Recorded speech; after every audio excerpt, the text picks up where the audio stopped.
Welcome in, boys. We are live. Another Sunday sweat. We got the NASCAR Pocono 350 today. We got day 4, the last day of the Travelers Championship today. And I got the boys with me. JJ's with us. Maxwell Smart's here. Spread. Mangone will be with us later on. Hopefully Big T from Run Pure Sports. And away we go. What's going on, gentlemen? Not much. I'm just trying to figure out what's growing faster, our unit count or JJ's hair. Didn't you just have like a fully shaved head like 2 weeks ago, JJ? That's impressive. Some would call it hair transplants, but yeah, no, we're growing. We're growing. I got the sides faded. I got my first official haircut this week. Yeah, from a real barber. So yeah, I'm hoping to grow out the middle, and then me and Max can rock softball mohawks. Sounds like a What's going plan. on, Maxwell? Aside from my dog being mad at me and Dr. Pimple Popper grossing me out, I'm okay. So Now, Jay, do you have like are you shooting that like test 400 to get the hair to grow back that fast? Yeah, I mean, I think we all mess in the anabolic chamber, right? So, yeah, I wish that was the case, but Listen, bro, if you plan on making the Sports Betting Hall of Fame one day, we don't allow PEDs. yeah, I mean, I think it just looks like I have more hair up top because I got the sides faded, but there's really not a lot up top right now. But give it 4 or 5 weeks, and we'll be there. I'll be able to do what Max is doing. Yeah, I like it. All right, welcome into the boys in the chat. Kenny Peacock, Black Door, Robert Allen, Tito, Ronnie Lofton, Twist One, Dexter. What's up, boys? All right, so yesterday we had a good day. We pick up 6 units. We went light, obviously, on the official plays UFC Fight Night. We only had 1, but we cashed it. We did well yesterday. Kevin Harvick got the job done for us in the first Pocono race. And that's where we stand of 6 units going into today. And we'll try to do it again. Now, I tailed Mangone on a couple of head-to-head matchups in the Travelers. Jay, right before we came on, you said that you didn't have anything going on Sunday specific for DFS. No, I'm drawn dead in all my Thursday lineups, so it's just a matter of big balls. I'm having a brain fart on the name. Bryson. Who's our boy? Big balls, Bryson. Yeah. Just him coming through would be the only thing I'm rooting for today. In golf. Yeah, he's the only guy that I bet to outright win. But I don't know, maybe we'll get on something. But right now it looks like DJ and Brendan Todd, they're 18 under through 5. 3-stroke lead on the field. So they're getting the job done. Maxwell, did you look at early NASCAR looks? Anything that you liked? yeah, like you and I are both in agreement on this Almirola spot in Group B. If you're able to bet on Bet365. We know William Byron's going to have a different running car today with some maintenance done. Which is also going to cause his position to be affected. And in that group specifically, I just don't have the faith that Clint Boyer is going to finish better than 7th again, and that Alex Bowman is going to have a flawless race. So Almirola definitely in Group B is something that I'm going to look at. I think I agree with you because Boyer doesn't finish 7th often, and I think Alex Bowman and Will Byron will start at the back of the pack because of a car change and engine swap. But we'll check that closer to race time. But I agree.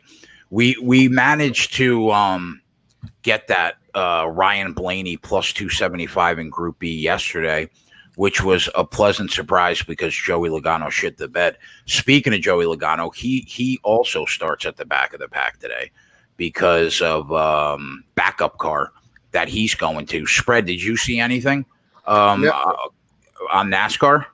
I mean, honestly, the way I've been doing this is basically tell you guys I don't really know enough to get any pre-race looks, but when I have that numbers up, it's almost just like playing the stock market or anything like that. You're just trying to identify numerical patterns.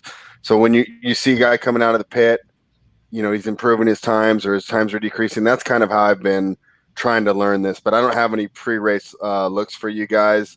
I don't even know about the Kenseth fade. That actually didn't work out yesterday. He did pretty good. So still looking into that. We got a little more time, but other than that, I'm just going to listen and learn. Yeah, well, Denny Hamlin and Kevin Harvick clearly had the best car at the end of that race. Harvick gets the job done. Denny Hamlin was coming. He was about a half second behind when the race ended. But I do believe that's a little misleading because if not for lap traffic, I don't think he would have made that last second and a half up. There were a couple times that Harvick just got stuck in lap traffic, and that let Denny come back. But as soon as he came back, it looked like Harvick was still slowly pulling away. So I think it's safe to say that the three best cars going into today, based on what we saw at the end of the race, is Kyle Busch, Denny Hamlin, and Kevin Harvick, because Kyle Busch was also coming late. Now, surprise cars that did well yesterday that I didn't necessarily think would.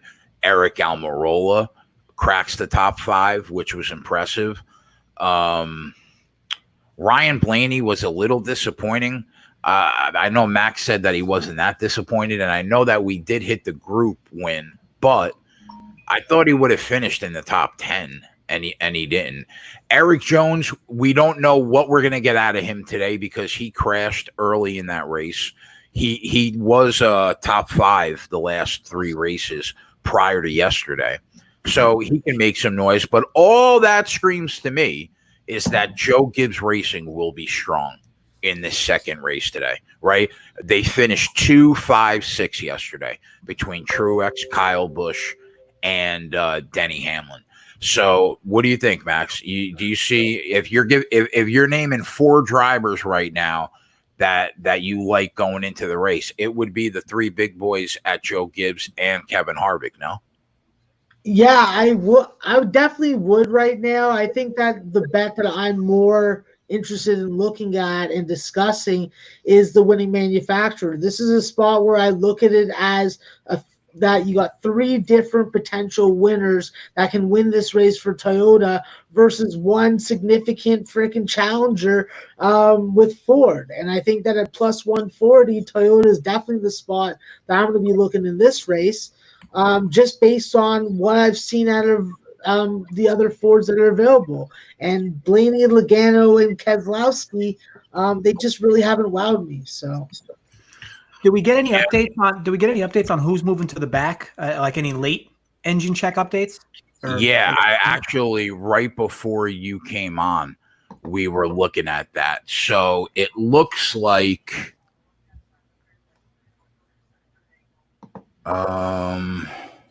I just had that. Hold on, let me find it. Because I know there was the initial list, which included Logano, but like he's already starting for pretty far back anyway, right? I mean, is it really going to be that much of a difference? Yeah, I know he'll be at the among the cars sent back. Here we go. Okay, so it looks like the 00 car of Quinn Huff will start towards the back. The 8 car of Tyler Reddick. The number 20 car, which is Eric Jones, because he's going to a backup car. The 22, which is Joey Logano, ended up having to go to a backup car for whatever happened late in the race. And the 88 of Alex Bowman. Also, 4 other drivers will lose their starting spot for different reasons. Chase Elliott and BJ McLeod had their transmissions changed. They were set to start 25 and 39th, respectively. Looks like they'll be at the back. And then William Byron, the 24 car, with Ryan Preece, the 37 car, also had their engines changed. So nobody that I see that is a true contender to win the race will start at the back of the pack. But the matchup that the Group B that I was talking about with Max before we started, Eric Almirola at plus 320. Alex Bowman and William Byron are in that group, and they will start at the back of the pack. So the only drivers I think that you'll probably have to worry about in that group is Kurt Busch and Clint Boyer. And I'm not really that worried because Almirola looked like he had a really strong car yesterday. Finished third. So they're going to use the same car yesterday that they did today? Yeah, most cars will use the same car that they used unless for some reason they got into a wreck and they had to go to a backup car or like engine or transmission swaps. Then they'll have to go to a backup car. Got it. Now, would you say Tyler Reddick moving to the back is that big of a deal, or does it really not matter? For DFS purposes, he'll be quite a popular play today. Do you think it matters all that much that he's now moving to the back? You know what? Let me take a look at what his average finish is on this track. And hey, why you do that, JJ? Why do you think he's going to be so popular? Just because he's so low priced for how well he finishes? Like, why do you? He's definitely going to be popular because he's definitely low priced. He's starting in 30th, so he's got good place differential. So I think that a lot of people are going to play him. Especially if you're looking for lower priced guys on both sides, he's pretty cheap. Reddick had his first start of the ever at this track yesterday, Jay, and he finished 30th. So it's tough to gauge. Interesting, because his odds aren't that bad considering where he's starting, like his sportsbook odds. But no, he'll be popular. I mean, how popular? I don't know. I'd be shocked if he was like less than 25 or 30% owned, to be honest. What will the highest driver be usually? 55%? Yeah, it depends. Like in this race, it'll probably be Eric Jones. He'll probably be the highest owned, definitely the highest owned on DraftKings, maybe not on FanDuel. Okay. Eric Jones starting in 38th. He's got solid place. Oh, that makes sense. Yeah, because he's a top 5 driver here. 5 of the last 7 years. Yeah, and his price is a little wild. So, do you tend to avoid the highest owned drivers, or do you just kind of keep that in the back of your mind as you're making your lineup? It depends, you motherfucker. Bryson was like an inch short of a big birdie. It depends. Like if somebody's gonna be super high owned, I mean, you literally have 3 different options. You either go way above the pack at a ridiculously high ownership, maybe you can lock them into every lineup. You go severely under the pack so that you at least cover yourself, or you just basically go right even with it. Mm-hmm. I mean, on DraftKings he'll be much higher owned, but on FanDuel I got to figure he's going to be at least 40-ish% owned, probably the highest driver on the slate. So you got to make the decision. I'm probably going to stay right at mid-weight with him, 45-50% ish. I don't want to win. Basically, I don't want to win or lose today based on how Eric Jones does. So got it. I'll hang with the pack there, and I'll make my decisions elsewhere. Cool. Okay, so did you bet any golf matchups or anything for the Travelers? No, not today. All right, I just sent Tony and Trav the invites. Hopefully they come in. All right, so, I mean, looking at the outright winners for the race today, the 4 guys that we think are the strongest cars, Joe Gibbs and Harvick, they're the 4 favorites. 4-1 for Harvick, 4-1 for Hamlin, 5.5-1 for Kyle Busch, and 7.5-1 for Truex. It's really hard to get involved there pre-race. Let's say if you were going to take a stand on one of those 4, basically like, hey, you know what, probably not going to have a top 5 finish, or you feel more likely they won't have a top 5 finish, which one do you think makes the most sense to fade? I would probably say from a DFS perspective, it would probably be Martin Truex, even though he finished 6th yesterday and he's got the highest odds at 7.5-1 out of those 4. My gut says that Harvick and Hamlin are the 2 strongest cars to start the race. And then Kyle Busch is probably that second driver at Joe Gibbs, based on how well he has done at this track historically, that I would go to. I mean, he's won 3 of the last 6 races, and that includes 2 other top 5s. He's just struggled this year, man. The practice sessions are killing this guy. I like it. I mean, going into this video, I mean, I was a complete fade on Truex, so I'm happy we're in agreement there. Yeah, that makes sense. He beats me, but I mean, ultimately, you got to take stands somewhere to at least limit your options. Looking at the race matchups, we cashed on Brad Keselowski over Joey Logano yesterday. Now it's I'm looking at Keselowski against Blaney. Keselowski minus 125, Ryan Blaney minus 105. Doesn't sound as enticing today, Max.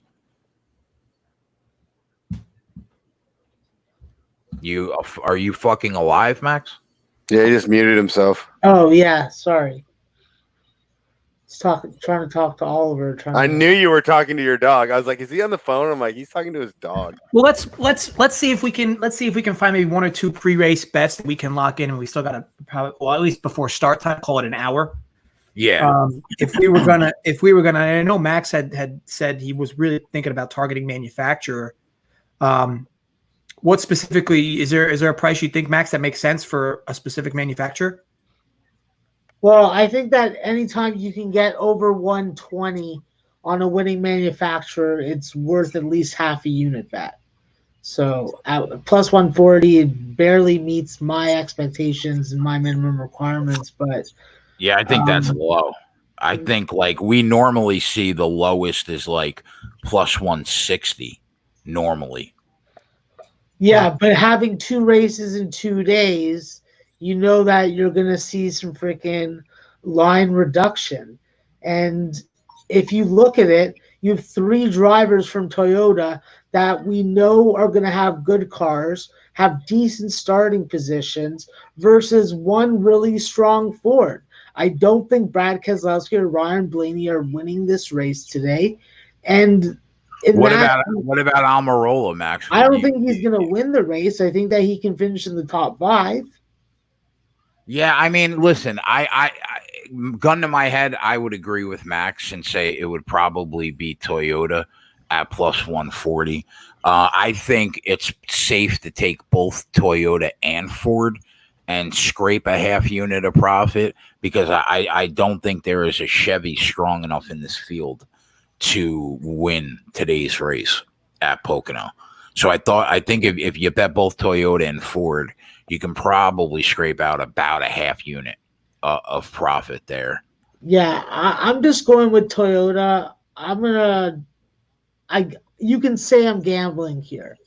This would be a time where like you're playing some craps a little. So here's an interesting one, and you guys will know the numbers better than I would. FanDuel's letting you bet under the car number of winner under 14.5 at minus 150. Do we know why that's so highly favored? Are there legitimately like 4 or 5 cars in that range that have a legit shot to win it? Well, yeah, you got Brad Keselowski, who has the second best driver average finish. He's the 2 car. Kevin Harvick won yesterday. He's the 4 car. Eric Almirola looked really good yesterday, finishes 3rd. He's the 10 car. And then you have Ryan Blaney at 12 and Denny Hamlin at 11. So, I mean, yeah, that I get it. Your concerns over 14, and then even if somehow Chase Elliott has a great day, yeah, I was just saying, isn't Chase on the under? Yeah, he's on the 9, but I don't think Chevy will be strong today. And then above 14.5, you're basically looking at Kyle Busch, Martin Truex Jr., and Logano is 22. I don't think there would be many drivers above that that I would really fear. And then you get Clint Boyer on the under too, who finished 7th yesterday. So that makes sense. We took the even number in the Talladega race at minus 170, and we cashed that ticket. I wouldn't feel great about that today because I think Denny Hamlin's got a real shot, and he's an odd number. But looking at the matchups yesterday, obviously we had Keselowski over Logano. They're not offering that. Today it's Keselowski over Blaney. I think Keselowski probably finishes better than Ryan Blaney, but I'm not looking to lay 125 against Blaney. Chase Elliott, Joey Logano. Chase Elliott minus 130, Joey Logano even money. I have no real opinion on that. Elliott didn't look great yesterday, and Joey Logano is going to a backup car, so we really have no idea how that car will come off the truck and how it will be in this race. Christopher Bell, Matt DiBenedetto. Christopher Bell is he's a rookie, young kid, and he looked really good yesterday. He finished fourth, but he's minus 120 against Matt DiBenedetto minus 110. I'm not interested. Clint Boyer, Alex Bowman. Clint Boyer minus 115. Alex Bowman minus 115. I would say I lean Clint Boyer minus 115 there. Really? Tremaine steps in the box. What's going on, bro? Your Winklevoss twin is shit in the bed. What are we doing here? Yeah, he's not doing what he's supposed to be doing. He missed like a birdie earlier that he could have had. He had a bogey, so maybe the back nine he just goes super low. Like let's keep some positive vibes. Let's not get negative already. Let's keep it positive. Let's try and get a W. We'll win. You know. All right. How are those two matchups looking? I didn't even. The one is even and the one is down by 1 stroke. So we're still sitting. We got more holes to go, so we got time to sweat that out. Who do you like in NASCAR today? So here's the problem. So I'm doing my just to give you the DFS 2v2 debates that you have to have. So finishing position matters a ton with the point system. I don't know how much you guys know obviously about how it works, but Not much. I want to play Denny Hamlin, right? He's the best, he's probably the best play you could argue based on the salary and everything. But there's an enticing idea.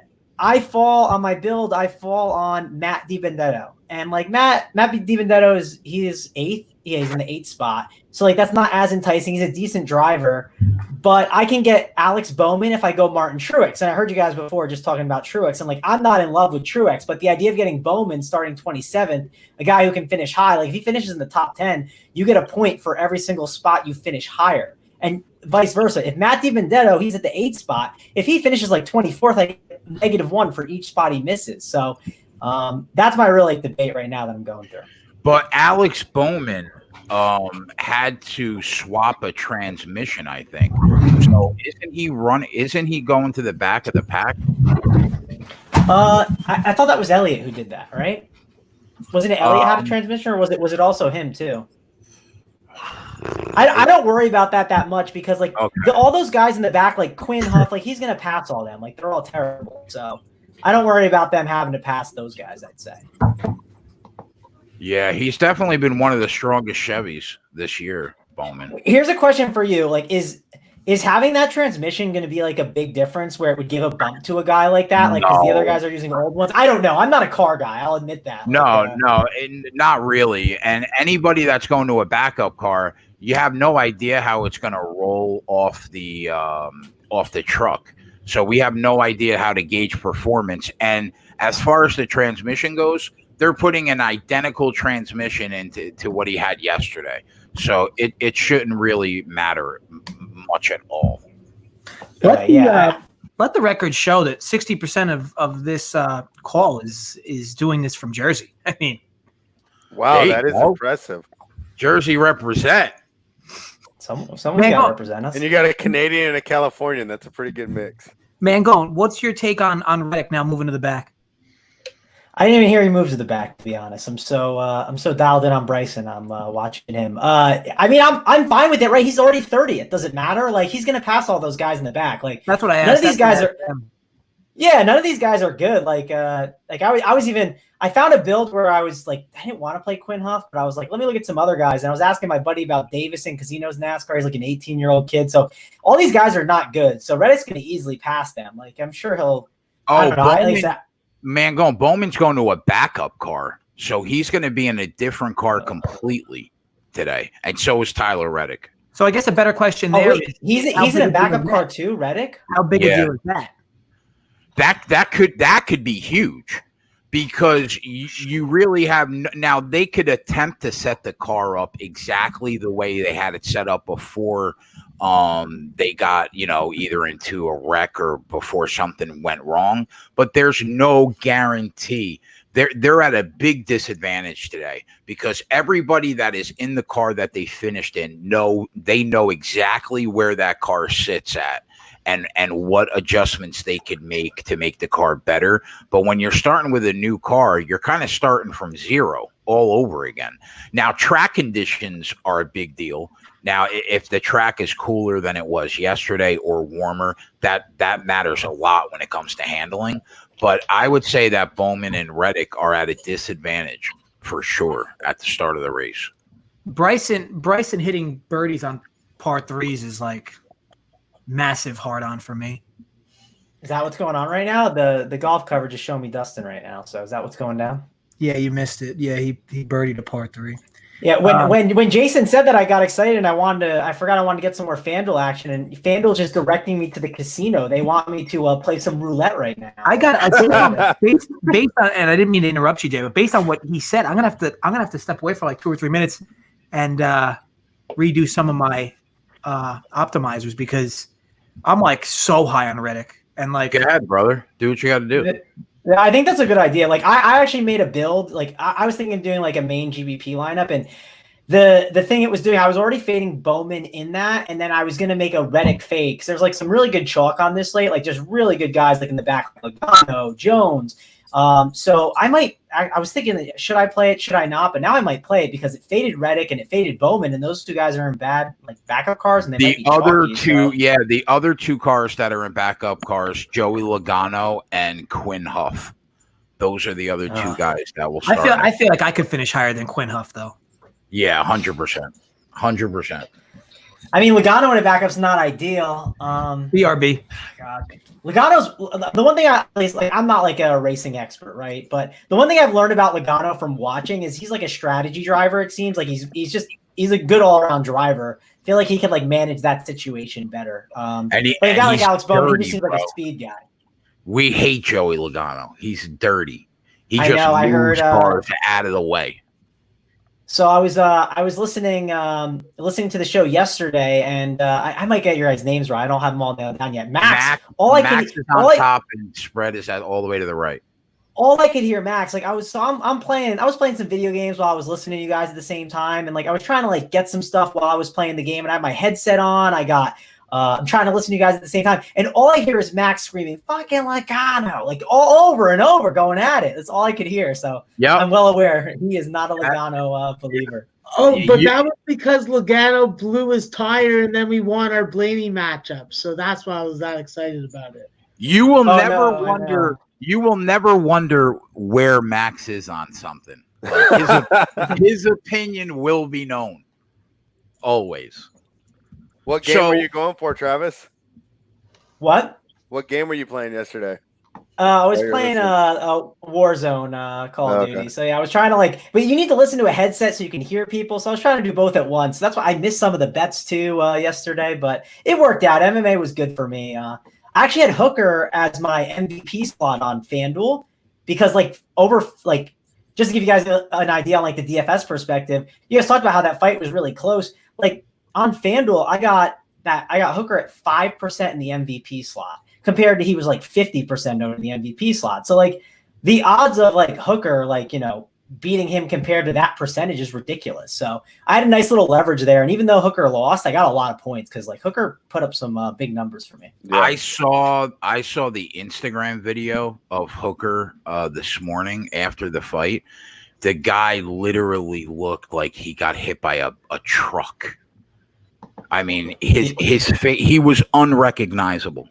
His face. Yeah, I think I saw that video come across my timeline, and that was a great fight, though. It was absolutely awesome. Oh yeah, yeah. We've had some dud fights. Like you talk about, these cards have been bad, but we have had some really good fights. I'd say, like I forget what the fight was. The guy who tore his ACL mid-fight, Elliott, he absolutely crushed it. So we have had some pretty good ones. Yep. Yeah, that was Josh Emmett. Yeah, 100%. That was a great fight. Guys in the chat that are talking about Bell at plus 130 as the top rookie, it's hard to argue with that. He finished 4th yesterday, and he looked pretty good. So no arguments from me. Anybody that's looking to take Chris Bell as the top rookie. Spread, Max. Jay, Chris Bell has value if you're looking at him for a top 5 finish at plus 650, and I would assume it's even better if you can get a top 10 finish. You know you're going to get out of that car. You saw what he did yesterday. Yeah, Chris Bell top 10 is paying plus 175. Not as good as I would expect, but Now, are Yeah, there any matchups that you guys see?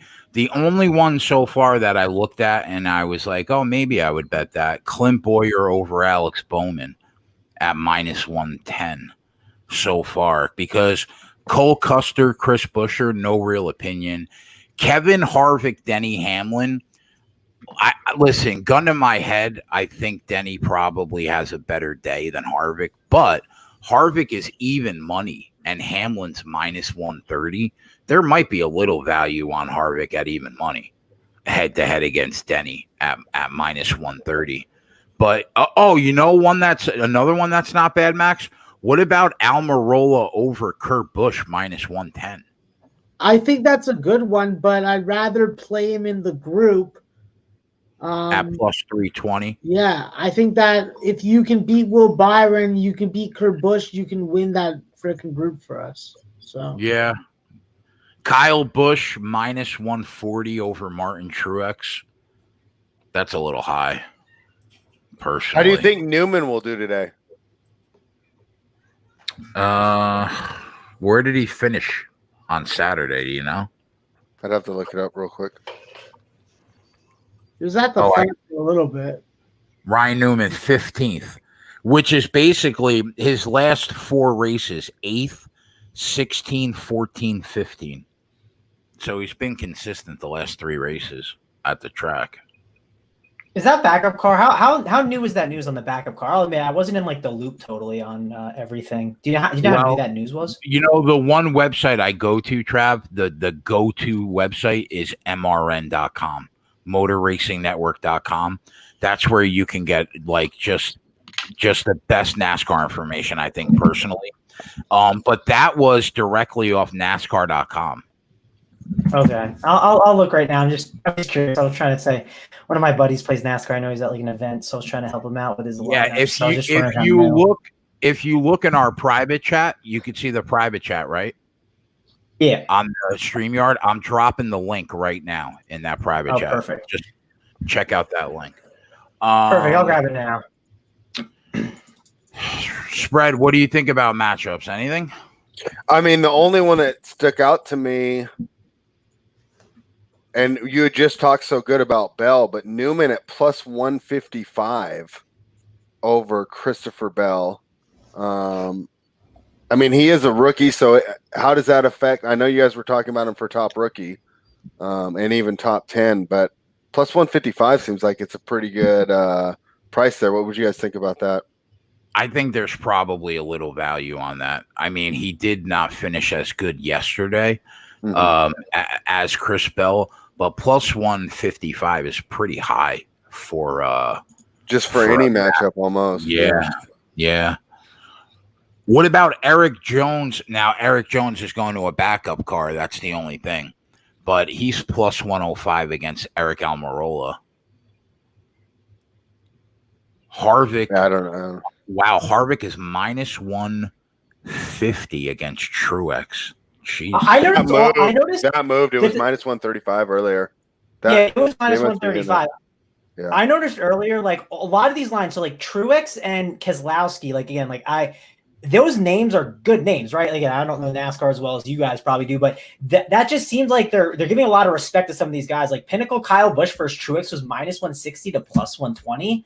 That it seems like massive. Again, like that's Pinnacle. I'm sure you can price shop and get some. Maybe even a better line, but I thought that was something worth asking you guys. Who was the favorite? Who was the favorite? Trav Harvick? Kyle at minus 160 versus Truex at plus 120. Oh, okay, okay. But there's tons of them. Like I think Spread just said it. He said minus 150 on Harvick, right, against Truex. Yeah, but that was minus 135 earlier, so that's moved since the time we've come on the air. Now yesterday they finished 5-6. Kyle Busch finished 5th, and Truex was 6th. So, I mean, I don't know. I don't know how to gauge what Kyle Busch is going to do because it looks like out of every driver in NASCAR, he is suffering the most from not having these practice sessions. Yeah, but you can say now that this probably was a practice session for Saturday. He's in the same car. Fair point. So I think that there is some value, but the reality is anybody and their mother is coming to this conclusion that Kyle Busch is due. Kyle Busch is due. I don't think that you're ever due in NASCAR. You are what you have been recently, and as much as that doesn't apply to team sports, it applies to driving. I know, but the last couple years, he had probably 4 wins by this point in the year.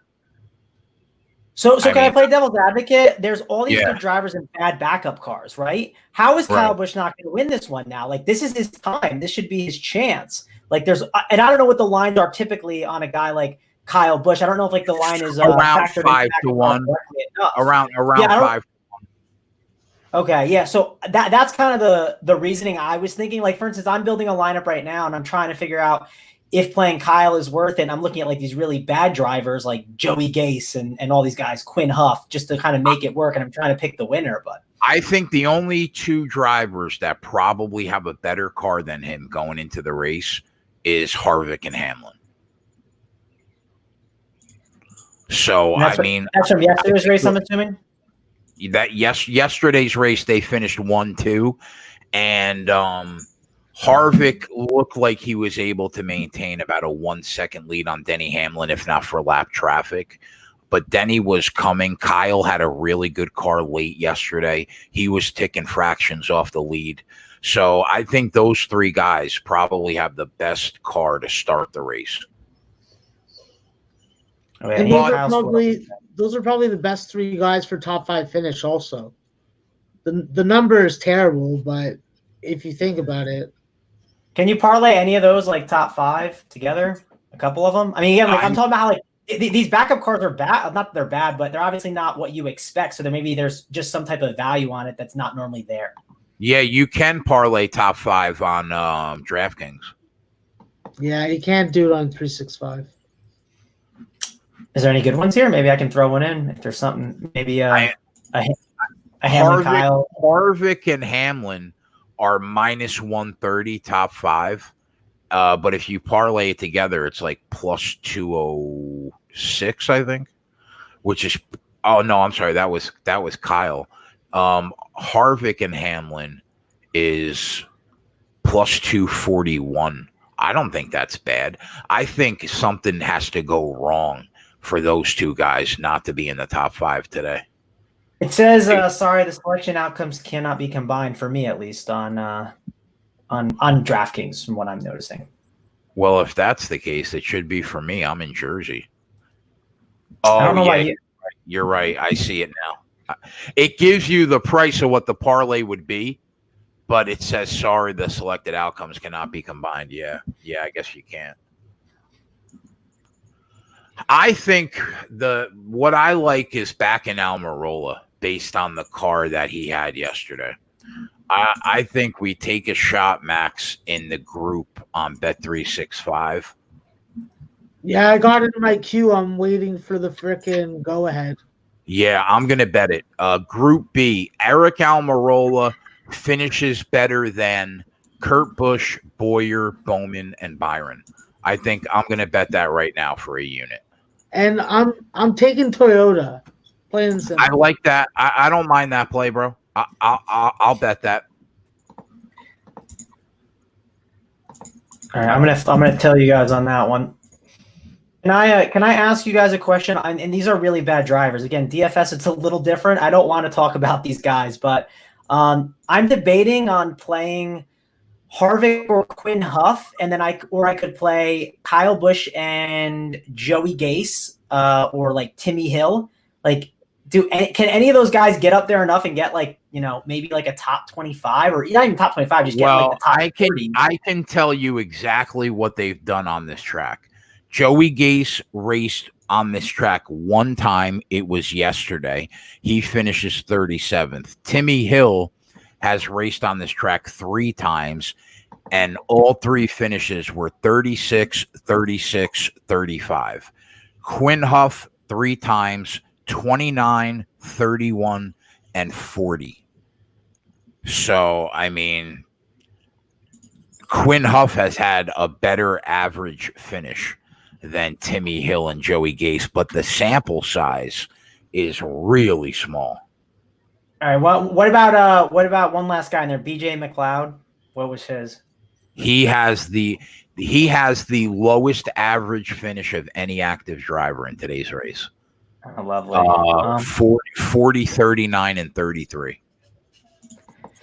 Okay, thanks. I'm just trying to make a decision. It's so bad. That's the thing with DFS, man. You're forced to take these lower level guys that you think you got to hope they make a move.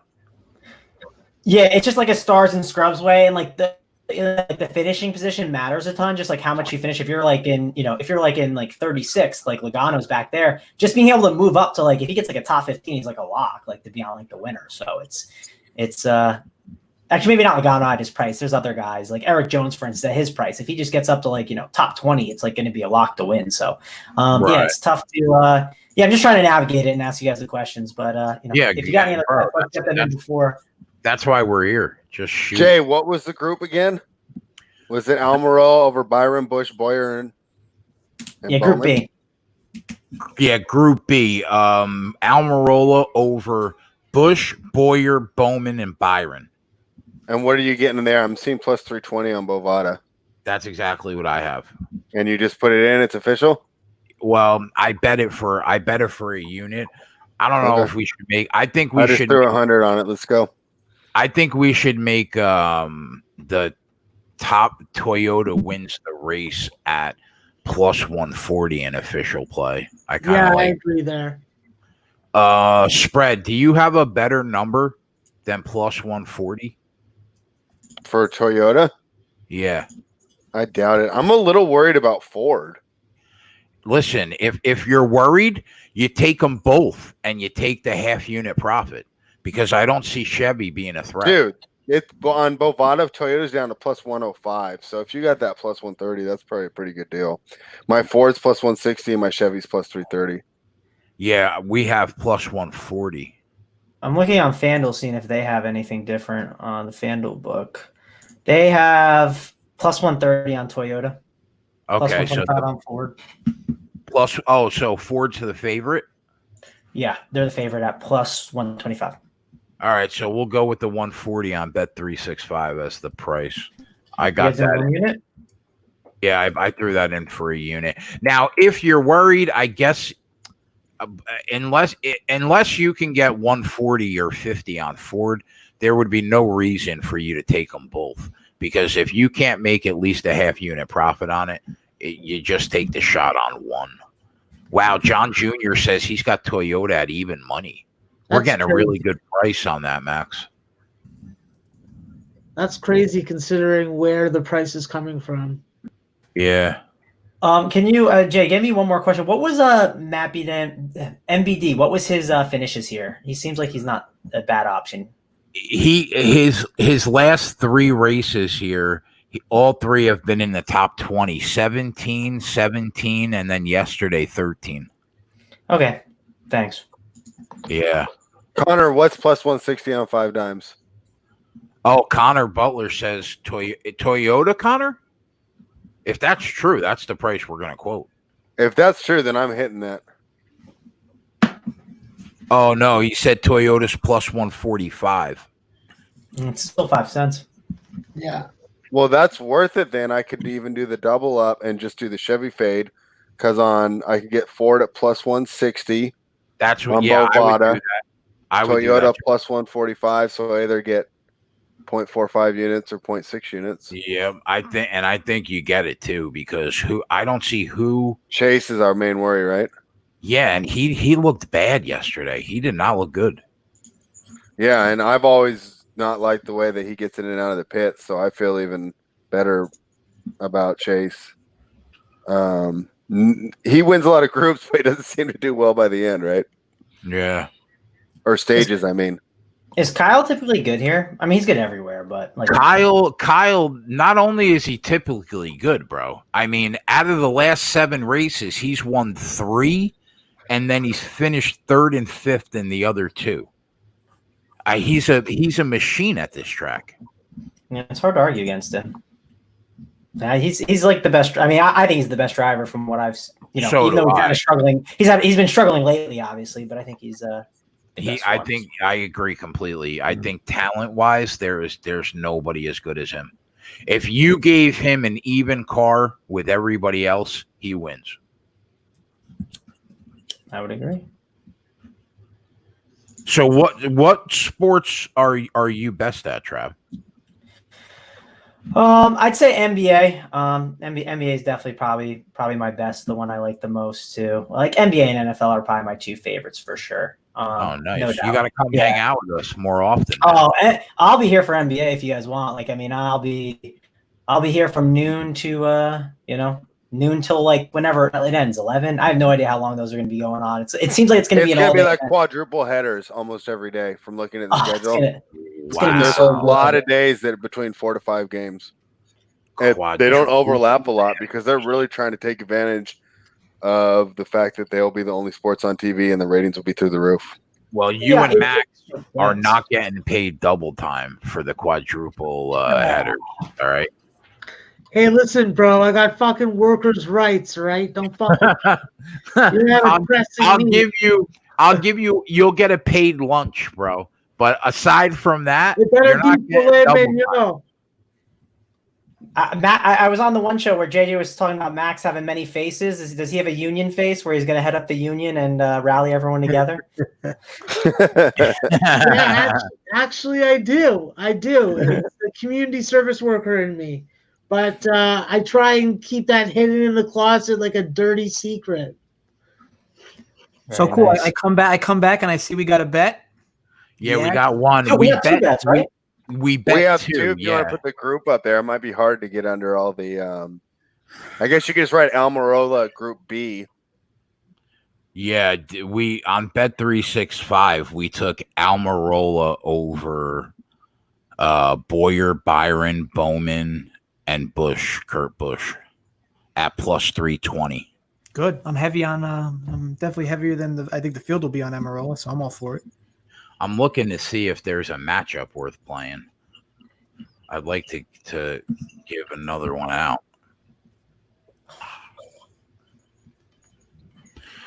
I think from what I see, the only matchups that I would even consider getting involved with are Boyer over Bowman and Almirola over Kurt Busch. Other than that, I don't see any value in any other matchup at all.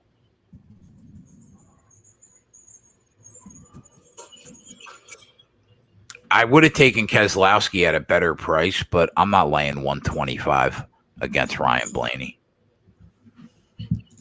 Yeah, it's more about the prices than the matchups today for me, at least. Yeah, I agree. I want to see how these cars freaking come out on the second day. Like obviously it's a shorter race, but I think that like live betting is where we're going to get our best value. Actually, it's longer, Max. I think it's longer by 25 miles today. I thought it's only 225. Yeah, well, it's the Pocono 350. Yesterday it was the Pocono 325. Oh, okay.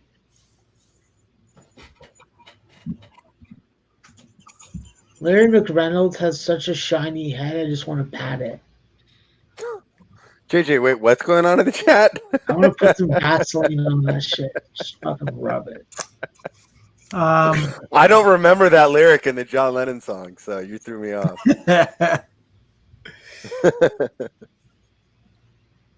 Keselowski over Logano, Dexter. That's what we cashed yesterday. Well, to be fair, we were lucky, right? I mean, no, we weren't.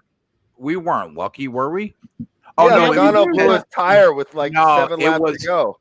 Yeah, it was Keselowski over Elliott. That's what it was. Okay, and that one we weren't lucky. That one was no sweat.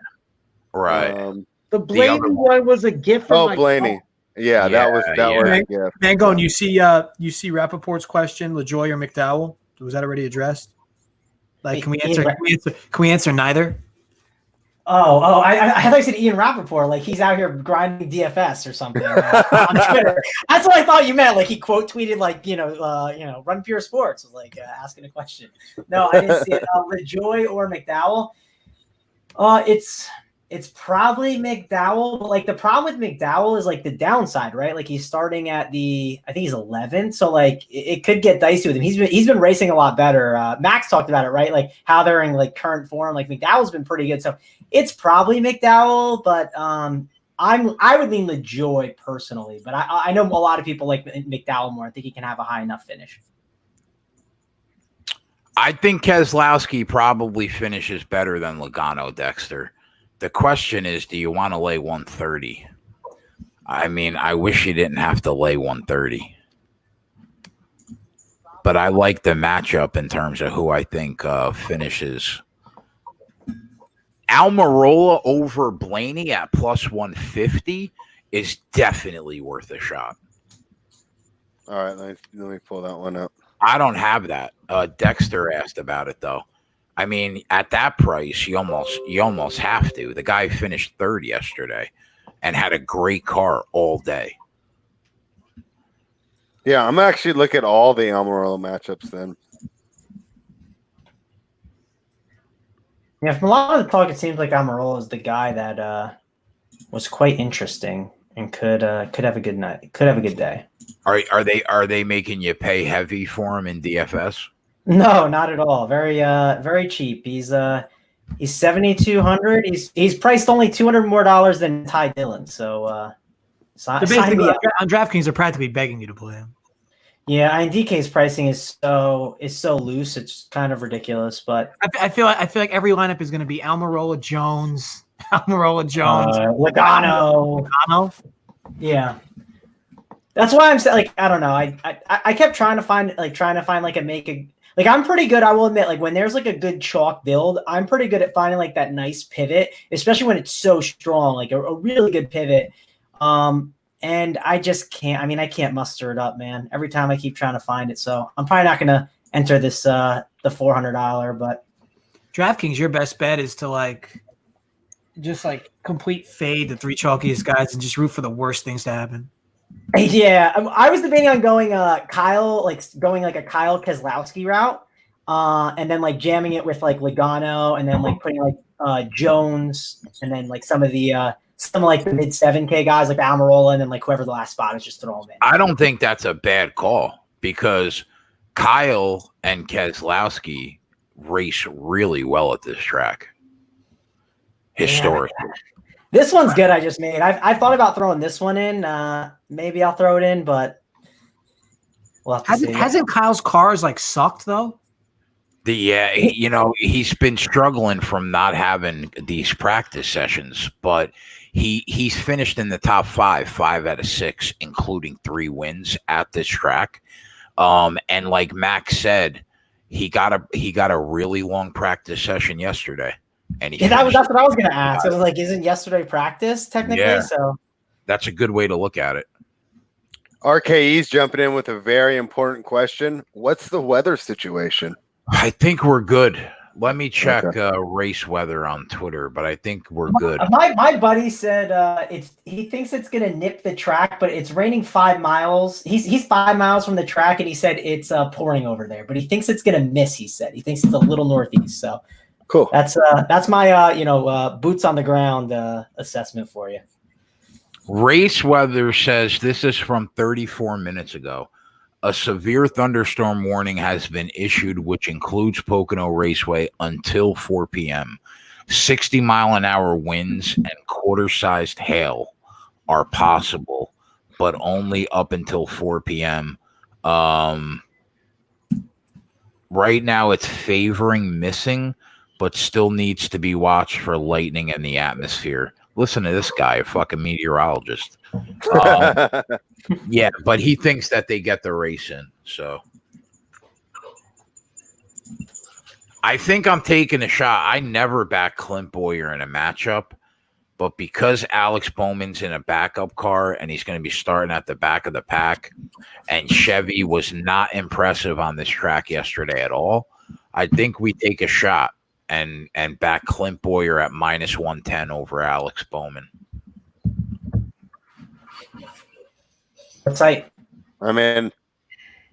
Alex Bowman's the favorite at -120 at Bet365. But I don't know, man. I mean, Clint Boyer has one of those Stuart Haas Fords like Harvick. As long as he doesn't hit the wall, I think he should be good.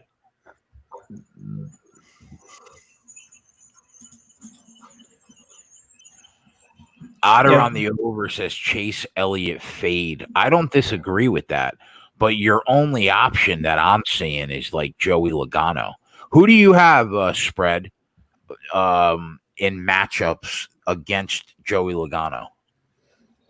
I mean, Blaney's -150 over Logano. Almiro's +120 against Logano.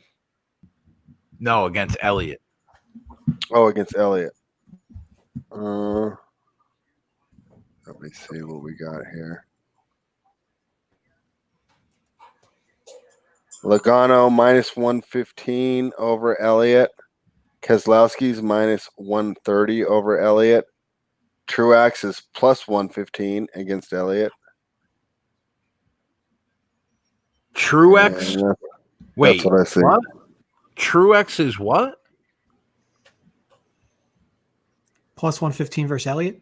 Did I hear that right? Let me double check it. Oh, that's not a bad play.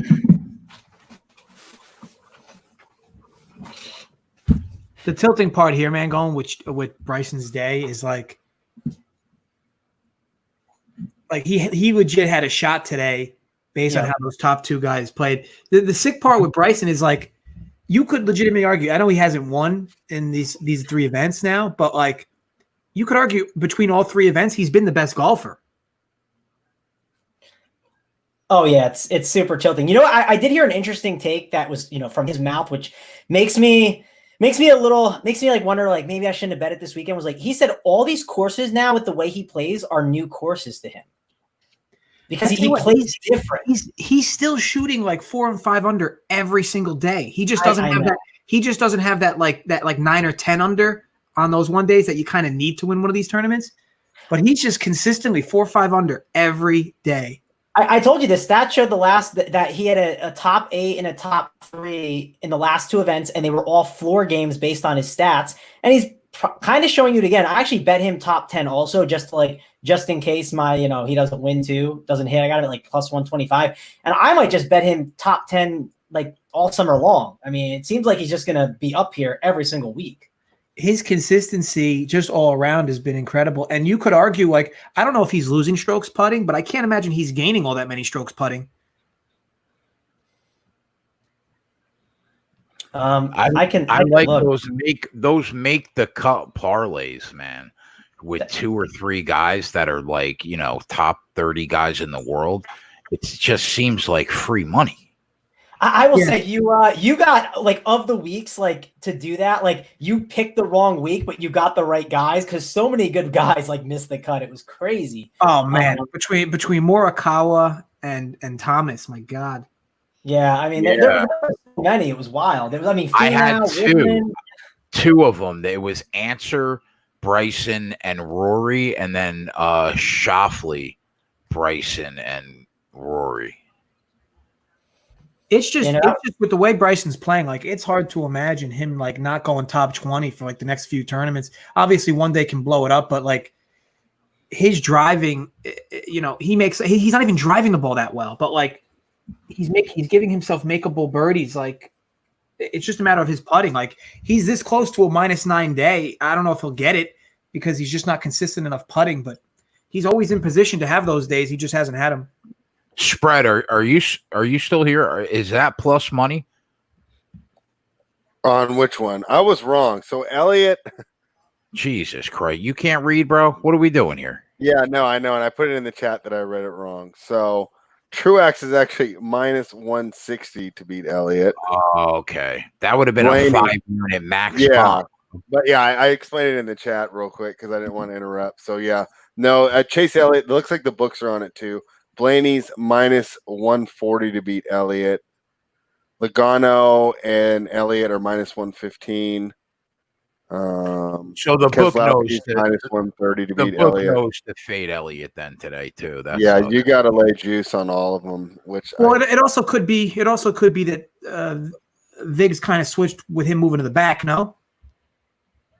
Yeah, I guess. But you know what? With really good drivers, that normally doesn't matter. Like Kyle could start at the back and, 30, 40 laps into the race, he's already in the top 10.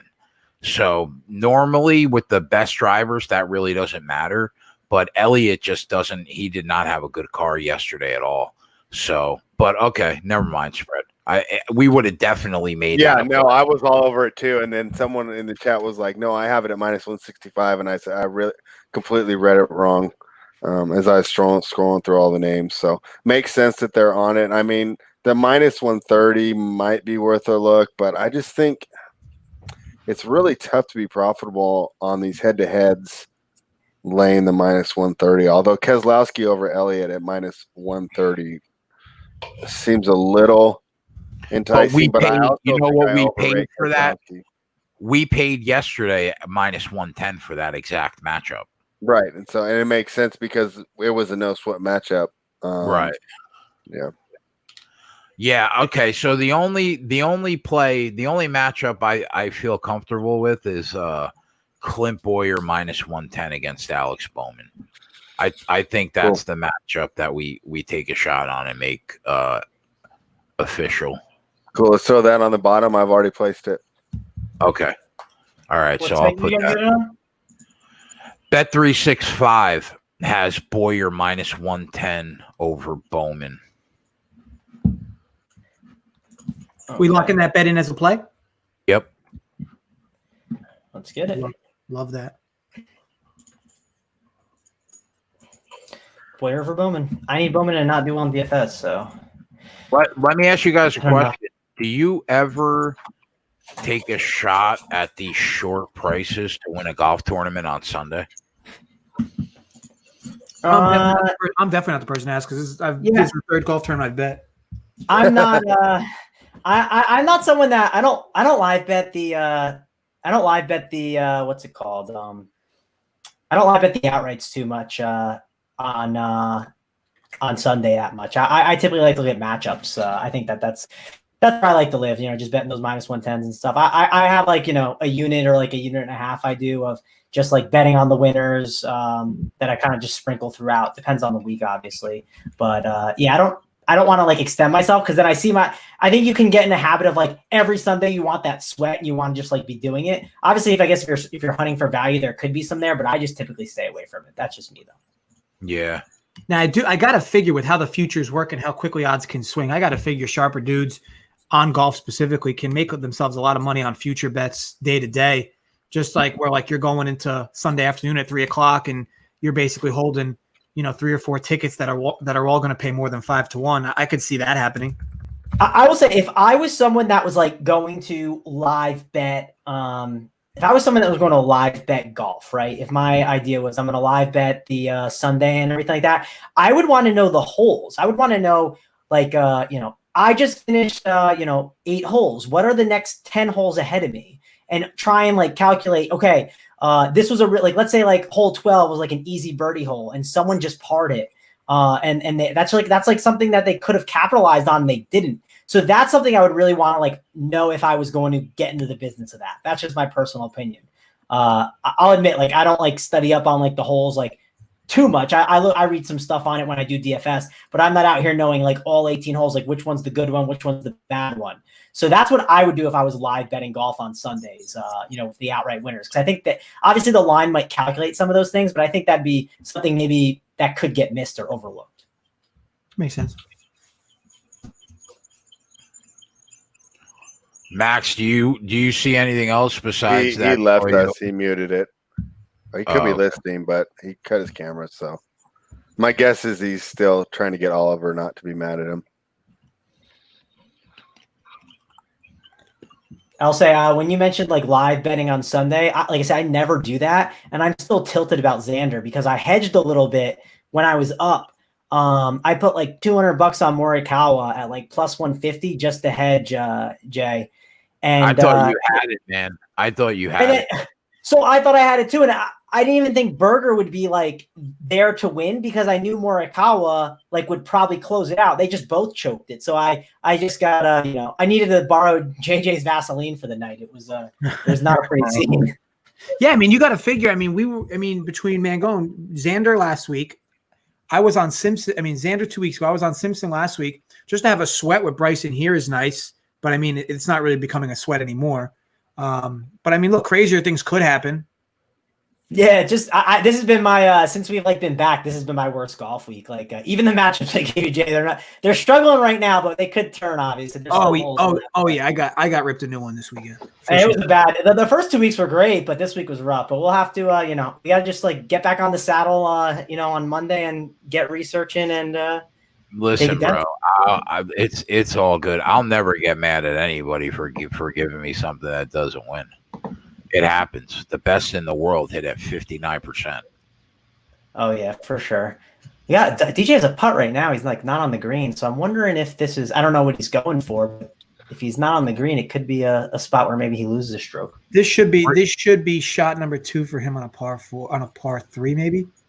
Regardless of what happens, I had a great weekend. So, Dustin Johnson, he made that? I don't know how he made that. That was amazing. That was like uphill then downhill, kind of. That was incredible. 20 under through 9 now, through 10. I tell you what, watching him for the last few days, I mean, he's been like, I mean, you want to talk about run pure. I mean, he's hit like consistently like 8 and 9 foot putts like all weekend long. Wow. I know it's like those aren't like big putts anyway, but like when you collectively bring it, he's got to be up a bunch of strokes putting. Like there's just no way. Yeah, so I can tell you the exact amount he's up. He is live right now. So that just went. I just had it and it just updated. So he went from 5.2 strokes gained putting to 6 there. So, or no, sorry, imagine gaining 6 strokes putting. Or no, sorry, that was wrong. That was the rank. He went to. Never mind, didn't. He's at 5.2 still strokes gained putting. So, yeah, he's doing pretty good this week. Ball striking, like everything's good. The only 2 that are just iffy are around the green and on off the tee, but he is absolutely crushing it. And even like his drives that like either went into the rough or even like the what do they call the native areas, like even those he's finding greens from them. It's just been like one of those weeks for him. But hey, look, kudos. He's minus 300 to win the tournament. It's definitely his to lose at this point. He'd have to. I don't think anybody will catch him. He'd legitimately have to like bogey or just completely screw up a hole and double bogey a hole. JJ, speaking of running like really good with a putter, so I told Jay before, I said I like Zach Johnson was like a matchup with Steele, and I said Steele had gained 7 strokes putting, and his like next closest thing that he was gaining strokes on was like 1, and then he was losing strokes everywhere else. I was like, if this dude runs like a god with the putter, like we're screwed. But and he's still doing it. Went from 7 strokes putting, he has gained 9.7 strokes putting now. It's 2.5 above the entire field. So like that's what I'm saying. So like if you're somebody who's handicapping golf long term, are you just kind of like choking up this week from DJ as like a look? He just putted really good. I'm not going to start messing up. I'm not going to start changing up my thoughts on next week. Like he just putted really good, a heavy variance portion of golf, and you just move on, or are you just kind of like thinking maybe he is a better putter now? Well, I think you can argue he showed signs. He showed really good signs of a bounce back last week. I think if you watched golf, last week he definitely bounced back a bit.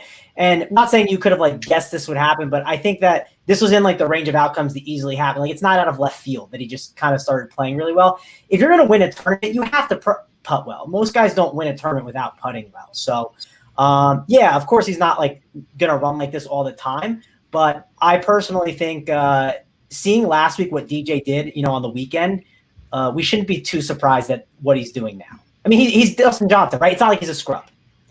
Yeah, and that's the other thing that relates to like him kind of like losing his luster late here. Like he's a veteran guy. Like I can't imagine nerves or anything like that's going to happen to him here. I mean, so he should be. You would figure he should be fine to close this out, barring a catastrophe.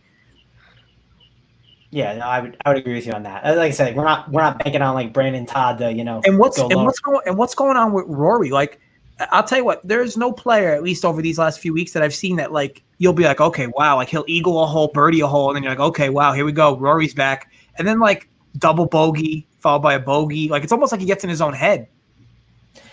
Yeah, he's had the Sunday yips too. It's been definitely. I've been staying away personally. I've been going Bryson over him every single time. I think me and Snyder actually we did a unit bet, $100. We did a little nice little $100 bet on it. So can't complain. That's solid. I guess that's what I mean. Like for people for like, I guess we can call them golf hardos. Like for people who maybe might not like what Bryson's done over the last few weeks. Like what about Rory? Like what about Morikawa? What about like dudes that have been crushing that are struggling on certain courses? Like I guess at what point are people like, you know what? Wow, Bryson's really changed up his game and he's legitimately going to be a top 5 player shortly. Yeah, I don't know how you can argue against it when you look at everything too. Like if you just look at the stats, it's insane what he's done over. I can look at the last 12 rounds if you want. I mean, he's crushing in every single category. It's just like you can't deny it. Like everyone talked about the first 2 courses, right? JJ, remember the first 2 courses? They were not like driving courses, right? Obviously, like it didn't work well for bombers, okay? But he was the best ball striker the first 2. And here's his stats, okay? Tee to green, he's 1. He's number 1 ranked of anyone so far for the first 12 rounds we got. 1, he's ranked 1st for ball striking. He's ranked 1st for off the tee. He's ranked 5th for approach. He's ranked 42nd with his putter. The only 2 categories he's struggling a bit is around the green. He's 132nd. If you saw, that was kind of, I think he's like struggling with his irons a bit, trying to figure out how to approach everything, right? He's bombing the ball so far that I don't think he knows like which club to go to now. He's just trying to figure out how to approach his second shot. I think that's what the conundrum might be with him. And listen to this Winklevoss circle jerk that I'm listening to today. It's basically like Bryson's dick leaves Mangone's mouth and ends up in my mouth, and then goes right back into Mangone's mouth. I mean, what are we doing here? I will say my favorite part about all this, JJ. Were you in the PGA call when I was talking up Bryson? I think I was. Yeah, so I was like, I said to them, I said, if there's a golfer, like we're trying to find a golfer that can be the next Tiger Woods, like who could it be? I was like, it would be Bryson. If you had to pick, and like literally everyone in the chat laughed at me, but now Tony's riding shotgun with me on that train. He's all in on Bryson too. So, again, I don't think he's going to be him, but I'm saying if there's a guy that could be, like Rory hasn't proved it to us yet. I mean, Rory's incredible, but you know what though? You got me to bet him. I bet him at 12-1, and then I had to root him in all weekend. I mean, he was close, but it's not going to be enough. It seems like DJ's just going to walk away with this. So I hope we get some racing. Is this happening soon? What's the Yeah, I think it's that 420 start. Even FanDuel moved their times back, and they don't ever move their times back. The skies look good though, and it looks like they should be rolling off the pits soon. Now, DJ was like, wasn't he like the best golfer in the world for a couple of years? Like, do you think he's back? The problem is like all these guys are good. Like, I mean, when we talk DFS all the time, if all these guys are going to be like 15% owned, I don't care. But if you can get like a John Rahm or a DJ at like 5%, like that's massive. Because like there's not a gap. Like I think everyone thinks there's just like always should be this massive gap between like the best golfer in the world. Because we all saw Tiger, there was just a massive gap. But like there's just not this massive gap with these guys. There's so many good golfers at the top. It's hard to choose. The only thing we know is that Spieth sucks. Yeah, so I hate Jordan Spieth. He's awful. He ages about 30 years when he takes that hat off his head. He's the only reason why people the golf purists like love Spieth. Like he is like the golden boy. He was supposed to be like the guy because he came in out swinging, right? Like the first year he played, he was like absolutely incredible. So everyone just assumes he should, Well, they gave the stat like that year in 2015. He was like 25% on putts 25 feet or more, something like that. That's absurd. Yeah, it's insane. So yeah, once that came back to earth. By the way, I don't think Big T, he didn't make a bet on it, but Big T told me Kyle Busch is winning this race. He said so that's his winner he gave out to me. So Kyle Busch in a slow car, you got to respect it. Yeah, I mean, we didn't make any bets today for an outright win. I don't really see the value in anything right now. Well, at least free, but live. Once you see these cars going, then you could definitely find some options. That's because Max is going to hit us with the winner during the race, right? He said to wait. He said wait, and we're gonna, follow Max. I know it won't be Logano, and we'll. Yeah, he's a NASCAR aficionado now. You didn't know that? Yeah, he does his race prep on Animal Planet, and then switches over about lap 15, and he gives us the winners. I'm here to confirm Max's aficionado-ness in NASCAR.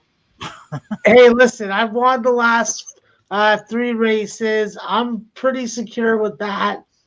And the reality is, I like watching videos on giraffes. I just don't like how to stare at a giraffe's ass or multiple giraffe asses. Not to get off topic, but Max, if we're having like an animal fight club, like give me a hippo. I'll take that, and you're not winning. Like I got pocket aces there. How about those clouds at that track? That's a little intimidating. A hippo is good as long as it's in the water. But once it goes out of water, then I'll take a polar bear, Travis, and see how we're doing. I don't know. Max got me watching something called Safari Live, and then they kicked me permanently out of the chat because I would ask about how the vagina smelled of whatever animal was on the screen. So I am banned. I'm permanently from Safari Live. Who would have guessed it that you got banned before Max? That had to be like a plus 1,000 right there. I know. I tell you what, I know like the usual saying, like when someone's like well endowed is, you got like a horse dick, but giraffes, wow. That's it. Wow. That's all you got. It's legitimately like they're rocking a 2x4. It's like a flag. Their fight for dominancy within like their pack is pretty interesting. They smack each other with their neck, and it sounds like fucking hard balls against what. Hamlin got bet down to plus 350 pre-race. Holy Christ. Listen, his car was shaking at the end. I don't know if that means anything, but who knows? It could. I can't remember. When's the last time we saw a driver get down to plus 350 pre-race? Well, wasn't Busch pretty low on one that he had won a lot of times before? Yeah. Plus 380, I think he was, right? Yeah, that's the last one I remember. Yeah, Greg. I just looked at my cash. A delay of 35 minutes. I mean, it wouldn't be a NASCAR show if the race went off on time. This is incredible. Are they already drinking moonshine down there? Like, what the fuck's going on? There's lightning.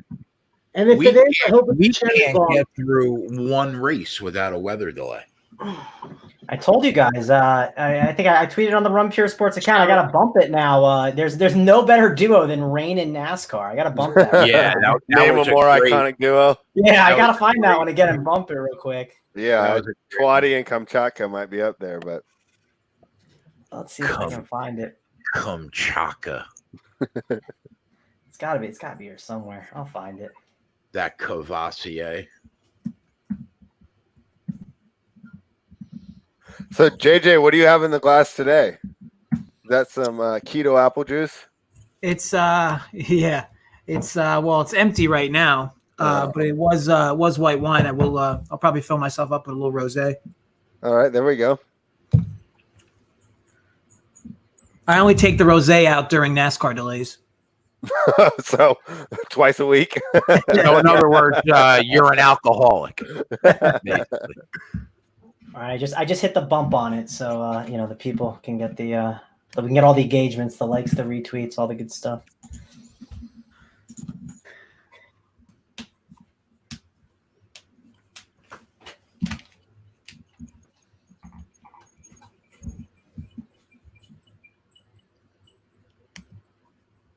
So does Bryson win a major this year, you think? Yeah, I bet I bet him at 20. I bet him at 27-1 on all three of them. So I put a little bit on each. So I think he's got to take one down. I'll tell you what. If we've learned anything, he'll be in there on Sunday. Yeah. Well, I mean, worst case, I could probably find a hedge, but I will admit, like, I have not. The hedge life has not been going well for me. Even last night, I didn't want to do it. I said to my friend, I was in the $222 GPP on FanDuel, and I had a hooker, and everyone else had whoever his name was last night, Poirier. And my friend said, well, if Poirier, he said, you can't bet Poirier at like minus 225. He says, you probably need the knockout at plus 110. And like, that'll make sense based on what you need to bet to like get the money back and based on what you'll win with the hooker, like it'll hedge you nicely. I said, okay, perfect. So I put like 200 on Poirier for the knockout. And we all know that didn't happen. So of course I hit the outcome I didn't need. I had hooker ended up losing. And I had Poirier not getting the KO, but it still worked out because Hooker put up enough significant strikes and takedowns and all that stuff where it worked out. But it was frustrating. Yeah, that was the best fight probably since Joanna and Weili Zhang. That was a good fight last night. Fight Island is coming, boys. It's gonna be a fun month. Now, Mangone, I didn't mess with DraftKings because personally I hate the pricing and I couldn't fade all those drivers. But I mean, FanDuel ownership ain't bad.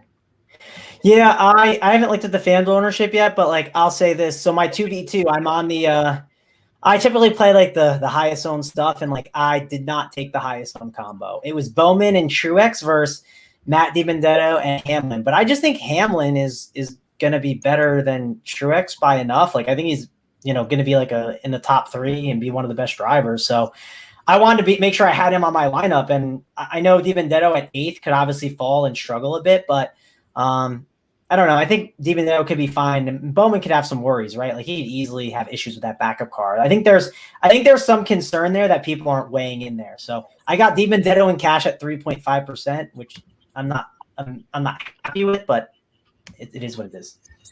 Kyle Busch being 25% owned to me is like borderline ludicrous. Like that is so high. Is that Big T pushing the market? Is that all 150 lineups? Big T throwing up at minimum a 150 lock button on Busch. Yeah. Oh, you know what? You get this, JJ. You know what I'm so mad about? I played 150 in that $5 on FanDuel. I locked Hovland and I played 50% Bryson. So like, imagine doing that. Like you'd be like, man, you crushed it this weekend. Like I am not crushing it. Like for sure not. I mean, Mangone, at least you had a sweat. I slammed the lock button on Im and Morikawa. Yeah, that was dusted quick. Okay. But that's my thing is like, there's so many golfers. Like if you legitimately want a shot at like, especially those prize pools that are so top heavy, if you want a legitimate shot, like I truly believe you need to lock in 2 guys and then just build around them and you just hope they both make the top 20 and maybe you can sweat something late. Because other than that, I mean, you're basically going up against so many different variables to hope you land the lucky lineup. I'll say this, from studying lineups, that hasn't been the case, but yeah, I honestly think what you need to do, JJ, like the thing I noticed from studying lineups, and I haven't really talked about it much, but I think obviously nailing like the low owned guy is key. But I think whichever low owned guy you think you have, you need to be significantly over on. Like, sure, it's great to have 3 times the field on Webb Simpson, right? But there's so much value on like a Jason Kokrak at 1% getting second place and being like, 15% owned, like having 15% of that. Like there's a lot more value on figuring out who the low owned guy is and just making sure you're like, 15 times over the field or 10 times over the field. I think that's really the key. I agree. The thing is like that's like a lottery ticket. Like I mean, ultimately, like if you're going week to week on 4-day tourneys and trying to really be over leveraged on the 1% dudes, like you're looking at a lot of tilt, like a lot of tilt. Oh yeah, it takes you got to have the mind for it. You got to be willing to lose. It's obviously like sports betting, right? Like Jay said it, 59% of the time you win. But in that, you're not winning 59% of the time, my man. You are losing maybe 80 to 90% of the time, you're just trying to have that one big hit or two that kind of gets you back there. Your graph is not pretty for sure when you're looking at it. How much do they charge you guys to use an optimizer for is it per event? Is that how it is? No, multiple sites offer them. I know RG's got theirs, Fantasy Labs has theirs. There's multiple sites that got out their own optimizers, Fantasy Cruncher. Prices vary from each of them, but they basically charge you per month. Okay. But almost all of them are less than like $100 a month, right, Mango? Yeah, and sometimes they're in package deals, right? Like if you buy our, our content, you can get this for a cheaper price. So it just kind of depends all around. But we're gonna have something. We're gonna cook up something for the people. So it'll be definitely before NBA. I'm sure we'll have something. I would assume at least. But I'm basically right at the field with the guys. I assume certain guys would be higher owned, but I think I'm right at the field. I think I was like 46% Jones. He's 43. I think I was 38% Logano. He's 42. I think I was 35% Amarola. He's 32. So I'm basically like right at the field. I think it's going to be a matter of the drivers I excluded not doing anything, and then I think I should be able to cash regardless. But we'll see. See, that's something I'm okay with. Like people sometimes are, and I actually think this in golf too. Like that's something I've noticed studying. Like everyone's like, dude, you gotta take a stand at the top. And I typically take a lot of stands at the top. Like I haven't played Rory once so far, and over the last 3 weeks, I have not played him. But I think you can spread your ownership out. And as long as you make groups and space them out with like some of the cheap golfers and make sure your Jason Kokrak is getting exposure to every single one of the top end guys. And it doesn't miss them on a build. I think you can do that. So who are you overweight on in NASCAR? Like if I see an accident, JJ, I want to know who I should be cheering for as long as it's not one of my guys. I'm trying to think ultimately I figured I have to be overweight on Hamlin. I haven't seen a Hamlin yet. Hold on. I have to be overweight on Hamlin though. Because I think I'm 65% Hamlin. There's no way he's more than that in this field. Let me see. Yeah, Hamlin, he's only 30% in cash. Truex is higher than him, which so Hamlin. Yeah, so Hamlin's 34% in this tournament, and I'm about 70% Hamlin. So are they locked? Is that how you can see that? Oh yeah, they locked at 420 when the race was supposed to start. So I can go see it all on the app now. Who's what? Yeah, if you enter the contest, any contest on FanDuel, you could see who's on. Yeah. Can you? I'm on DraftKings. I did it on DraftKings. Same thing. You can see it. So I don't know if you can do it on your phone, but I know on your computer you can go view live contests. There's a button that says view live contest, and you can watch anyone's contest that's going on, even if don't have an entry in there. So if you wanted to go look at like ownership and stuff like that, you certainly could.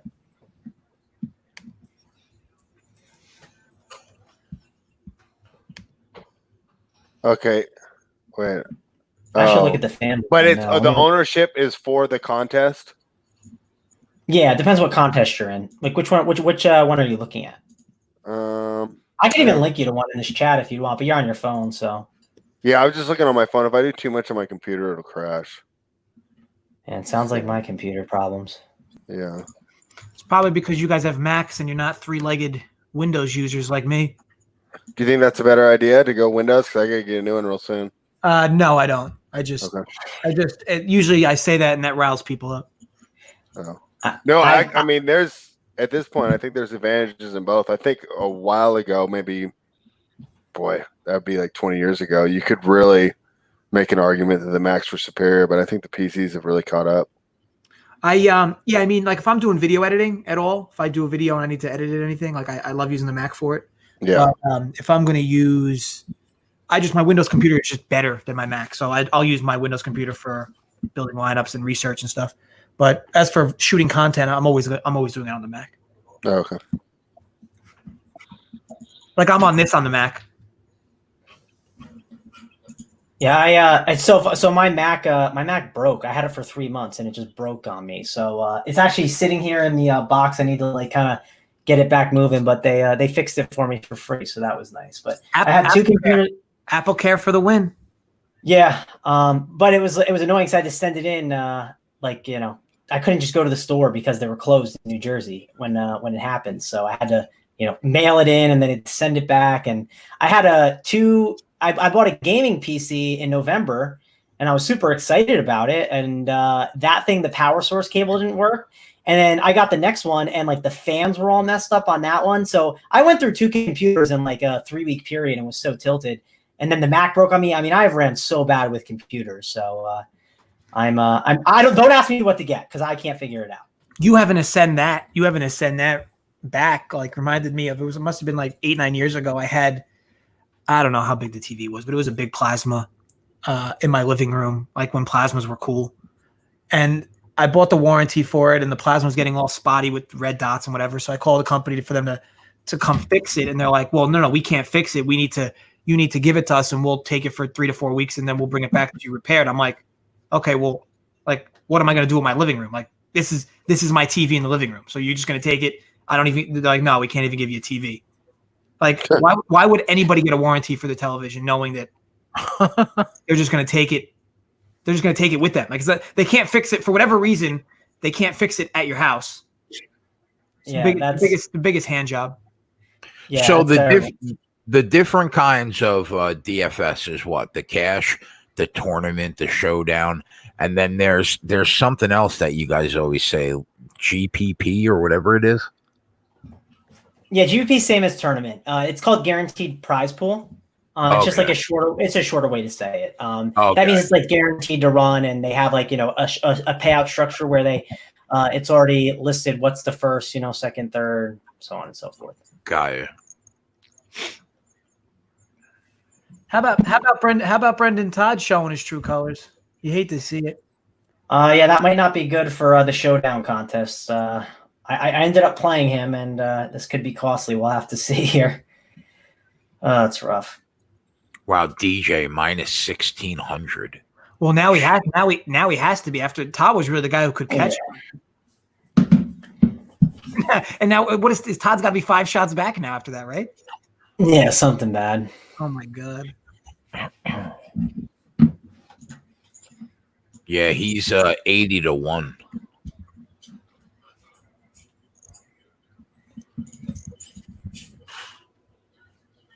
Is this race expected to start at 450? I hope so.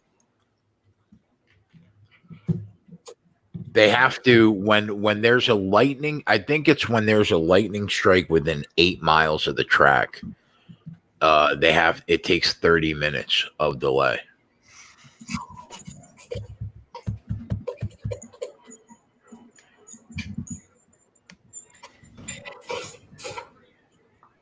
We might have this matchup golf bet. We might be back.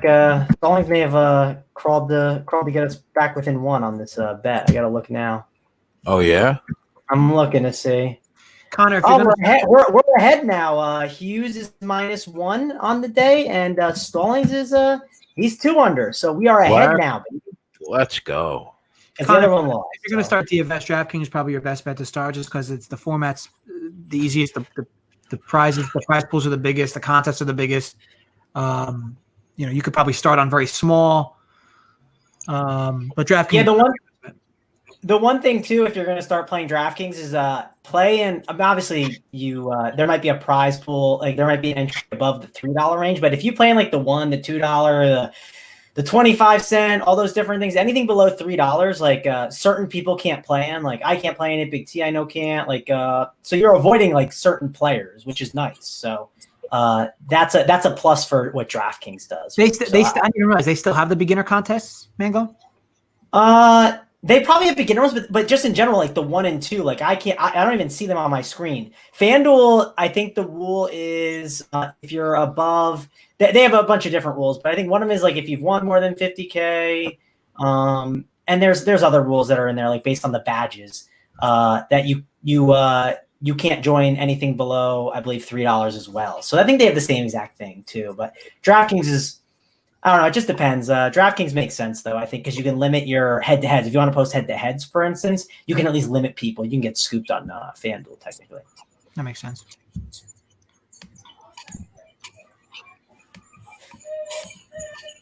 It's so funny, though. I'm tilted at FanDuel because they always do everything wrong, but I'm a FanDuel truther because they I don't know. I find the contest kind of soft, and on top of that, I think I like FanDuel is like, when you use like something at first and you like their like you like it because that's the first thing you used. Like that's how I was with FanDuel. I used FanDuel before DraftKings, so I always have a soft spot for them. I used to love. I'm trying to think of the one I really used to. Maybe it was Draft Day. I used to love Draft Day. Probably is Draft Day or Draft Street. Maybe one of them. I don't know. I don't think it was Draft Street because I think Draft Street was already Draft? on when I started playing. I'd have to confirm. But yeah, I mean, ultimately, you're right. I mean, sometimes you like those niche spots, and FanDuel is definitely not DraftKings, but they are different.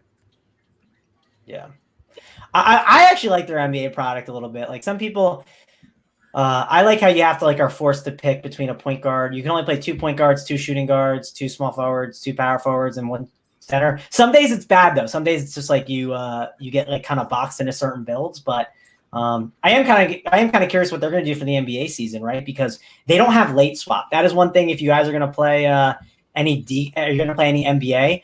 FanDuel typically doesn't do any late swap, and DK does. So, for instance, Jay, I don't know if you know what the late swap means, but if I play a guy at noon, the contest normally, let's say for basketball, it locks at noon. On FanDuel, it would lock completely at noon, and you couldn't change anything, even your guys at 10 o'clock. So if any news happens, like Kawhi decides to sit in a 10 o'clock game, you'd lose Kawhi in your lineup. On DraftKings, you could at least change it because they have late swap. So I don't know if FanDuel's going to end up adding late swap because of this. I'm sure they're going to get some pressure about it, and people are going to complain, though, because it seems a little ridiculous. Brandon says, Mangone, give me someone over 10-1 who's live to win. I can't play 3-1 nonsense in NASCAR. Yeah, I agree there. Is he talking in golf or NASCAR for 10? NASCAR. Oh, a 10-1? Gosh, I don't know. Let me see. I'm not a NASCAR expert, so you should probably ask the other guys. I can't find a live bet on NASCAR right now. Yeah, I can. To win outright, Keselowski's 11-1. He's live. Blaney's 14-1. He has the potential to be live. And if you want some really late flyers, maybe Almirola at 20-1, Eric Jones at 33-1. I'll tell you what, Brandon. I mean, ultimately, Hamlin's not going to go wire to wire here. So, you got to figure you'll be able to get better Hamlin odds mid-race. That's what I would just like the wide bet, right? That makes sense. Yeah, that's exactly what I'm hoping for. Yeah.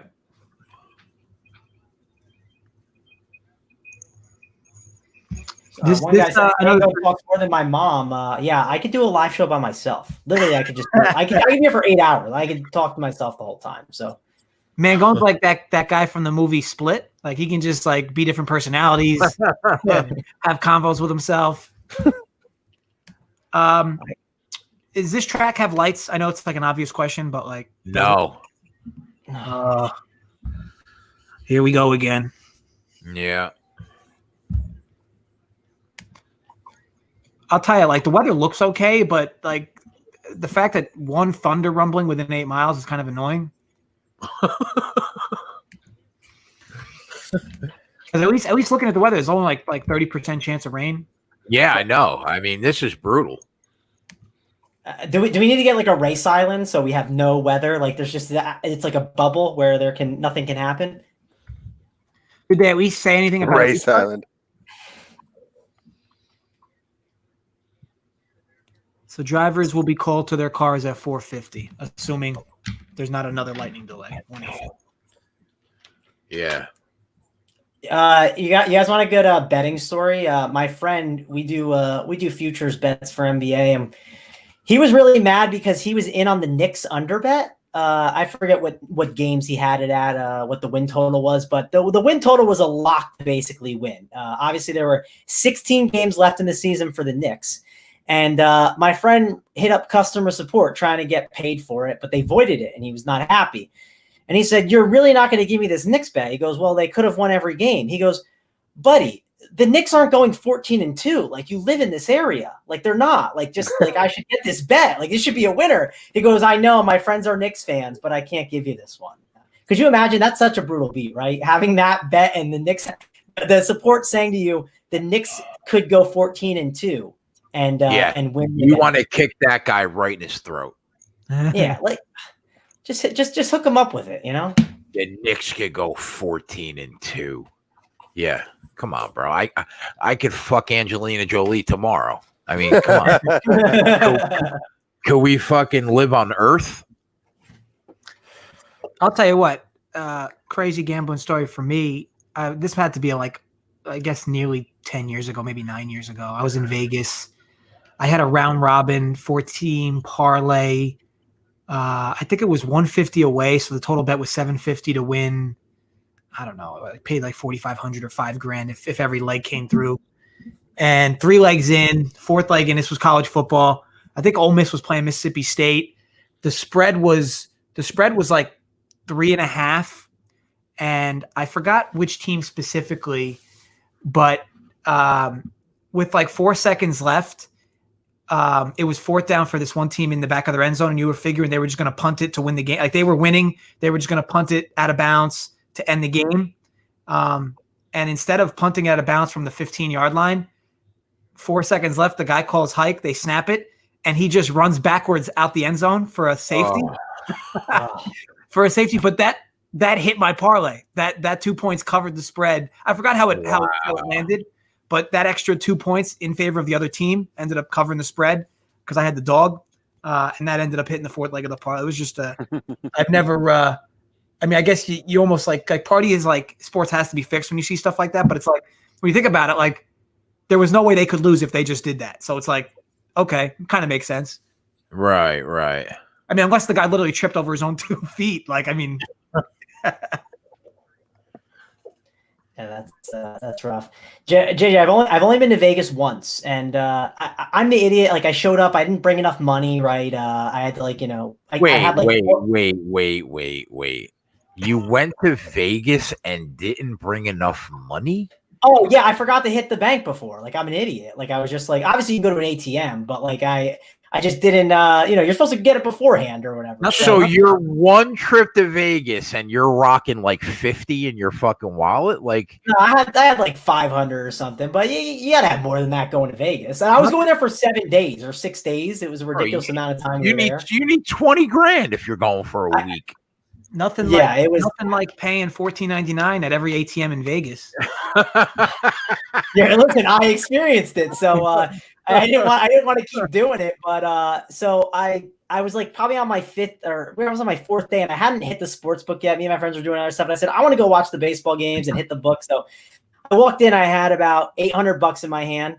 I laid it out on some degenerate 5-team parlays. I even tried to do some home run bets, but they didn't have those. I was mad about that. But I laid out probably like 8 bets. I had a WNBA bet. I had like 6 or 7 baseball bets, and they all hit. And I ended up putting up like $800 and walked out with like 2,100. So I'm undefeated at betting in Vegas. I feel like I should never bet again. Basically, there. I feel like I basically pulled the Vegas Dave. I'm undefeated, all the whale winners, and I should never bet there again. How old are you? How old are you, Trav? I'm 29. Oh, okay. Yeah, I think I don't even know how many times I've been to Vegas. Close to 8, maybe. Probably.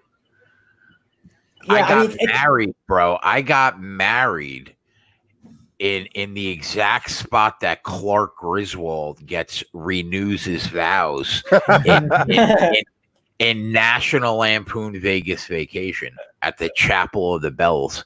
I walk in, bro. There's this old lady that looks like the crypt keeper from Tales from the Crypt, right? Mm-hmm. She's just dusty. And like, she's like, "Oh, how are you?" I'm like, "Yeah, I'm good." I'm like, "I want to marry this broad." And she's like, "Okay." and I said, if I'm going to get married here, you need to put me in the exact spot that Clark Griswold got married in Vegas Vacation. I said, because if not, I'm not going to marry her. And so the lady's like, "Well, we would have to move some things around." I said, "Well, then move it around." I said, "I'll pay extra." I said, "I just need to stand there." And they made it happen. They made it work. And then that was followed by 12 years of misery. So that worked out really that worked out really, really well for me. The customer's always right. That's what they say. So yeah, exactly. Right. Exactly. I'll tell you what, a place I'll never go back to is Lake Tahoe. It has nothing to do with. Really, I love Tahoe. Why is that? It has nothing to do with. Look, it's a beautiful. Everything they have there is beautiful. The golf course, the ski resorts. Yeah. I just absolutely got kicked in the nuts going to Lake Tahoe. Oh my God. I went there they do that celebrity golf tournament every year there, spread. I'm not sure. So my dad gets invited there every year, and he took me there. I want to say it was like 3-4 years ago. Woof. God, I still have nightmares about it. Man, Bro, we do gotta they get have- you back do in. they You're have- missing it. They have sports books and casinos out there? Yeah. Yeah, it's real small, but it's enough to where you can get down, especially like if you're just betting big sports like NBA and NFL. Now most of them are William Hill, so you don't even line shop. You go up there and you get one line in like the 4 books that they have. But really, I'd say the appeal is if you go up there in a group, you can get your bets down and then just go have the most fun you want all day. You know, beautiful by the lake. They have hiking, you know, beautiful places to eat, a lot of good food, and then, you know, go spend your evening watching the games. So, I'm big on Tahoe. Yeah, it's I mean, look, the traveling to get there sucks. You basically got to fly into Reno, and then you take like a 2-hour, you know, either limo or cab, whatever you take to get from Reno. I mean, for me being on the East Coast, it's literally like a full day of travel to get there. Mm-hmm. And then, like I said, when I went there for the celebrity golf tournament, there's like literally nothing to bet on. Like that's the worst time of the year to bet on anything Because it's the middle of summer, right? So it's like baseball only. It's not even because they do that celebrity golf tournament specifically during the All-Star MLB All-Star break. So there's literally nothing to bet on. Like, there's one thing to bet on, JJ, that you're supposedly pretty good at. WTA. Yeah. So I mean, back then But it sucks. So back then I wasn't. I've definitely followed ATP and WTA much more over the last 4 years, but back then I definitely wasn't. A lot of times the lines aren't even on the boards. You have to ask them to print out the lines for you. That's how little a handle they take is on tennis. Yeah, I mean, but look, like I said, the area is beautiful. It's a great spot to go with family, like because there's just literally there's more than enough for multiple people to do there. There's not just gambling, obviously, but yeah, for me being a degenerate who when I go to places like that, I just want to gamble. I was basically forced to play craps all weekend, and that was what a disaster. Does anything make you more rock hard than when you see odds displayed on the screen of a Fox broadcast?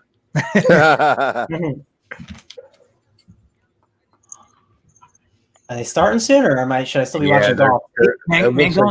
Don't be putting the eyes on it. You're gonna mush it. Oh no, not the Maloink. Come on, bro. Just kind of, let's just not even address the elephant in the room. I'll watch the golf. DJ just bogeyed, so maybe Bryson somehow. Nah, there's no chance. He didn't have a good round. It looks like today.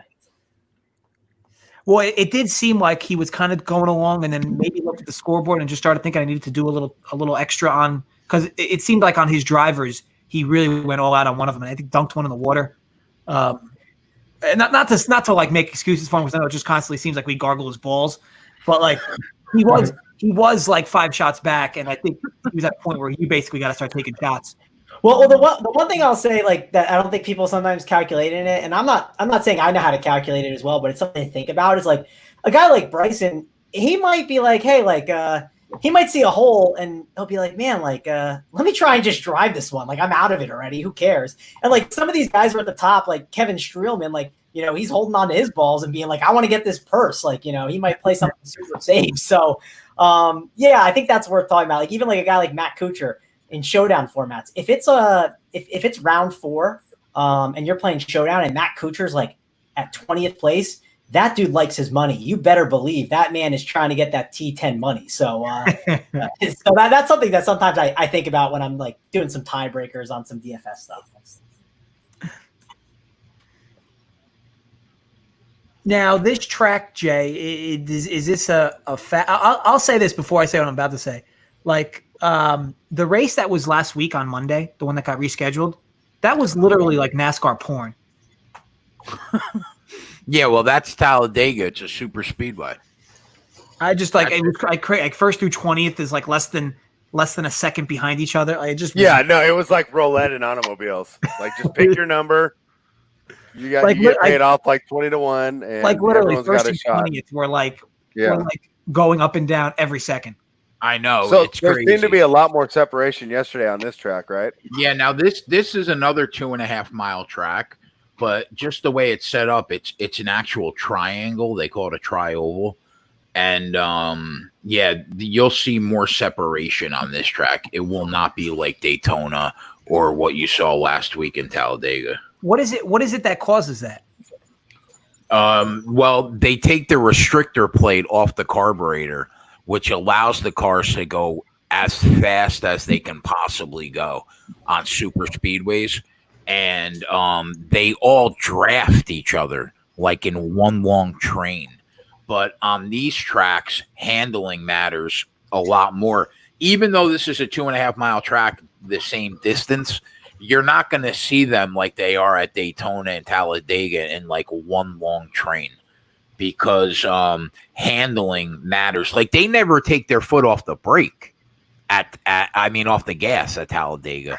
Like you're really never on the brake. You could ride that whole track without even putting your foot on the brake. Here, you actually have to brake. Handling comes into play a lot more, but there it's just raw horsepower, which is why we missed that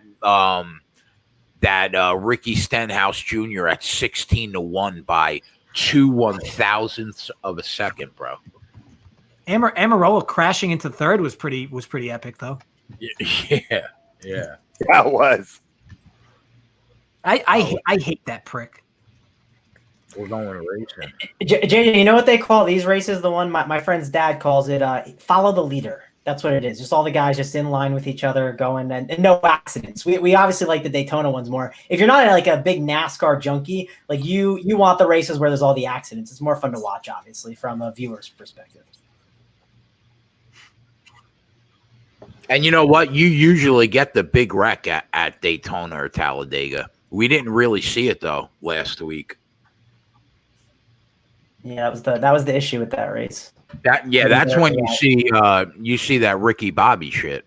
Cars flipping and like 10 to 15 car pileups. So how many laps is this track? Well, it's 2.5 mile track, and they're racing 350 miles today, I think. Oh wow, so this has got to be a long ass race. Well, normally they run 500 miles. At this track? No, not at this track. Because I'm thinking 2.5 miles at 350. It's got to be a long race. Yeah, 350. Are they gonna really get this 140. Somewhere around 140. Yeah, I think they get it in. Well, is there any more rain coming? Any at all? They're on the track. Mangone, we talked about this. It's the elephant in the room that we're not going to address until at least the race. Yeah, come on, bro. Don't mush the race. Maybe we want to mush it so we can watch on Monday. You know what I mean? I don't know. No, I'm good, bro.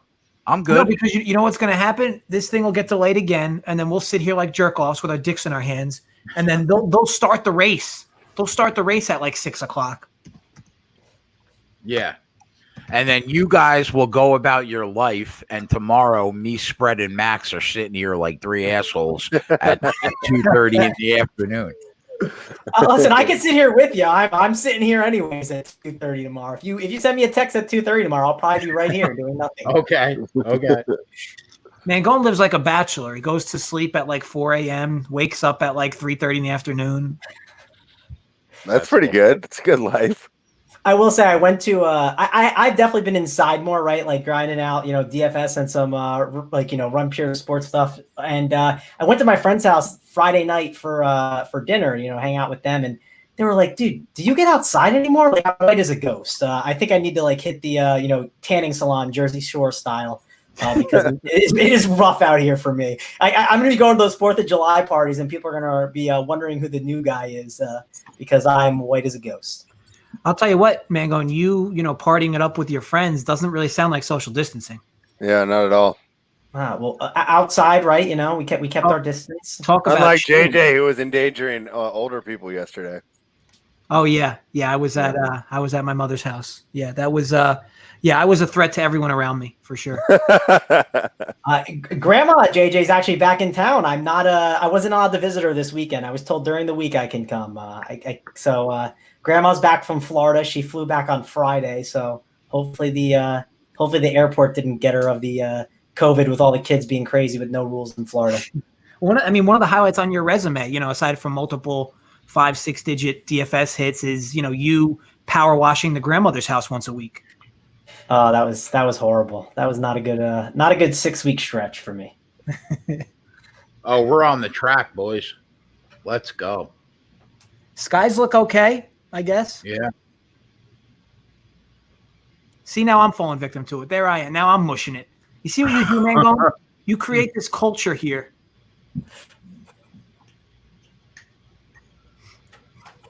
So Max has been a little quiet. I'm wondering if he's like heavily invested in this race.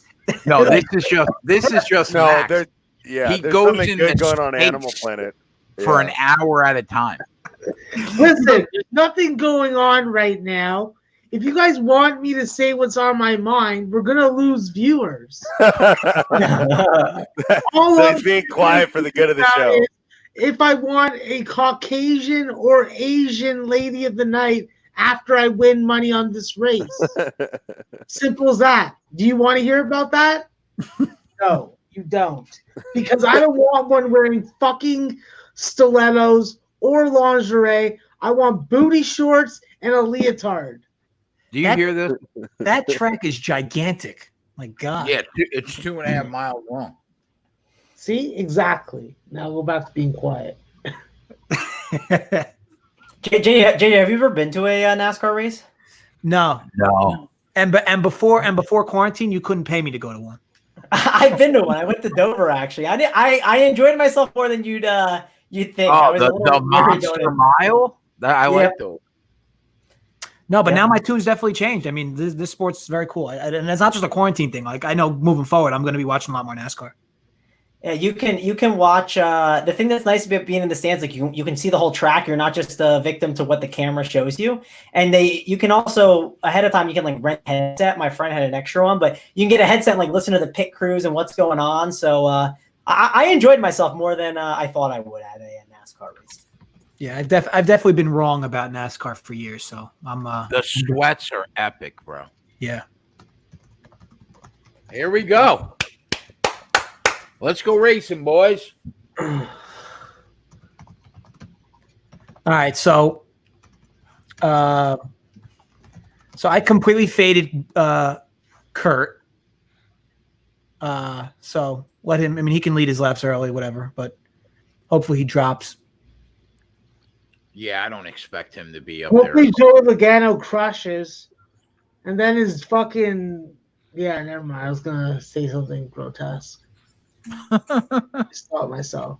Could we go back to your fantasy about booty shorts and a leotard? Listen, Why the leotard? What being a lady of the night. So what does the leotard do for you? Like, you explain that?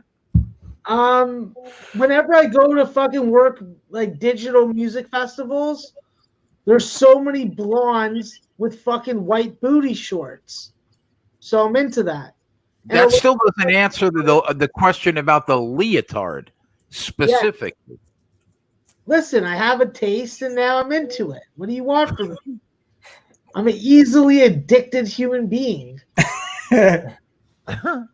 Max, I want you to walk me through. You're on this diet. I was going to be kind and like not bring pizza on air and be nice to you. But after that Logano comment, I might bring it on air and eat it in front of your face. But listen, you can eat whatever you want. I gotta look at myself in the mirror every time I walk by one in this place. Trust me, that ain't gonna fucking push me over the limits. I may have some deep resentment towards you, but no, it's all good. Eat whatever you want. How's the how is like walk me through it, like during the day, like how many times are we just like angry at the world that like we can't eat something? Like I would say between 5 to 10 times at night. Yeah, you're asking the wrong kid. He's angry at the world regardless all the time. of diet. Yeah. Well, yeah, I'm angry a lot. Yeah, that's true. I got a lot to be angry about. I'm not going to start talking about it here, but yeah. No, I always talk about it here. That's a fucking complete lie. I'll get the therapist couch out. I'll start taking my notes. Max, how do you feel? I want college basketball more than anything, and I'm sick of fucking hearing news about 2021, 2022 recruits getting offers. I don't give a fuck about it until you commit somewhere. Stop fucking tweeting and filling my timeline with that bullshit. Like these guys want a fucking hand job because they got an offer. I'm sorry, the guy who used to do that's not around anymore. Oh no, Max, no. Why do we have a caution? Is it Yes. Something about Kurt and clean air, and that no longer happening. Just hopefully this isn't a weather one. Kurt and clean air. I love it. I love how they're all in on NASCAR now. I love it. I don't know why there is a caution. What happened? Watch it be weather Aaron related. Watto says caution for rain. Oh, Or Jesus. I can't figure it out. Don't be that. I don't think they do cautions for Jesus, though. I know it is the Bible Belt, but. By the way, JJ, they got Jeremy in chat. He says he had no interest in NASCAR until he was peer pressured into going to Michigan. What a blast at live races. I've got offered from DraftKings to go to Pocono for and to get into the pit. They gave me the passes I could have got. JJ, we gotta go. We gotta get pit passes, take the pictures, be part of the pit crew, and you'll have a blast with it, I think. Yeah, I'm in. I'm Do sorry. you think JJ will be the only race attendee with a chain on? Oh man, dude. How about 2 chains spread? Oh, there we go. Listen, You'll be guys, stylish and you can Carolina represent your favorite rapper at the same time. JJ, watch out. Those guys are militia. Trust me, they're dangerous. So Jay, just to let you know, this is not a safe space. It's not a safe place. Don't make me. Don't make me. I'll put Put out the disclaimer. Yeah. I'll drop the save. disclaimer right now, man. No, fuck that shit. Fuck that shit. This is not a safe space. Here, look, boom. There's your disclaimer. Yeah, this is a safe space. Say Read the whatever bottom of the screen, Max. Now, whatever did we get confirmation that this is a rain caution? 100%. Yeah, but I think they're gonna stay out on the track though and try to wait it out. I don't think they're gonna roll back down the pits yet. No, they only do that with lightning. My friend who's boots on the ground, he said it's pouring at his house. So I just asked him to. Is that Tyler? No, not Tyler. I think Tyler was saying Tyler says it's pouring here too. Yeah. Oh God. I don't know why they don't just come out here for the races. I had like a quarter of an inch of rain in May, and we probably won't rain again in California till like October, maybe. I mean, assuming everything goes well, it'll probably be like week 6 of the NFL by the time I see rain again. Imagine that kind of life. Yeah. No rain till week 6. I already told you the idea. It's Race Island, and we just get a giant dome, and we're done. You don't even have to transfer from track to track. They all have their own garage. Like, it's just perfect. Race Island with a dome, and you can race every single day. It'd be golden. JJ, we would be awesome because we could play softball every day. Yeah, that's my speed. I'd be down with that. You play softball too, JJ? Yeah, me and Max have talked about composite bats on here before. Okay, I missed that episode. I like to name my bats after women that are too old for me to bang. So what, like you have a bat named Susan Sarandon? No, I have one named Cindy for Cindy Crawford. Okay, that makes sense. Although I would disagree with your assessment of her. I would still bang her regardless. Yeah, so I mean, I don't think that she counts. Yeah, but she does because she's Cindy Crawford. And then obviously Elizabeth Berkley, because who doesn't like Showgirls? Okay. I watched Beavis and Butthead do America and then Showgirls at a sleepover once. Sleepover. I don't even know. How do you respond to that? You just let them keep rolling. Hey, Jay, I could go back on mute. You just give me the fucking word. No, I'm happy that you're talking, bro. Keep it up. Okay, but you have to understand, it's not college basketball season. I don't have anything really intelligent to say. No, you broke down the race pretty good earlier. I think you had a Yeah. nice little breakdown of the Chevys, manufacturers. Yeah, we faded the Chevys. You were big on the Camrys. Well, All right. speaking of Fine. islands, You win. I'll speaking continue- of islands, continue to boo. vocalize my thoughts. Let's go with that Sports Keg Fight Month. That's I it. cannot wait, man. We got like 4 events in July. It's gonna be sick. And you know what's cool for me, Jay, is that now it's coming around to where a lot of the fighters that we've previewed and watched live on the show are coming around for their second appearance. So I definitely feel like I'm getting much more in the swing of things as far as being up to date with the UFC fighters and their strengths and weaknesses. Yeah, that's my only problem with UFC. Like, I feel like I have to listen to 4 podcasts to understand everyone's name and the fighters. Like, just so I can at least know who's fighting, because all the names are so confusing. It's not like if you play like, one sport after a week, you figure it out because the fighters are rotated. Like, Yeah. so much. This next card, the pay-per-view, is going to be crazy. I'm excited. Yeah, it's so stacked. The card is so stacked, man. Yeah, but when they're stacked, we don't go like 9-0. Yeah, we just Jay, can you guarantee we at least go 6-1? I mean, there have been like 5 fight casts that we haven't made money on in 18 months, bro. See how I tee you up for that? I know you want to fucking say that, bro. very Maybe I nice, can't- Max. Very maybe- nice. Maybe I can't guarantee 6-1, but Now it says it's going to red flag. oh fuck me, they're going down pit road. If you don't guarantee 6-1, you got to eat a whole fucking thing of mortadella on the show. I don't know if I could do that. You got to put They have keto mortadella, Max. on that and chow down. Have you had a keto mortadella I don't fucking think that exists. made out of cauliflower? Yeah, I would fucking rather eat fucking my own shit. That works Okay, out wow. because Jay won't give any picks, and then he'll just give all these leans, and they'll all just win. So we'll make money no matter. No, what. if the card's stacked and he's having a good time, it's a tougher night. Those are usually more like the 5 and 3s. The You know what? 4 and I just 2s. decided I hate everybody on this show. You can't hate JJ. You can hate the rest of us. No, you can't. You can't no. eat me. We should What are you talking about? Look at the hat that you're wearing. we'll have fun. It'll be good. We'll have a couple fighters on from the UFC in the next couple weeks. Yeah.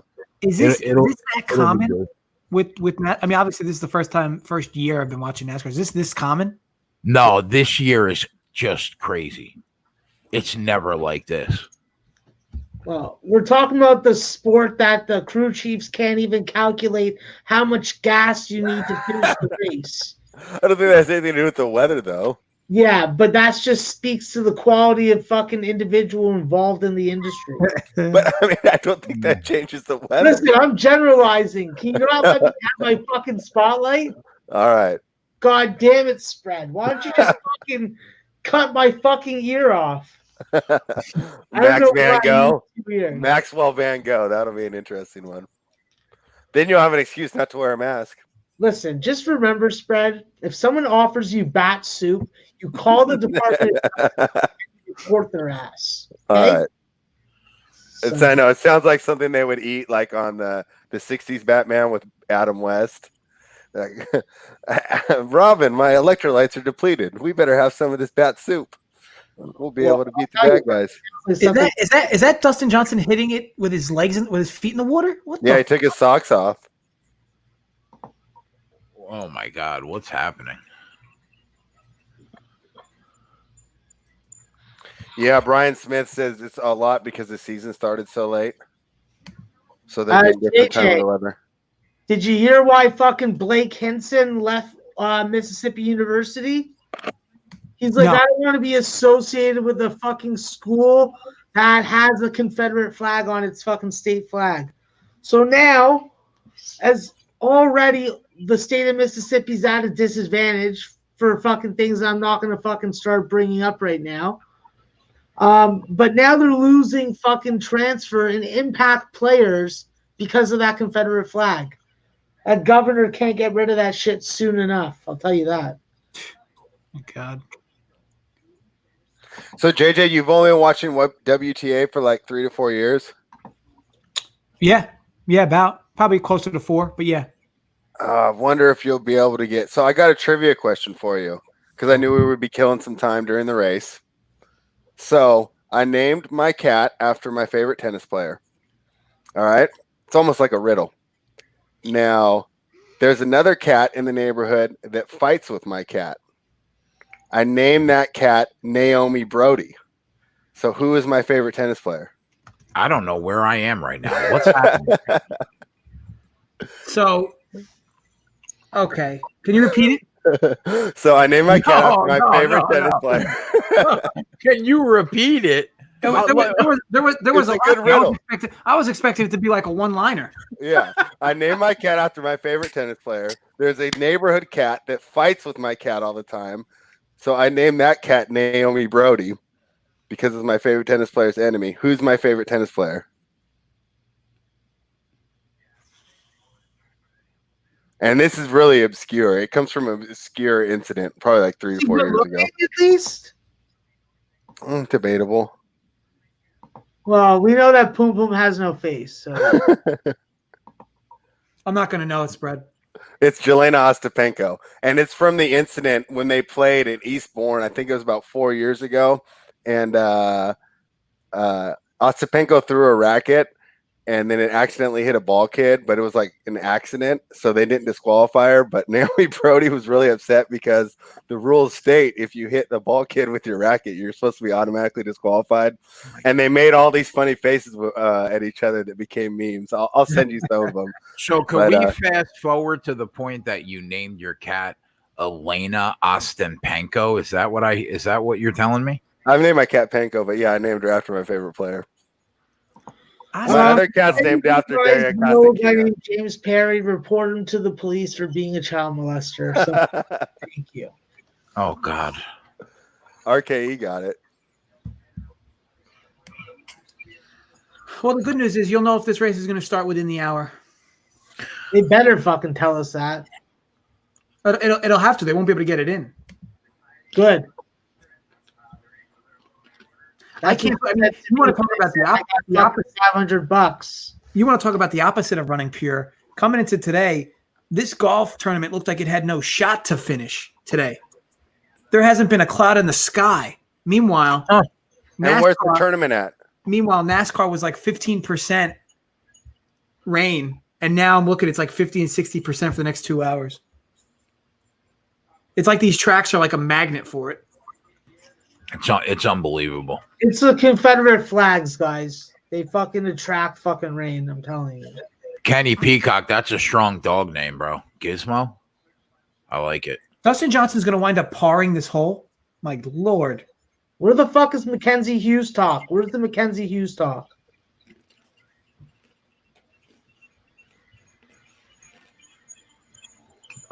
Hughes is 5 strokes back, Max. That fucking piece of shit. That guy better not come back to Canada without at least a top 3 finish. Otherwise, he's dead to me. I don't give a shit if he's a Leafs fan. The Leafs better lose to Columbus so we can get Alex Lafreniere. Whatever the fuck his goddamn name is. Yeah, you might as well be speaking Greek. We're talking hockey. Hockey. We're talking hockey. That means we're the race is not going, I'm guessing. That happens a lot here on these NASCAR races. I guess at some point, right? NASCAR, I mean, I get it. They start late for the media and for the coverage, right? But like, man, at some point you got to start thinking they should be able to adjust times based on what weather looks like, because You know why, Jay? They had 3 races today. They got the truck race and the Xfinity race in earlier today. But you could argue that you maybe shift around the times because this is the biggest race of the day for them, no? Yeah, I agree. I think it's mainly because of TV, like ads and everything. People watching it, eyes on it. But I mean, it's like, what are eyes going to be on? Just nothing going on. Yeah, I mean, they would literally, I guess this is why it's good news. I mean, they're going to have to make a decision. They're either going to they're either going to have to commit to starting this late and only finishing half of it, Right. making it official at half because they already started. I think it would be different. I think they would have already called it if they didn't start the race.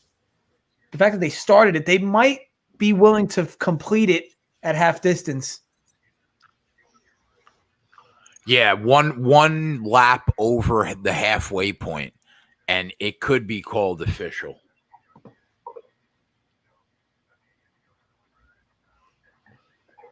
Now, are they still in their cars? It looks like it, right? Yeah, they are. When is their next race, and like what are they going to maybe do? Because like I know, like, do they have like a race coming up where they have to get out of here quicker, or what's the deal? The next race on it says in Indianapolis Motor Speedway. That's the Brickyard, I think. July 5th, 4th of July weekend. So they got time. They could easily move it. It sounds like, I guess.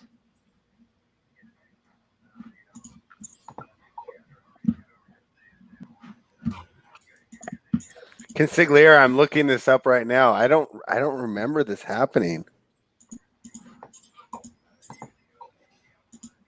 Yeah, we can't be racing at tracks anymore where there's no lights because they can go till 11 o'clock at night if they had lights.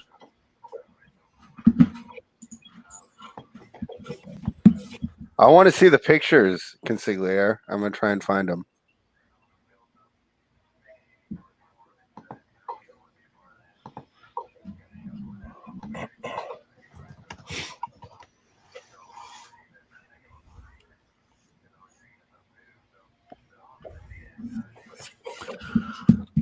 Oh, MT13. There won't be a football package, my friend. We will all be over at the Run Pure Bet site. But thank you. I appreciate it. We'll see you over there. Yeah, I can't wait to bring my fucking mid-major unders to the fucking site. It's going to be fucking epic. What am I going to do on like a Tuesday night? Like I need the Tuesday, Thursday, I need those mid-majors. I'll give you whatever you want, but I'll bring those mid-majors that fucking no one wants to bet on, and then we'll cash on them, and then you'll love them. Swag. JJ, are you a big Maction guy when college football pops off? Oh, yeah. FCS football. Okay, why can't they fucking... Sorry about that, Spread. You said Are you Maction? big on the Maction, the Tuesday night games? Yeah, like I'll typically bet like 2 out of the 3 days or 4 days. I know they usually run from Tuesday to Thursday, but as the season goes on, they even run them on Monday. I'll typically bet like 2 out of the 4. I mean, don't get me wrong. Every slate's different. If I see an edge, I'll see an edge. But yeah, no, I definitely bet them.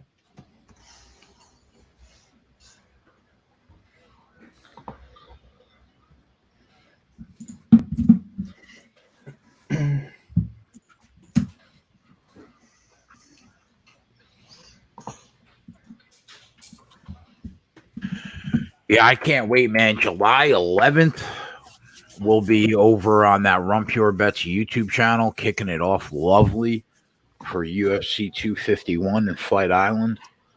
It's going to be a good time.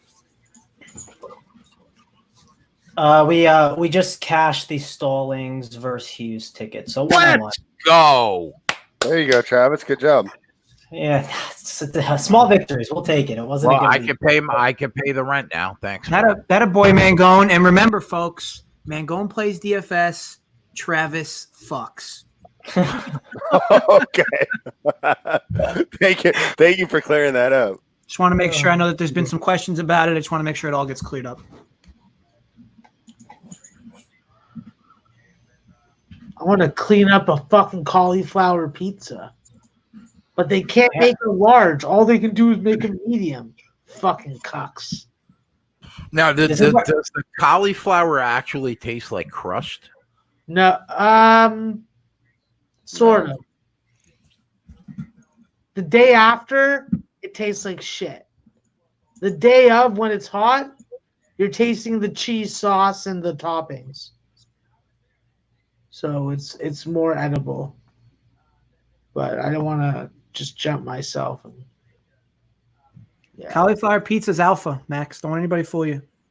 Bro, all I gotta do is take my Vaseline and fucking pee standing up, and I know I'm alpha. But when I eat this cauliflower pizza, it's like, what is the purpose in the fucking world? Yesterday's comment about everybody needs to drop the pipe in for a splash Oh yeah. was fantastic. Oh my god, are they really covering every car? Ugh. Yeah, they're covering the cars. Ugh. And they say golf suspended due to rain. I mean, these Sundays have just been brutal.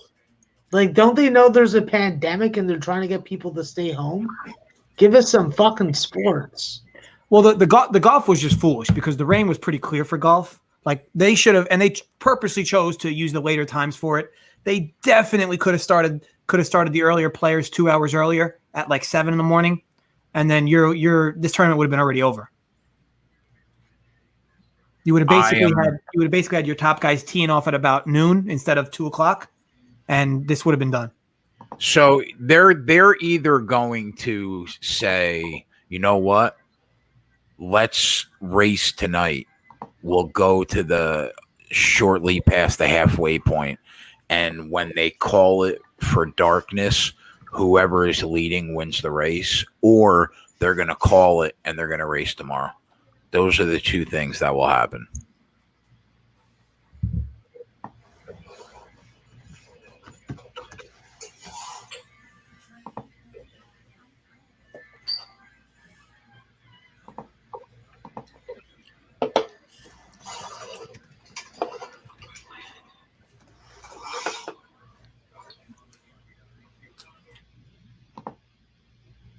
Jeremy Schaefer's got a good question if you guys want to go over that. Travis and JJ. You guys see that in the chat? Please don't laugh at me, but is Rump here? Yeah, gonna be a super low monthly fee, Jeremy, and it'll definitely accommodate your whether you're betting $5-10 a game. It'll definitely accommodate it. Yeah, you caught me mid. I was mid Bachelor Life eating my pizza from yesterday, JJ. So, How does it taste? oh, it tastes great. It's good. What toppings did you go for? I went half plain, half sausage. So that was All right. Why'd you go half plain? I mean, sometimes just too much. Like I don't need. Is that the man going half? So Travis fucks on the other half, and the man going half is plain. Yeah, like I don't want to just indulge myself in all the toppings. So you need a lighter slice here and there. Yeah. That's a wild mix. Am I skinny? I mean, I don't know. I guess. Okay, good. I could learn from you then. You gotta do the intermittent fasting, where you just you eat in like an 8-hour interval, like right when you it's like right when you you do a 16-8. Oh yeah. Doing that. It's the 8-hour one, 16-8. I mean, if you're sleeping from 4 a.m. to 3 p.m., that means you only have to go 2 hours when you wake up. I was saying, it's different for me because I sleep in kind of later, and I wake up and I eat breakfast right away, and then I don't have a lunch because breakfast is basically lunch, and then I have dinner, and then at night I just don't snack at all. So, what county do you live in Jersey? Somerset. Oh, okay. Where are you at? I'm in Essex. Okay. I'm in right by not that far from Brookdale Park in Bloomfield. Okay. You guys you're in North Jersey. I'm more central.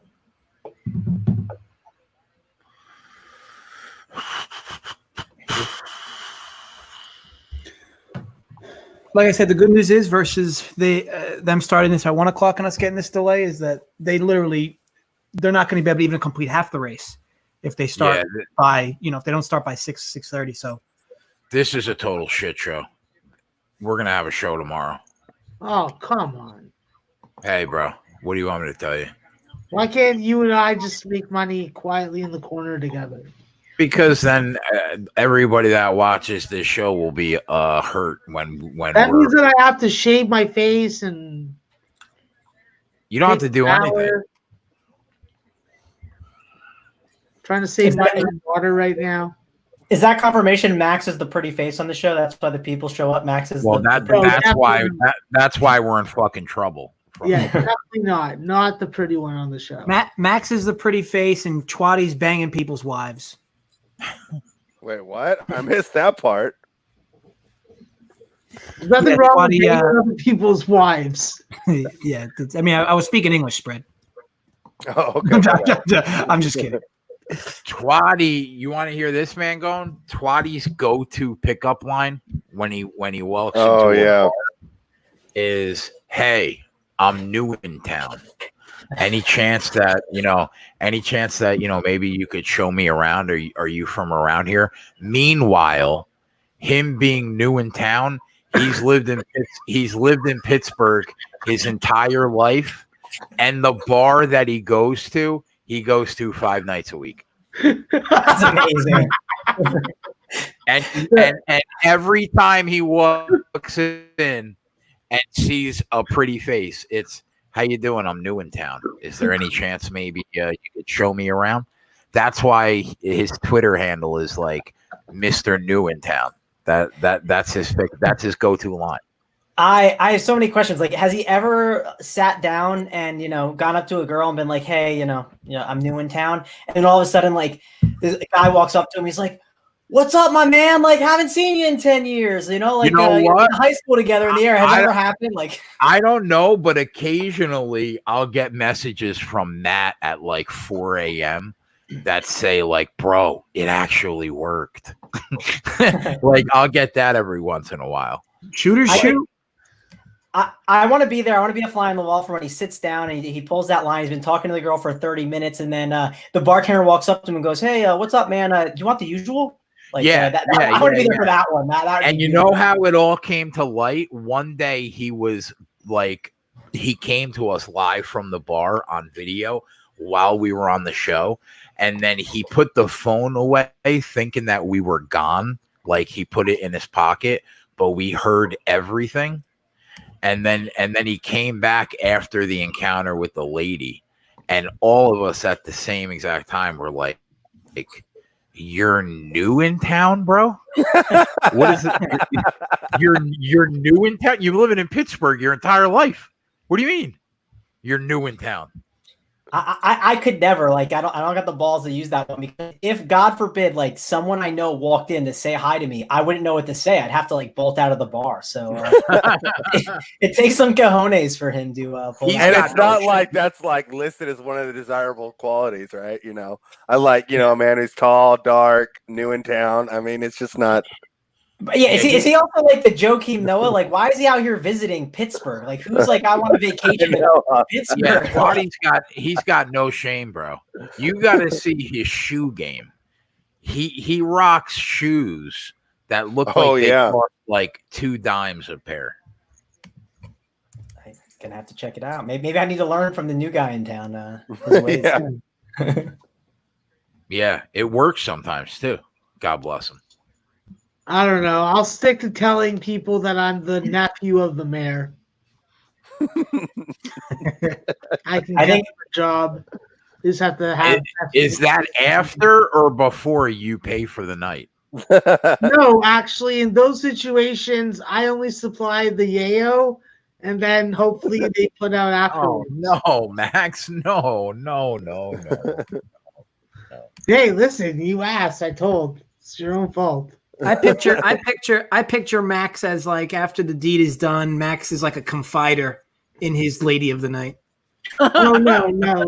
AJ, no. Like, I'm really struggling to cap this one mid-major team. Every time I bet the over, they go under, and I just can't get a handle on them. No. Guys, you have to remember, these women are hustlers. Do you pay extra to spoon at the end of the night? That's like something a beta would do, Jay, so you'd have to try that yourself. So shut the fuck up. You settle. Right, let me tell you something, bro. Once the deed is done, the thought of how many other dicks were there before you pops into your head. You want to get the hell out of there, get to a shower, clean that fucking filth off of you. The last time I was cheering on two men spooning each other was last night in that fight we had going on. I was all in on the men spooning. me too. Angle. Yeah, I just me think too. that they're laying on top of each other, blowing in each other's ears. That over 1.5 in the Allen fight, I was a big fan of them hugging. Well, especially with how it started. Yeah, it was not a pretty start. I was worried. I saw like Empire Maker on Twitter was like Allen by massacre, and then like 2 seconds later, the dude just started like crushing him. I was like, this could get ugly quick, but we held on. The sports kid got the W. Dale Johnston just sums up that last 5 minutes of the conversation perfectly. Good Lord. Exactly. Well, what else am I here for, bud? You want to hear yours? Man, and I'm getting crap for WTA riddles over here. This is what I was trying to save you guys from.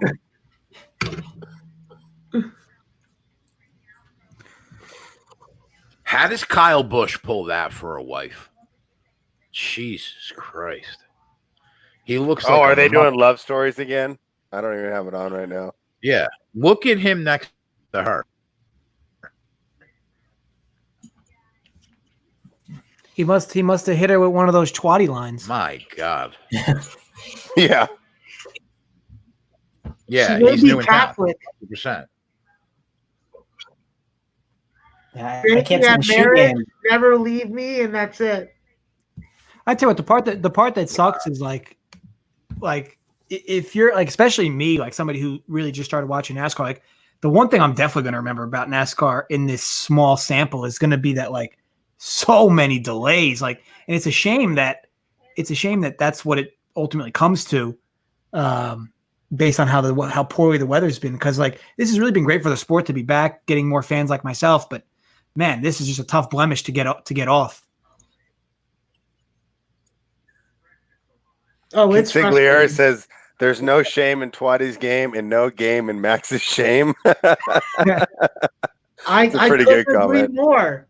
Listen, bud, I lived once and I've been locked up before, so I know what it is to go without.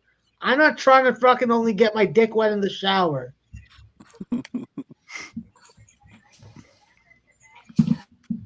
Just can't even take the vulgarity. Wow. There is something liberating about paying for it and then just dealing out. We all pay for it one way or another. Unless you got that whole like I'm jobless, moneyless fucking deal and I just want to bang you. It sounds like I have to update my my dating profile to I'm the new guy in town, just to make that my bio. I think that it would work well for Mangone. I think that Mangone can fucking take that shit commercial. Is it like DFS Mangone, or are you trying to find the ones that aren't high percentage? You want to find the like ones on the dating profile that like money aren't 50% owned? Yeah, I mean, hey, listen, you're trying to find whatever hits, I guess, right? Yeah. So 50%, 10%. I mean, you find the hit and then make the decision once you got it. So. Jay's gone, Max. You know what that means. Time for the monologue. I'll I'm tell not you what, even in the mood right now. this is pretty tilting. From what I see here, that guy Bob Pockgrass, I guess one of the reporters for NASCAR, he's saying they could end up starting this as late as 7:30 to try to get half the race in. God, that would be awful. I'm actually pretty used to it now. That's why I like trying to come with like weird WTA trivia questions and other weird things to talk about to kill the time. So, Travis, you said you do NBA. Did you have some thoughts on the schedule? Did you see it? So I haven't seen the schedule, but like quarantine wise, where my brain went was like, again, like we don't know what the lines are, right? The line is always what matters. Even in DFS too, it's The like lines are out. There's lines out. Oh, are they all up?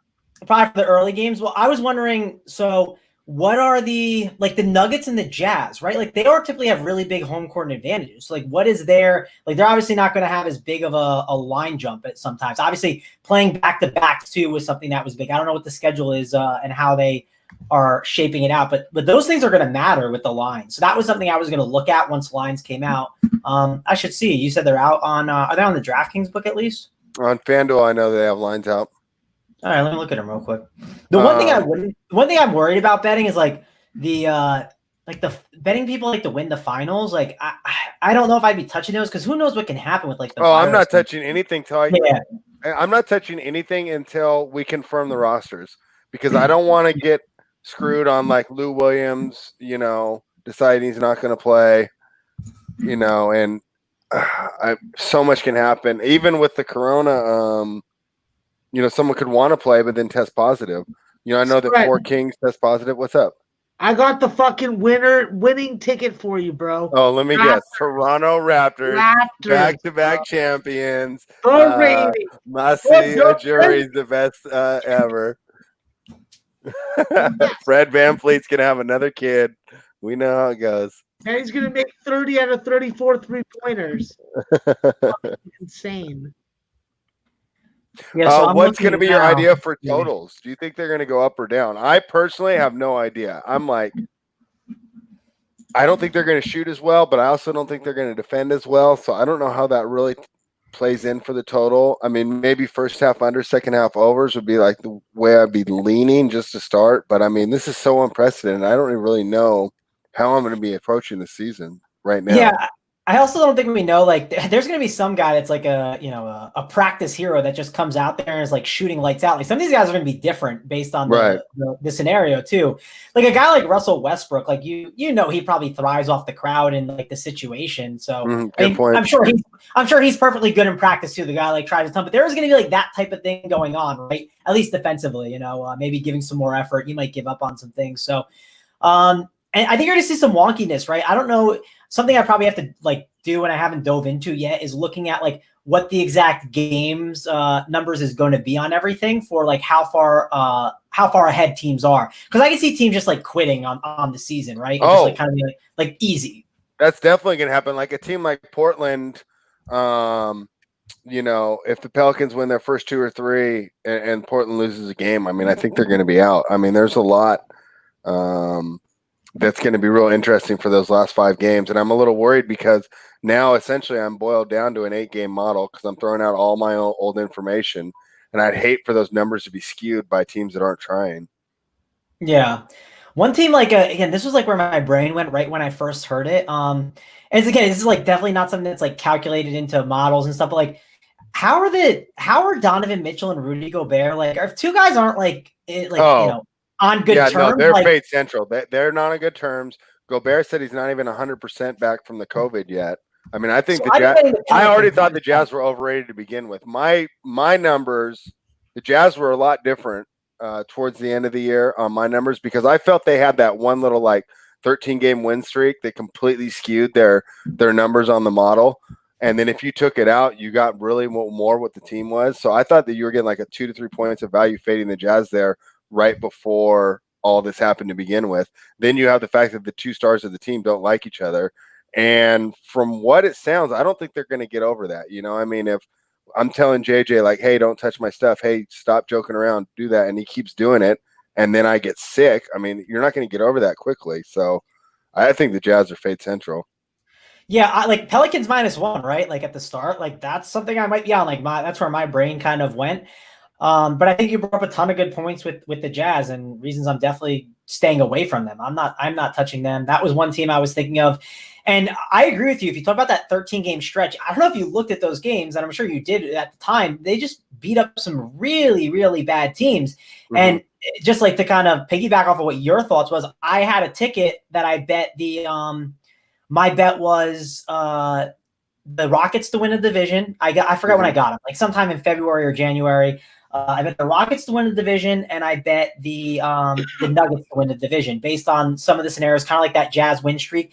And on top of it, Luka was dealing with some injuries at the time, and my thought process was the Mavericks are going to hold back on Luka towards the end of the stretch because they're going to make playoffs, right? Like that's a big deal for the Mavericks to make the playoffs. It has been a while since that's happened. So they're not going to push for this like certain seed. So I did like a parlay of 2 of those, and I put like a significant amount on it, like whatever I could, the max. And I felt good about it. Obviously now maybe not as much, but I had the same thought process as you with the Jazz, that they were just completely overrated. And I worry about that with the Nuggets too. I kind of think they're a bit overrated as well. So I wonder if they have any games up right now that I can look at to see who they're playing first. I think the game out. Nuggets and the Jazz are the first game, and I think the totals dropped 2 points since the opener. So obviously Pelicans better. Jazz. Oh, is it Pelicans Jazz? And that's the one that the total dropped on. Yeah, okay. Excuse me. On the Rockets, one thing I think is interesting on this is I think that their small ball strategy is kind of going to be thwarted by the fact that they're all getting rest. I think the small ball worked better when you have tired big men running towards the end of the season where they can exploit the quickness on the court. Now that everyone's got a reset, the big men aren't as tired. They're not going to be as banged up, because obviously you incur more, bodily wear and tear when you're down low on the post grab and rebounds than you do out on the perimeter. I think that actually kind of hurts their little small ball strategy, which is kind of disappointing to me personally, just as a fan, because I was really interested in seeing how that works. And I thought that was, whether it worked or not, at least they were trying something new. Yeah, I was interested to see if it would work. And one thing I mentioned always, I was like, Bucks, Clippers, Lakers, they're the guys, like if you're going to bet a future bet, that's who you bet. But if you're going to bet anyone else, my idea was the Rockets. Not saying I thought they'd win, but it just had a different approach and strategy that could if they get hot, and they'd have to get super hot. So that, again, I wasn't planning on betting them to win, but when someone asked me for a long shot, I was like, that's who I would go if I had to. So yeah, that's kind of my take on it. And John Royce says Fame's James Harden points every game, no strip clubs, no chance. You might have saw it. There was a fun thread going around on Reddit in February, and it actually tracked his performance in correlation to the quality of the strip clubs in the area. And he actually performed better with the poor strip clubs. So, in fact, he might play better without the strip clubs because that seemed to be the way that we were going with that little angle there. Are we sure like JJ's not up to no good and just shipping 2,000 of them down there into the Disney bubble? JJ's going to do that on some Lawrence Taylor stuff? That's a good one out of Lawrence Taylor's playbook, right? You heard about that in the 80s, how he would send some of Max's lady friends to the opposing quarterbacks and the opposing offensive linemen's hotel room on Saturday night before the game. Oh yeah, that was proven to be true. Yeah. Yeah, I mean it's actually pretty sharp if you think about it too. I would so here roofie them. What were you saying, Max? I would just roofie them. I would take the tool of the average golfer and just slip a roofie into something. Oh, God. Actually, this is pretty good, Max. We went 2 hours and 41 minutes without you slandering golf. That's definitely longer than I thought. Listen, if I fucking have insomnia, you know what I'm doing. I'm not going to a doctor taking a pill. I'm putting on fucking some women's golf, late LPGA. Michelle used to be hot. She's not anymore. Here's where my brain's kind of going right now. I'm looking at these lines that you mentioned. I see quick look. I looked at the Nuggets first game. Nuggets against the Heat. The Heat are definitely known for being well conditioned. They're so conditioned that if you're not up to par, that what they think is acceptable, they're not going to play you in the rotation. So I think the Heat as a dog is a really great bet there against the Nuggets in the first game. Not to say the Nuggets are bad or anything, but I think there's a little bit of value there with that team for sure. They're also known for hard coaching, all that stuff, right? Jimmy Butler's going to be out there. They're going to grind. So that's just my initial first take. That's why you always see them kind of come out hot to start the season, just like you saw the Heat did this year. So I think that could be a little interesting. And I'm seeing the Jazz against the Thunder too. The Thunder are going to be they're +1 against the Jazz in another spot. So Thunder could be interesting, but I definitely like that Pelicans one against the Jazz for sure. What do you think about Jokic's extreme weight loss? Yeah, so of course that's probably it's a great thing, sure, but it could hurt him, right? We don't know how it's going to affect him. As a banger down in the post. Yeah, it's an absolute unknown. So yeah, I don't know how it's going to actually work for him. So I think this is something that could go wrong. I don't see it. I mean, sure, could it help him a little bit? Yeah, it could help his stamina, but is it going to help him down low as much? I don't know. Yeah, I wonder too if he's not going to be able to get the same position in the post. Consiglieri's got a good question, Travis, and probably definitely want your opinion on this. Any validity to the rumors about Luka being out of shape? And if so, do you think they play him more than the other stars might to get him in game shape before the playoffs, thereby affecting the lines? Have you heard about Luka being out of shape? Because obviously at the beginning of quarantine, he couldn't work out like the other guys. Yeah, I heard about it, but I didn't know exactly. Like, I wanted to read up on it and try and figure out like what the validity to the entire situation was. But I mean, I would typically think the Mavericks are going to put bubble wrap on him. And let's say he's not in quote unquote like game shape. I could still see them like, easing off on him a little bit. Like I said, the Mavs making the playoffs is kind of a big deal. It's been a kind of a long time for that. So I could see them just being like, hey, we're going to ease you in, right? Maybe they give him the, like I remember back in the Jordan documentary, the Michael Jordan 14 minutes game. They're not going to do that, but maybe they give him, they ramp his minutes up slowly, right? They're like, hey, we'll give you 24 minutes, and they give him up to 25, 26, and they slowly bring him back up to speed. And then once they're like positions like clinch, they'll just like kind of cut him off. But I think the Mavs are kind of, it seems like they're basically locked into a playoff spot, and they're just okay with that. And I also think that they're playing for the long term. They have to understand that with LeBron and Leonard being older stars, that their window starts in 2 to 3 years, right when Luka really hits his prime. So I don't know if they're going to be as result-oriented this year. I think they're quite content with just making the playoffs. I don't think they run them into the ground to win and, a first-round matchup just to have the right to be dispatched by the Clippers or the Lakers. Yeah, I'm 100% with you on that. Here's the question for you. I see someone in chat saying he's Clippers over Lakers. Everyone has a side they're on, it seems like. If you had to pick, and again, it's not an easy one, I lean the Clippers mainly because I could get them at plus 340 rather than plus 270 I saw at one point. I don't know if that's still a line, but I just think the Clippers are the better bet when it comes to sports betting. What about you? I'm personally on the Clippers too. I might be a little emotionally invested as a Sacramento Kings fan, not really a big fan of the Lakers, and LeBron going there kind of doubled down on that. It'll be really interesting to see how it goes. Obviously, they did really well at the beginning matchups, but the last one where it really seemed the Lakers had come together, and I think it was a Sunday. I know we did it live because I know I took the Clippers, and I know I caught a lot of guff in the chat when the Lakers were able to win, but it seemed like the Lakers had come together better as a team at this point. Now, I don't know if the reset helps or hurts them. Gives Leonard and Paul George a chance to get fully healthy. I think that helps a lot. I'm really going to be up in the air for both those teams. I think that they're definitely the last time I saw the Bucks, Clippers, and Lakers were all plus 300. Seems about right. I would give each team about a 33% chance to win. And, I really want to see how they come out of this this quarantine, especially with the Lakers finding that chemistry. Did they lose it, or is it just going to keep on rolling?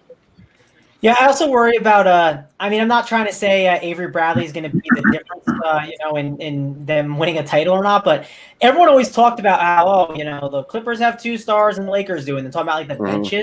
Like Avery Bradley was a big deal on the Lakers because that Lakers bench was not as strong as the Clippers, in my opinion. It just wasn't. And I think that's going to matter a bit for sure. And if I remember right, in the game I'm referencing, I think he had 6 3-point shots as well as providing that solid defense.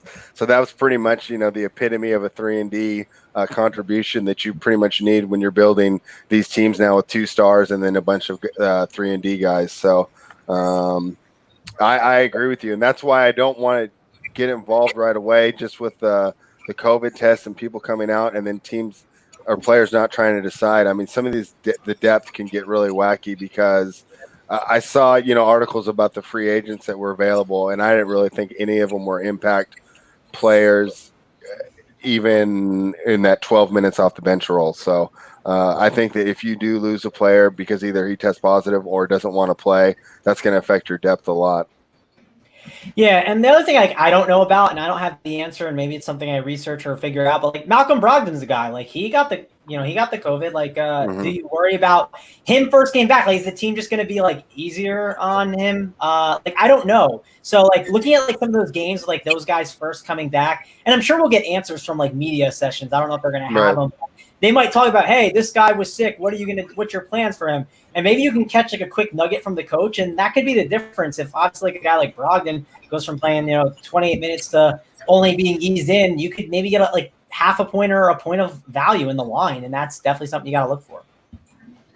Yeah, Tyler in the chat says the shutdown hurts the Lakers the most. I think it took them a while to get that team rolling. He doubts they return the same, and I really think that's a big question. I mean, obviously they've assembled top-notch talent, but they got to get together on the same page. And I know playing LeBron is tough, and his former teammates have discussed about what a struggle it was to learn how to play with such a ball dominant guy who's so demanding. I think the other thing that's tough with playing with LeBron, not that it's tough to play with him, it's obviously easy to, but he probably demands a lot and wants things run to perfection, right? And that kind of causes some issues with everything going on. So, yeah, I don't know. Again, like we're trying to find the slice of edges. But I will say this: if I had a Clippers ticket and we're going into Game 7, and LeBron's on the other side, I'm definitely scared. I'm not too excited, but having Kawhi helps a bit. No, it helps a lot. And the fact that when we were looking at the series before, if we do have the eventual Lakers-Clippers series, we were going to look for the Lakers to have a fan advantage in all 7 games. No home court advantage for the Clippers at all because we knew the Lakers fans were going to pack the Staples, even if it's listed as a Clippers home game. Now being in Orlando with no fans, that does take away one of the advantages that we had built into them before. Yeah, and like I said, like weird things could happen without the fans. Like some of these like really good players could struggle a bit too. I don't know.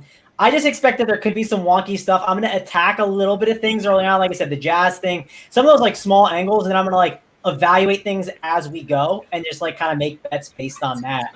And again, like things are gonna be changing every day. You never know what's gonna happen with the virus, and who knows? So I'm like tempering my expectations. I'm not trying to make these massive like future bets. Like even now, like betting something this far ahead seems like it could be a bit of a mistake because you could just get totally like destroyed by something. Yeah, I'm totally waiting. If I miss a line and then ends up being a no play, I'm completely fine with that.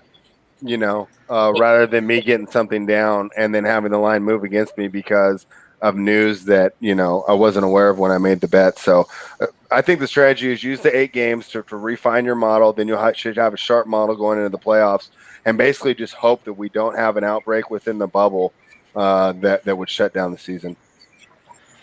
Yeah, let's hope. I'm definitely worried for sure, but I hope we can get it and make it work. So yeah, my main worry is that, with the Disney employees coming in and out, if there's, an outbreak amongst the players, I mean, I know that 16 are positive right now. Something like that happens within the bubble, they could stop it. This is unprecedented. It's really tough to really predict what's going to go on. Yeah, part of me just thinks like good luck trying to make these guys like sit and do nothing. I don't know. I think it's gonna be difficult to. They're gonna socialize with each other, and one thing will lead to another, and they'll. I mean, what are you going to do? Like shut down their Instagrams? I mean, I think it's going to be hard. Dale Johnson's got a good question. How much will your models adjust to no home court advantage? Yeah, I'm going to treat everyone like a neutral site to start, right? I mean, I'm not going to do the +3s, +4s like I would have before for +3 for a normal team, +4 for a Denver or a Utah, or an LA or a New York on a Sunday morning, things like that.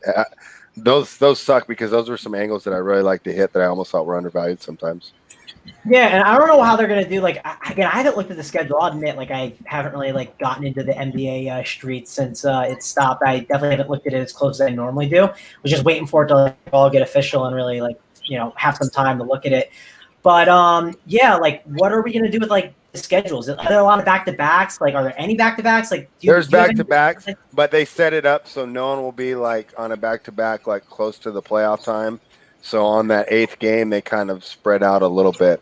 So no one should be, if there's like a deciding game on the 8th game, no one should be coming off a back-to-back, which is good. But yeah, I mean, I looked at the schedule a bit, but it's so hard to see who. I think so much stuff that we can't predict is going to be happening. I think, the number one thing that we're going to find out in those first couple of games is who worked out and who chilled, and who's in shape and who's not. So.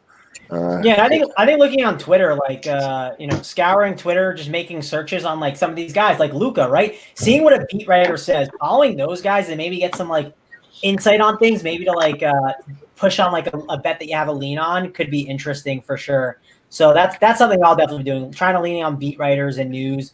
And again, it might not be all 100% accurate, but it could be enough where it gives me enough value within the line where it could be interesting.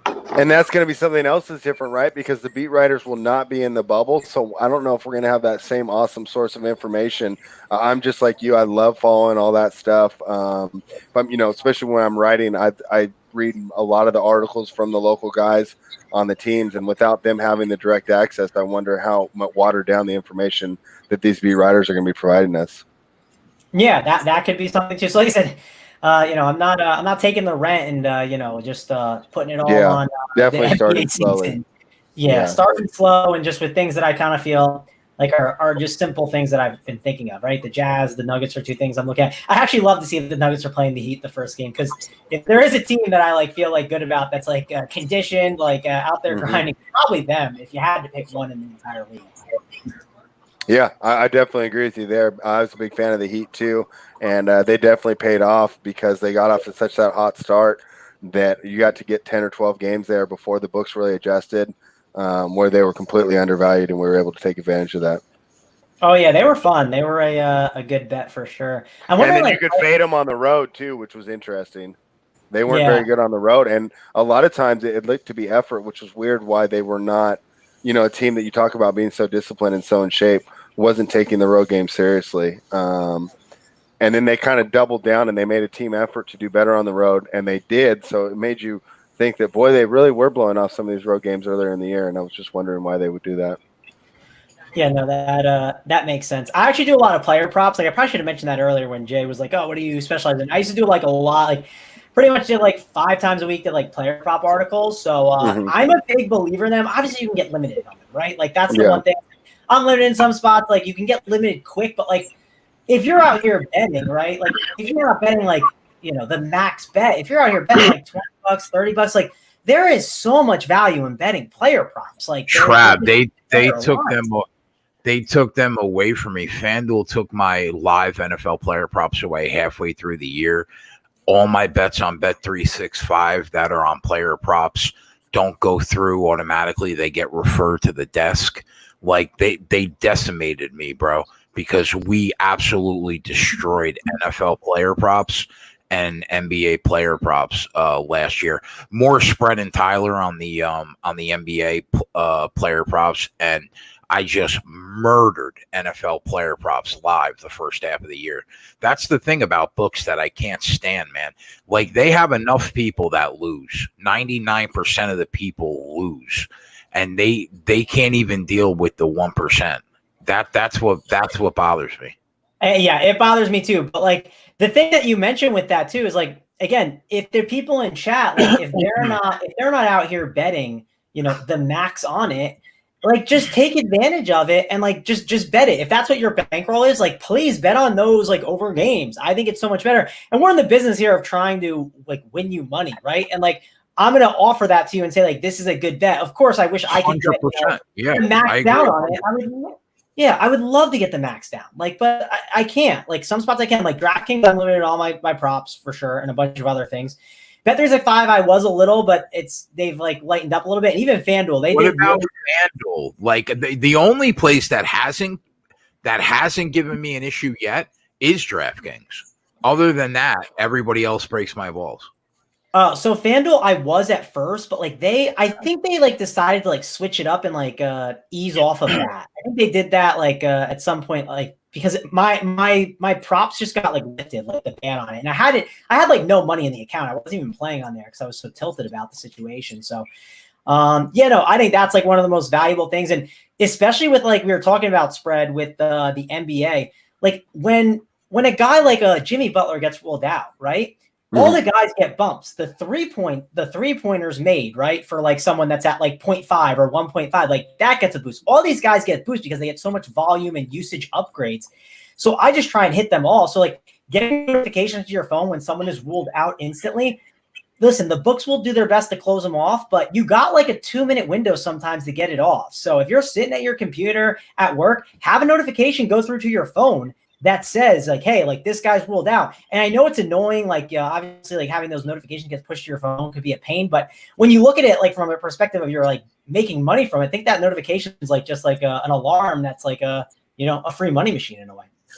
There's nothing worse, man, than when we're giving out a play and I try to bet it and guys in the chat are like, "Oh, Jay, I just got that in at that book." Oh, it's the worst. It's the worst. Yeah, it's tough, but hey, I mean, like I said, we're here to win the people the money too. So, I said, it is the worst feeling because you want to be on it with them too. Because if it hits you, right? Exactly. Yeah. I get that completely. Yeah, Travis, we're gonna have fun with you, man. this team got so much better with us merging with you guys. I think that we are going to own football season. It's going to be crazy. NBA season should be good.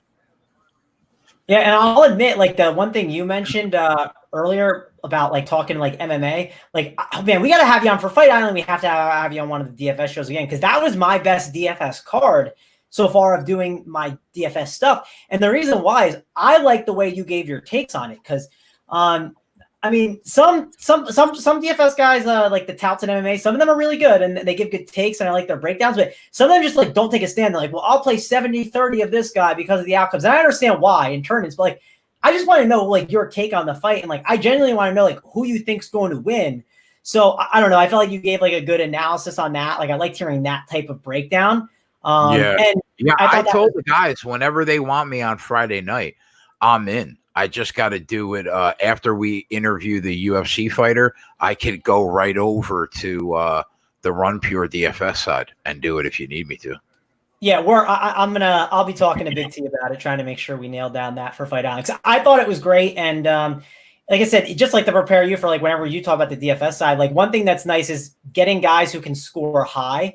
For instance, there might be an underdog, and not all underdogs are created equal. There could be an underdog that if they win because they like survive and like in round 3, they just like kind of like, you know, get some significant strikes and the other person gets too tired. But there could be a dog that if they win, they're only winning by a round 1 knockout. And if that's the case, like that's the guy I want in DFS as long as it's the first time I really saw what you and Tony were talking about was we were talking about the Cynthia Calvillo Jessica I fight, and I said, any points do you got get takedowns? And it's like a lot. I said, well, then at that point, you can in that fight. You know what I mean?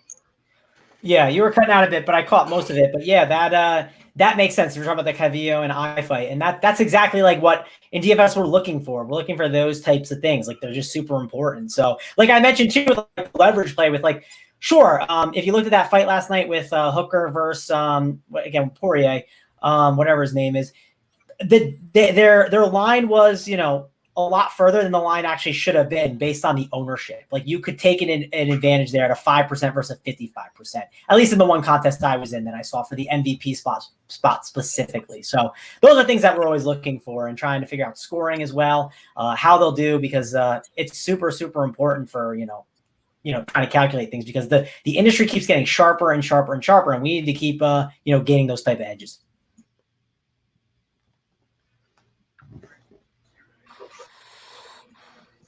Cars back on the tracks, according to Ken Peacock.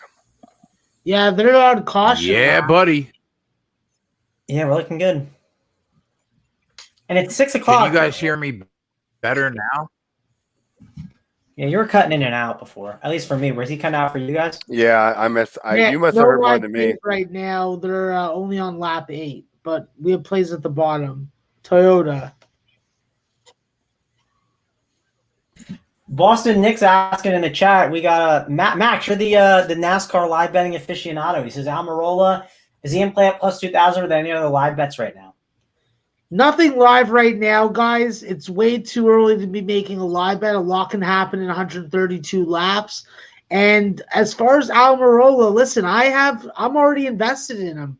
I have a group prop bet on him today, and I think that his car yesterday definitely showed that it's ready to go on this track, and I think that he is going to be able to find his way into that top 10. So I'm not going to say that he's going to win the race. I think that there would have to be a lot of things that happen, but as far as winning the race, I got to go with the Toyota today. So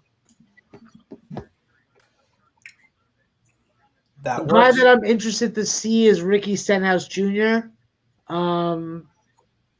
That's a guy that definitely has some flair in his driving, but I don't think that on certain kind of tracks, especially short tracks, that he has any kind of driving advantage. I think on a track like this, he could provide some value. All right, perfect. Jay, Yeah, just buddy. to let you know, that Auburn hat, if you ever put that on during the show while I'm on, it'll be the last thing you do. Okay? Well, you can't leave the country, so I'm not sure what you're going to do to me. Right? No. I already have that taken care of, Jay. I already have that taken care of. Some guy's gonna knock on your door, bring you a box of fucking strawberry fucking donuts, and you're gonna know. I'm personally Kenny very Peacock. thankful. I'm personally Kenny Peacock says, I got my girlfriend to open a 365 account. Let's see how long until Jay gets that one shut down. Can you believe he got her to open a betting account before he got her to get vaccinated? That's impressive. I got it. I got his account shut down for live bet in NASCAR. Well, that's Bet365's fucking only tactic. I feel thankful that I went back and edited my lineups because I was super heavy on Reddick. So now only having that 4% differential from the field, I feel a little better because he's at least going to be 2 laps down, right? Jay. Yeah, Reddick struggled a ton. My friend said his car blew up, but I know his car blew up. But his car's definitely having issues. So Reddick is going to be struggling for a lot of the race. It sounds like.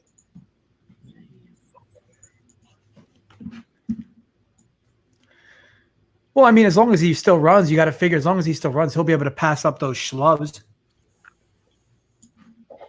Yeah, I mean, but he's 2 laps down, right? I guess. He's at least 2 laps down. Yeah, I guess we'll have to see how he ends up doing. But the car is struggling from what I heard. So, yeah, those backup cars, they're unpredictable. Oh, we got a rainbow sighting. Look at that. What a world.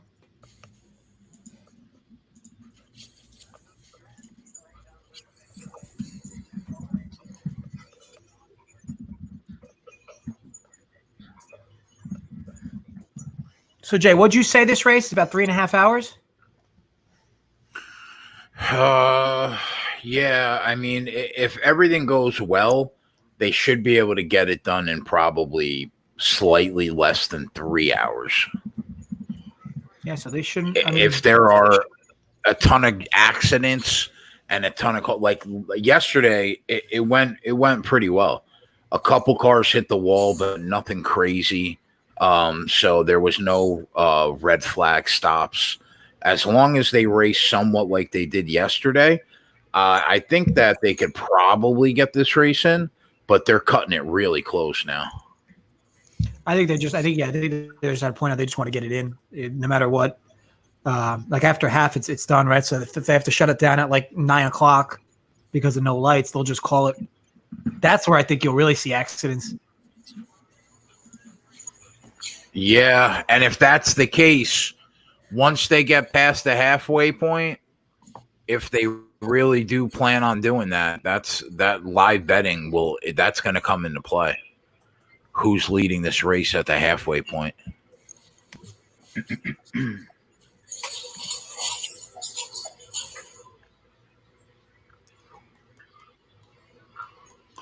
No, they don't have lights, John.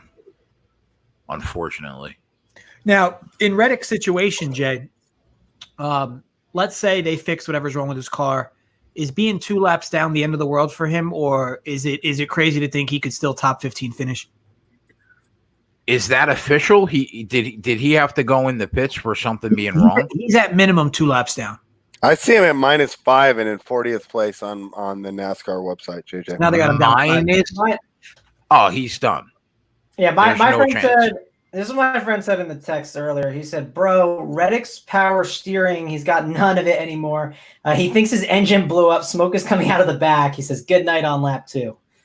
So, He's done. Yeah, the best drivers, if they had the best car in the race, could still win a race down 2 laps early. Reddick down 5 with problems Well, five I mean- and probably continuing. As the more they're going around, it's probably just increasing. Yeah, he's done.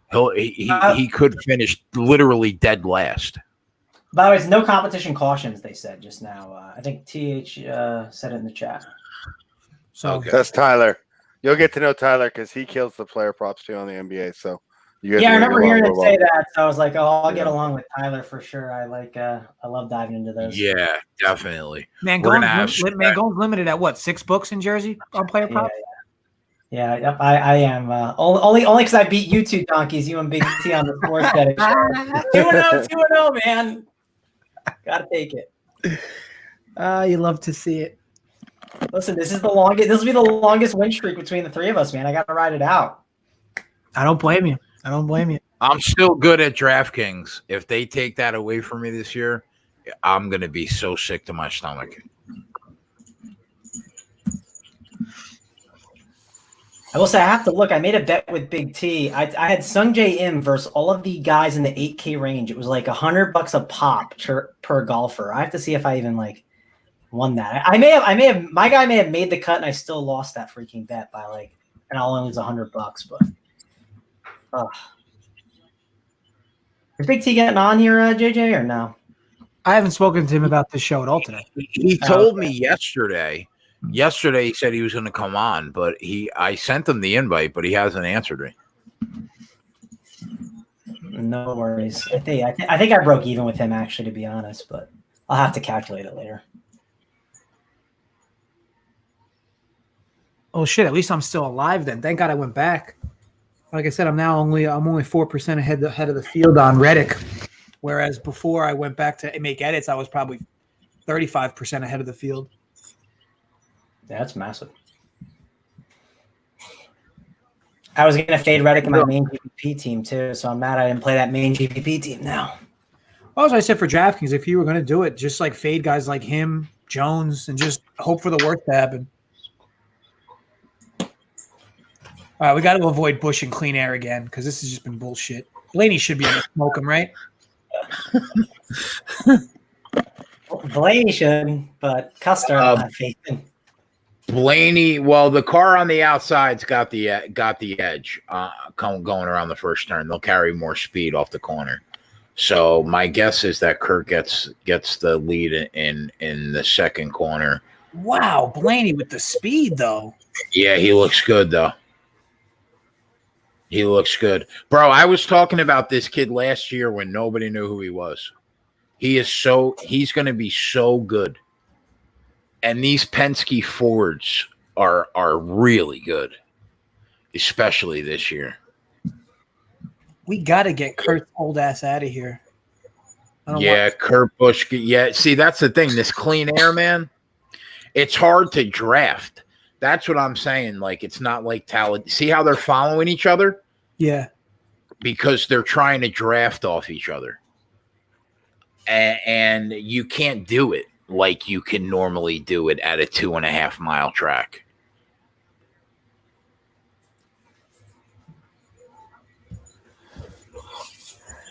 LOL, Logano's already in 21st from 38th? Yeah, the best guys, they'll be up in the top 15 no matter where they start from, probably in 30 laps. Maybe shorter because this is a 2.5 mile track. They changed stage one. Did they say that this race is going to be half? It looks like they. Why is stage one for me say? No, it still says 13 of 140.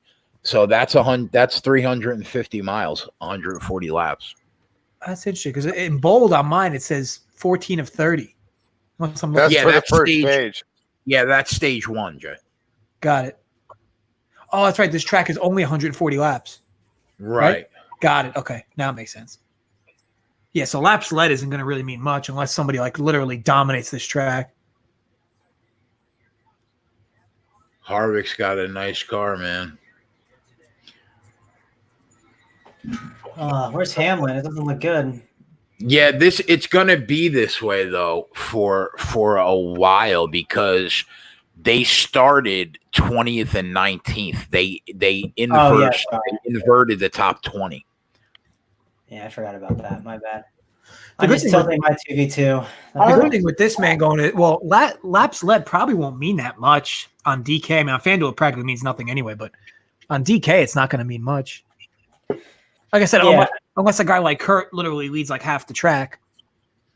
Did you said you played more FanDuel today for NASCAR, JJ? Yeah, only FanDuel. Oh, did you? Why did you? I didn't like the DK pricing. I felt like I would have either needed to take a step. I would have needed to take a stand on a bunch of drivers. Because basically I don't know what the percentages are, but you're in it, so I gotta figure Reddick's high. Jones is ridiculous. Yeah, if there's a caution. 34, fucking Michael McDowell. Who the fuck are you, you mutt? That's you know what? As long as there's no debris, they'll get him off the track, and they'll be right back to racing. That's good. We need to get Kurt Busch out of this clean air. I'm getting kind of tired of it. Look at you using the lingo. We need a sniper. Pretty impressive, JJ. I started a trend. Yeah, bro. It feels good. Jay, you started the fucking StreamYard trend. You started the live betting trend. It's not like this is your first trend you started. Like, fucking settle down there, bud. Max, what trends did you start? I don't fucking start any trend. I told people to volume bet, and JJ tweets every week, don't volume bet. There is some facts there. Hey, bro, I went and hit 58% on fucking 1,500 bets a month. I'm doing all right. I try and tell people, I'm like, yo, think of it like a business, not as fucking gambling. No one listens. I'm too short to the ground.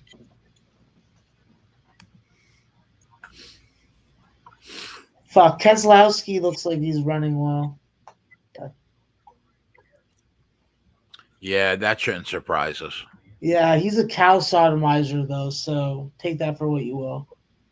Second best average.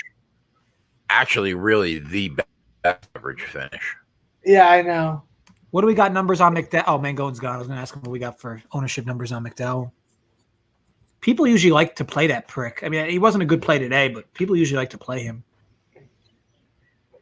That's funny. I don't think we've ever even talked about him on his show before. No, I don't mean from a betting perspective. From DFS, he's usually playable. Yeah. No, yeah, I understand. It's just, this is the first time I think he's been mentioned on Sports Kick Show.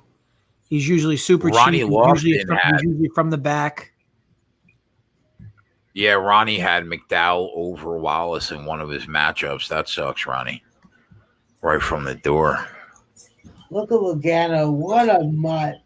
Pennzoil. I'll never use that product. You don't even have a car. Yeah, I'll get a car. I will not use Pennzoil. The hatred on this show for Joey Logano is real. Every time I see him, it's like a mad dog, I get that feeling. But I just want to fucking eat some flesh. I'm gonna have to. There's nothing worse. Go ahead, Jay. No, go ahead. I was just gonna say, there's nothing worse than watching Joey. Like, you have a car in the lead, and you got to pass Joey Logano, who's like 2 laps down. Yeah, he will fight you to the end to stick it right in your ass. Yeah, I gotta watch this on my phone because I have DirecTV, and whenever anybody pisses on the satellite, I lose coverage, and it's thunderstorming here. Oh no! Oh, I thought someone was actually. Yeah, I have issues with that, JJ. Like once a year when it actually rains in California. You do that down there too? Yeah. Yeah, like you'd figure. Is that your DirecTV, JJ? What happened, Mangon? Is that your DirecTV? Yeah, this would be the one opportunity where you can victory lap Comcast cable. Oh, are you an Xfinity guy? Yeah, I don't have DirecTV, so yeah, JJ likes to mess with me about that. So, in my experience, I've had all 3. I have Dish right now, but DirecTV is the best. Dish is definitely budget. My issue with Mangone is like, how are you supposed to sweat tens of thousands of dollars in NFL on Sunday watching like Red Zone or like ESPN Game Tracker? Like, you can't. You need that NFL package. No, I like Red Zone. I love like Red Zone too. I had the package too, and it's like I'm on Red Zone the whole time. I had the Yeah, package I'm on game Red on the Zone, other like- TV. Yeah. Like people are like, what do you do on Sunday? I hang out with Scott Hansen But- for like 8 hours. Yeah, like, on me and him. Dish you get the budget Red Zone. You don't He even looks have the like- same he guy. He looks like in another life, like he must have been like a Keebler elf. Or you see his you see his ears? Like he could probably hear me talking right now. Is he going to be the next star of the next? Never mind. Actually, fuck. I was going to make a Star Trek joke, and Yeah. I shouldn't make Star Trek jokes. Have you been watching some Trek lately, Max? I got Oh some man, I TNG can't right now. speak right now. I cannot even speak right now. I feel like I'm from the trailer park, and yeah, I just don't process the English language right now. You Oh, okay. can't possibly sweat tens of thousands on a Sunday and watch the Red Zone. I'm sorry, you can't. I love it. No, It's great. Yeah, I love it. You're crazy. You fire up the 8-game mix. You get 8 games on at the same time, Exactly, bro. and you just sit there without pants on. Yeah, And you got I don't have Rosé, pants right? on right now. I'm pantsless. Uh-oh. And JJ, what and about it's the only a Vaseline? NASCAR Though? race. You forgot the Vaseline. Yeah, of course. Well, I figured that was obvious. Either that or KY. JJ, I'm like that. I'm like that kid that had his first experience with a girl. Like I don't know what sex is right now, man. I'm good. I'm good with my little bubble I'm in. You know what I mean? I can just watch my Red Zone channel. You haven't shown me the eight boxes. I'm just trying to. I I'm just love trying to Red enhance. Zone. I'm just trying to enhance you, man. Going, look at me like Cialis. Okay. I'm just trying Wow. to. Oh wow. I'm just trying to show you. Wait, trying to we show need a cut. We need to cut that line. That's just trying- definitely a promo line. I'm just trying to show you what it's like to watch NFL at an elite level.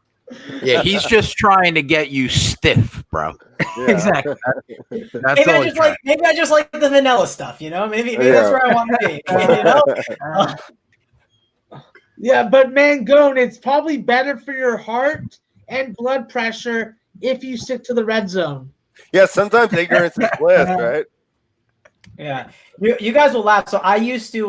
This was maybe like 3 years ago. I forget, but I was for some reason the routine I built up was stay up all night. Like making lineups and getting stuff together, and then at 1 o'clock just like watch the first half of the game and fall asleep and watch the games while I fall asleep. So I'd like wake up. I went through a stretch. I'd like watch the first half, then I'd take a nap. I'd wake up for the fourth quarter. Then once the 4 o'clock game started, I'd take like a 2.5 hour nap because that whole 4 o'clock to 6 o'clock window isn't the greatest. I'd wake up at 6. I'd watch the end of that. Then I'd fall asleep for that time period before the Sunday night games. Wake up. It was a good time. So I sweat in some really odd ways before. Jay, question I have: why do they do all this skidding back and forth during caution? Is that just to pass the time? That's to heat the tires up. So Oh. you get a better jump off the restart if the tires are warm. I see. If Busch beats him again off the line, which it looks like he's gonna, my God, That outer line is huge.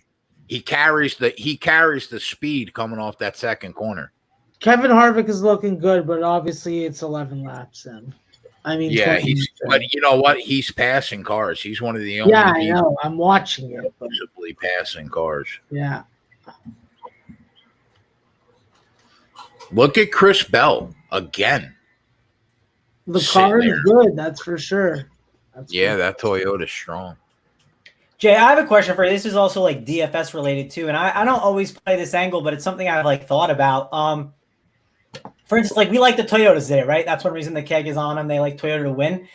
Do you think making sure you play all your lineup with more Toyotas is an interesting angle to take? Play Hamlin, Bell, Kyle. Put 3 or 4 of the Toyotas in your lineup basically, because if one of them does well, you're kind of just saying all of them are in pretty good shape. Are you talking to me? Yeah, I was talking to you because I think when I think that you would use it you wouldn't be on Chevy today. I would think in your lineup in Pocono, because Ford and Toyota seem to clearly have an edge on this track over Chevy.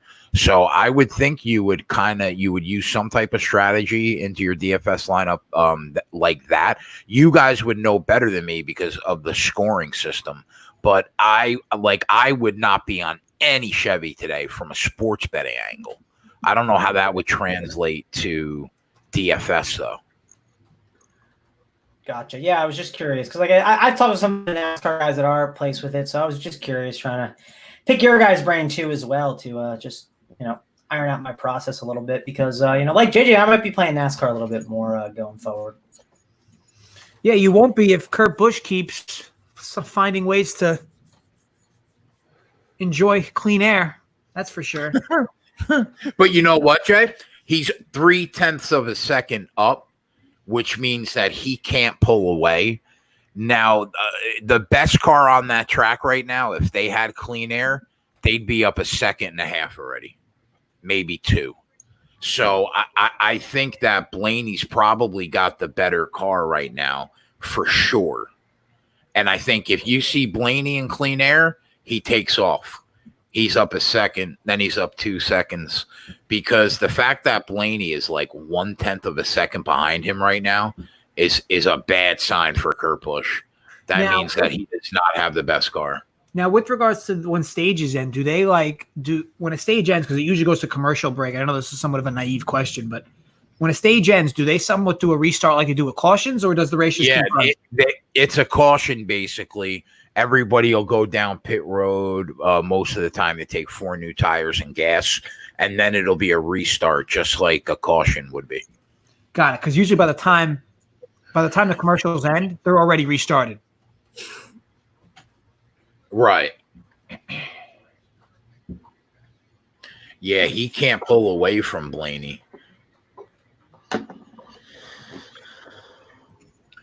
Looks like they've pulled away from the rest of the pack by 1 second at least. But he's having a hard time getting away from Blaney. Fuck, Jimmy Johnson's missing the fucking early bird special right now. Son of a bitch. You a big fan of his, Max? I'm a big fan of fucking hitting 25-1 in NASCAR, but Jimmy Johnson didn't bring any of those last year. So he can fucking eat some spoiled egg.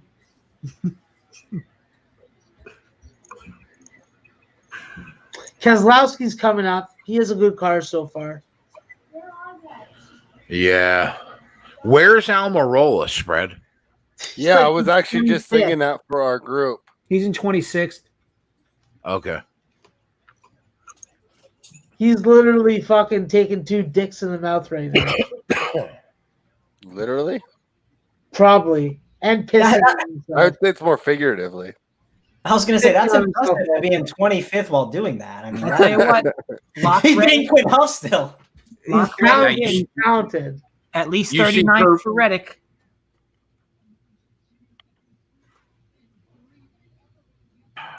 Truex has a nice car also. I'm liking what he's going to do. Kurt Busch is the only Chevy in the top 10, it looks like. Ford and Toyota dominating that top 10. Yeah. I think that I have a feeling of disgust seeing a Chevy leading this race now. And Jay's Auburn hat is not helping right now. The more that I see that, the more irritable I get. Yeah. Yeah. Look at that piece of crap, Jay. He's wearing an Auburn shirt, Max. You don't care about that? I can't make him change his shirt. Nobody wants to see that. I can Nobody make him wants throw down to a hat. The Sports Keg OnlyFans? That would be abuse, spread. Ryan, We'll save Ryan that for the premium podcast, the premium show. Premium. Kurt Busch. Blaney's got a good whip.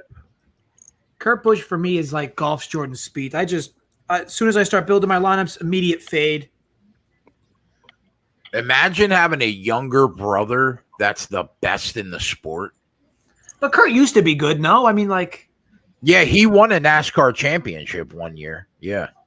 Kyle Busch is coming up. I think it's like a decade ago, though, now. I don't feel bad for Kurt Busch. He has a good life. Yeah, I agree with that, bro. Blaney, make your move. God, Blaney would be up like 3 seconds on the field right now. Do you think that he holds this off, or do you think this is the early surge? Because he was still 9-1 on Bovada.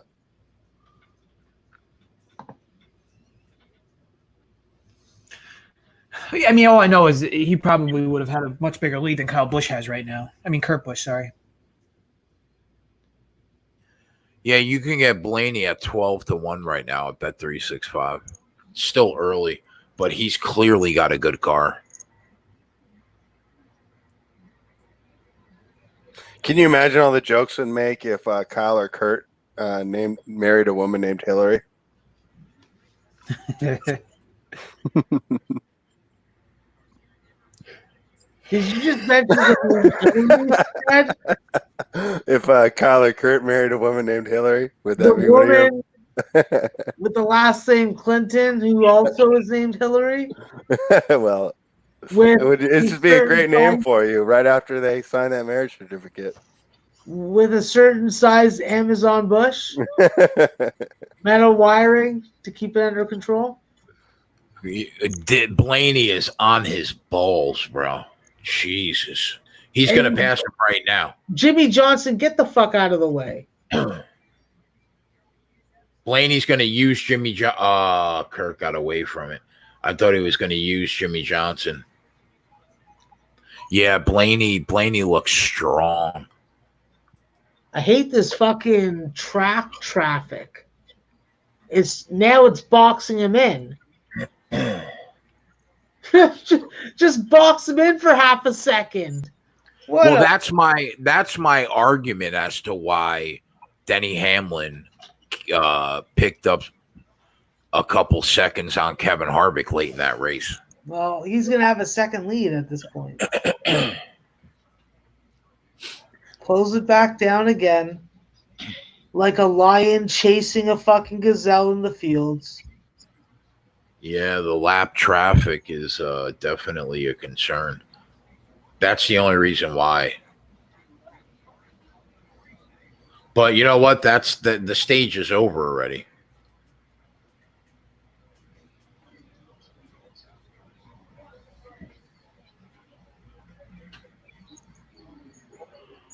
Oh, I'm getting that thunderstorm now over here.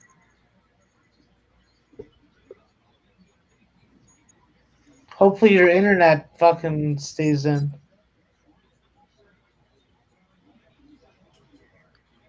Eric Almirola needs some track position. Yeah, he needs some track position, man. We need him to take like 2 tires on the next stop, get him some track position.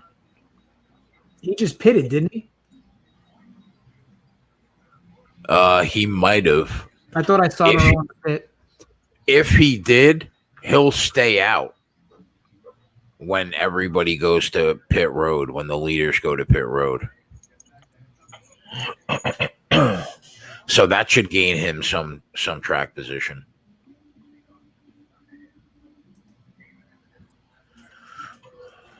Oh, I want some chicken wings. Panties. Get off my TV. Now, when a guy like Kurt leads like this, but doesn't really step away from the field, do you determine that to be a good car? Or is that like he should have used this opportunity to really separate himself from the pack? Yeah, it's a failed opportunity. I mean, they bunch back up on the cautions anyway, so it's not really that big a deal, is it? No, I guess in relevance to how good his car is, I guess is what I'm getting at. He didn't really If he can't pull away and build his lead, then the car is catchable, in my opinion. Right. Yeah, and you know more than me. I'm asking questions, you know. Oh, man, we lost that Hugh Stallings matchup, bro. How did we lose it? That shouldn't. They both finished 3 under. They tied plus 750. When? Let me look. That doesn't make any sense. I'll look right now. I don't know why. I mean, obviously your ticket went through, but I'm very surprised that happened. Remember, you were like, "I'd rather lose than that tie happen at plus 750." Yeah. They both shot 3 under today. How did he clean? He must have cleaned up the last 2 holes or something, and I must have missed it. Oh, he birdied. Yeah. Oh, he birdied. Okay, I thought it was over. I guess I must have misread it. My bad. Oh, that's so tilting. Yeah, he birdied. That's so tilting. Hey, this bro. has been a tilting week of betting in DFS, but we'll have to get a good night's sleep and get after it tomorrow. It's just another bet. We have like 357 losses on our record. Hopefully it's not like JJ and Kurt Busch is his last loss and he's done with NASCAR for good. So I've been fading Kurt Busch in every NASCAR race before today. It's been doing okay for me. We got our 500th win last night on the show. Oh, we should have made a bigger deal of it. Yeah, look, this is our record today. We're at 502, but we do have 355 losses. But 58.6% with an average line of plus 143. Not that bad spread. Not that bad at all. Yeah, my average line during the season was minus 108. So yeah, that's a really good average line. I'll be honest. Like, I'm still not worried about Kurt. Like, if he doesn't finish in the top 10, he won't be in anybody's winning lineups. Oh, you shouldn't be worried about him. We're not. We're like not even a quarter of the way through this race.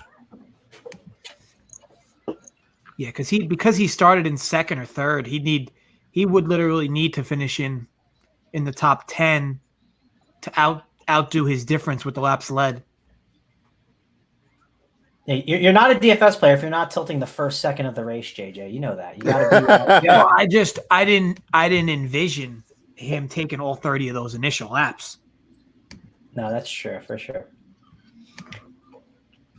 I mean, you always got to tilt right away. The first quarter tilt in basketball, like, oh, my guy got 2 fouls. I'm done for the day, and then they bounce back and do amazing.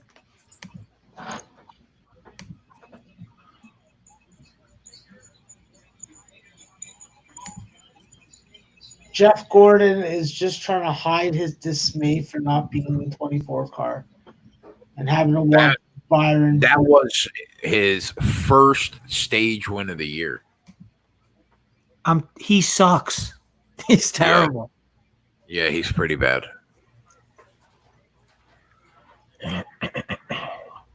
His last name equals pisswater beer. Busch. Wow, could the raindrops be any bigger that are coming at my window right now? Jesus, it was bad. Christ. It was bad here. Yeah, that's for sure. Yeah, when I went downstairs before, I was looking. The sun was out, and like all the rain was, it was all wet on the ground. So I got the same storm that came through over here. So you guys are just getting it now. I'm not gonna have a storm for like 5 months. LOL. Busch stayed out. No, I wish I would. I mean, it'd be nice. Get those hard to get spots on my lawn. Busch not pitting there to own the libs.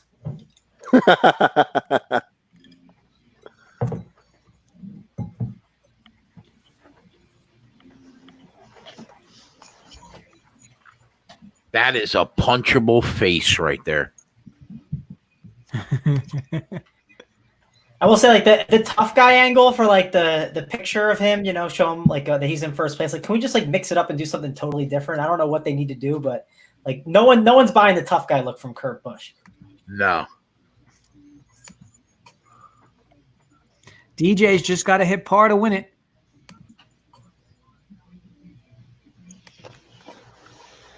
Got it. If I tell you what, Mango, and you told me he shoots -3 today, I tell you we are so live with our boy.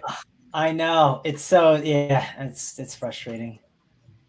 I felt good about Bryson for sure. I mean, I'm not betting him every single day, but this is like the first one I felt good about. So since the pandemic, so we'll have to see how next week shakes up. I think Tiger's actually back next week. That's insane.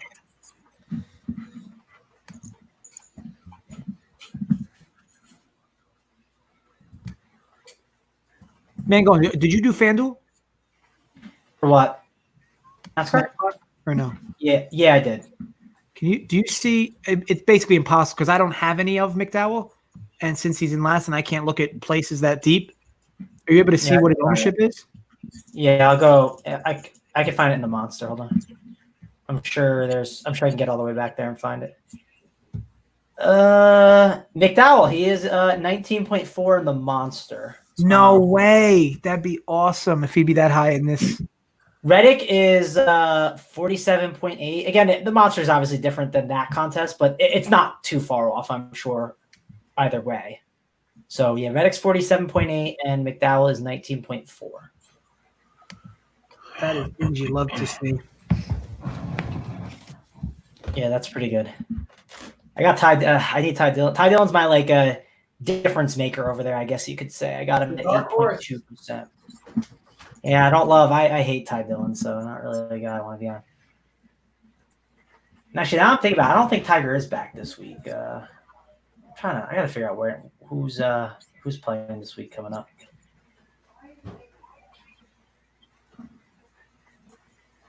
And it's the Rocket Mortgage Classic.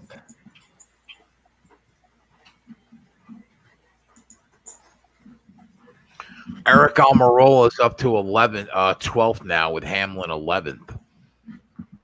Nice. That's perfect for me. That's really good for me. The Byron and Busch are ahead of him right now in the group stage. I'm not worried about Byron, though, Max.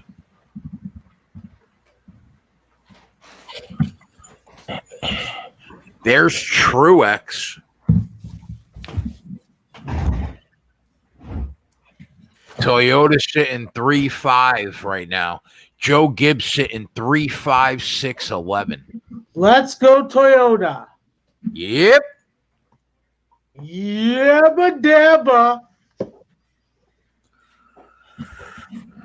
DJ set up for a birdie shot here for par, or not for par, for his putter, so it's not too far of a shot. He should two-putt this pretty easy. Especially with how he's been putting all week or all weekend. Yeah, I assume he gets it, but this wouldn't be the first time he's ever, three-putted on a closeout win. So I can't believe I have to sit here and tilt this on my Fox Sports app. That's brutal, bro. Because of DirecTV. That's a rough spot to be at. You guys also made fun of my TV too when I was always ahead of you. Always. Like, you guys were watching the games together, and you're like a minute ahead. Well, DirecTV is always going to be behind, man, going it's satellite. I mean, you got to give us that break. Well, what about an app? Like you don't have a DirecTV app you could pull up on an iPad to watch it? The DirecTV app will definitely, and I would think would be behind the Fox Sports app.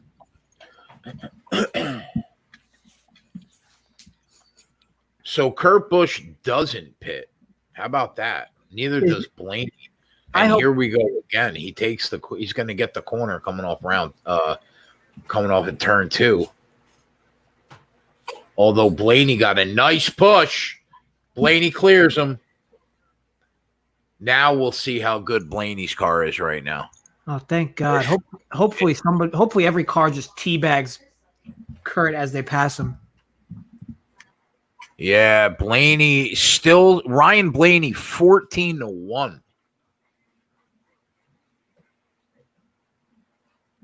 Blaney's going to be ghost, bro.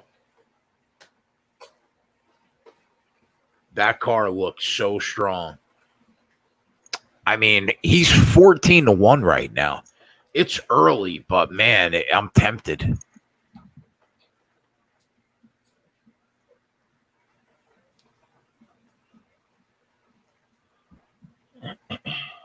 I don't make any NASCAR live bets unless Max gives the approval. Max is the savant. He's won 3 in a row or 2 in a row, right, Max? I'm confident in my ability to throw the dice on this shit, yeah. But Keselowski is the fucking guy that I'm looking at right now. I'll say he was 11-1. I didn't understand, like, when we go back and talk again, I know, like, we're only 38 laps in, but I didn't understand why Keselowski matchup head-to-heads were so, like, drastic compared to those other guys, Jay, right? Like, I'm still confused by that one. Yeah, I mean, I would have been all over him again like we were yesterday if it was Keselowski Elliott at the same price. But I don't, wow. Penske sitting 1-2-6 right now. Penske and Joe Gibbs are really strong right now. But yeah, we would have been on Keselowski again today, but I just didn't want to lay the minus 130. Yeah. By the way, we don't have. I'm looking at the golf field for next week. It doesn't look as strong as it has been the past week. I think some of these studs are taking off, so I don't know. It's hard. I'm looking through all these different guys, but it looks like we might not even have like Rory there. Bryson might be the most expensive guy on DK JJ, so gonna have to pay a pretty penny for him this time, I think. Slam the lock button, Mango. Listen, that's what I want to hear. Almirola quietly in 10th. You love to see it. Yeah. I'm happy with our year so far. I think we're up to probably 25 units on the year in NASCAR. I wish we had our practice sessions back because I would like to see how close we can get to what we did last. Oh, accident. Christopher Bell. I would like to see how close we can get to what we did. Oh my God. His car is so fucked up. That's Bell. They got knocked out. He's done. Yeah, that car is dust. Oh, cool. Newman over Bell plus 155.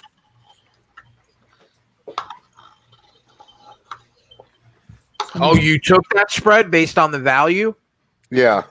I only put $100 on it, but I just that's all right. Money's money, bro. Yeah, money's money. You can't complain. Christopher Bell, another 20%er bites the dust. Some bets you put more on, some you put less on, but you'll take all the victories. Yeah, 100%, man. I love $100 bets. I love. We've made $25 bets on this show. We've made $10,000 bets on this show. Well, you made $10,000 bets. How did he get messed up? Did someone turn him? Like, what happened? They're showing it now to me. Oh, never mind. They're not showing My it. fucking TV isn't working. Fuck you. So they're showing it now, the back angle of it. I love it. Good job, spread. I'm happy you took that. Yeah, thank you.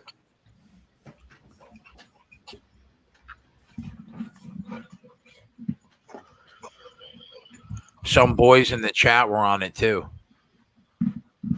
Beautiful. What was the $10,000 bet? I made a $10,000 bet last year on Arizona Cardinals game. I made a couple $10,000 bets on a couple UFC fights, Amanda Nunes and somebody else. I'm not sure. When there's an angle and it's big, we see the edge and we push the button hard. Twist One is asking, what is a group winner? LOL. I bet it. Is it for the full race? I think that was your bet. So you might want to tell him what he bets. Oh yeah, we have Almirola plus 320 over Boyer, Will Byron, Alex Bowman, and Kurt Busch.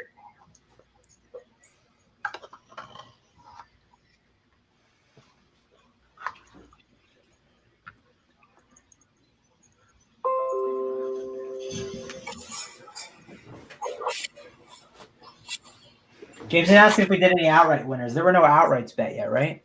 Not yet, no, but we're looking though. We're hunting.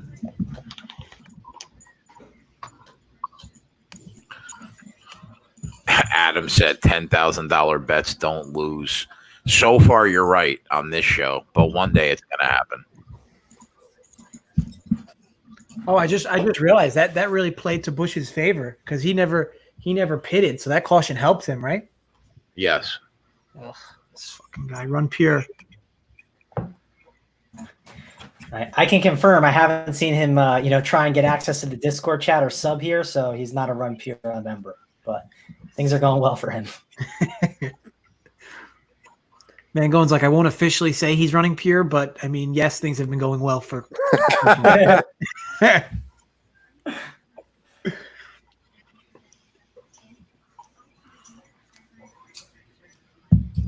Alex Munoz said, just bet on Blaney. Yeah, I'm keeping my eye on Blaney. I'm keeping my eye on Kez at 11-1. So far, though, I'm not pushing the button.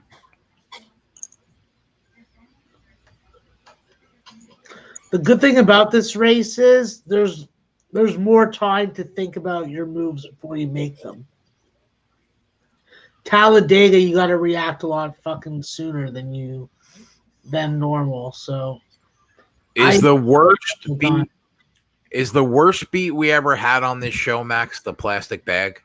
Yeah, that's why I reference it every other show.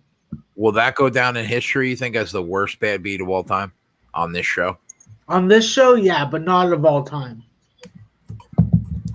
I'm sorry. I'm real sensitive to free throws being missed. And in the sport that I love, there's lots of that.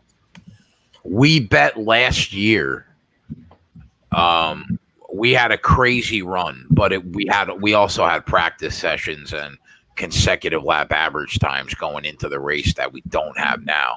But last year we went on a crazy run, and one of our losses, we had Kevin Harvick, and he was winning the race with about 20 laps to go. And a plastic bag from the infield, from like people partying, got stuck to the front of his car, which caused the radiator to overheat. And he had to come in with 5 laps to go, and it cost us the win. That's the worst beat we've ever had on the show. I got PTSD from that. All right? I got PTSD from that fucking bitch Nunez. It's just what happens in life. That's why they got pharmaceutical drugs. Swati Mangone would like to introduce you to the new guy in town, bro. If you wanna hop on that stream. Yeah, I was saying he said he's not hopping on the stream. I said I want to introduce myself to him. I'm the new guy in town. Yeah, the new guy in town. Everybody loves the new guy. I wanted to introduce him to myself and see if he can show me around. What game did you put the Cardinals? What did you put like 10K on? We bet. I think we dropped like 10K to win 2,500 because they were like FanDuel would hang these lines, bro, where they would be up like 17 with 3 minutes, 2 minutes left in the game, and they would be like minus 2,500, minus $3,000. So I would drop 10K to pick up a quick 3 Gs in spots where like you just couldn't lose. Like you just can't be up 24 with 2.5 minutes left and lose an NFL football game. It's really hard. So I mean, I've seen it with the Packers against the Seahawks, and Brandon Bostic, as a Packers fan, it was a rough go. But yeah, you're right. It doesn't happen often for sure. Yeah.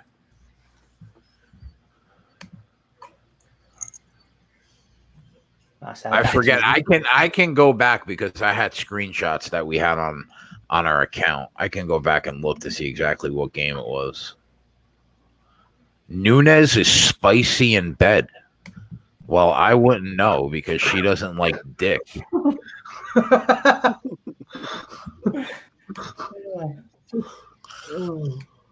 That's a hot take right there, I guess you could say. Yep. So we're down the 20 percenters with Bell. We're down for probably another 20 percenters with McDowell. Reddick's, I guess, down, not out, I guess, because he continues to move up as these guys exit the race. But hey. Listen, my FanDuel account loves to see it. My DK, not so much, but this is going well for FanDuel. I might have a very strong finish with my 5. I got Logano, Jones, Hamlin, Amarola, and Dillon. It's all about those high finishes. Like we're looking good here for a nice little finish on FanDuel if we can get this race all the way through.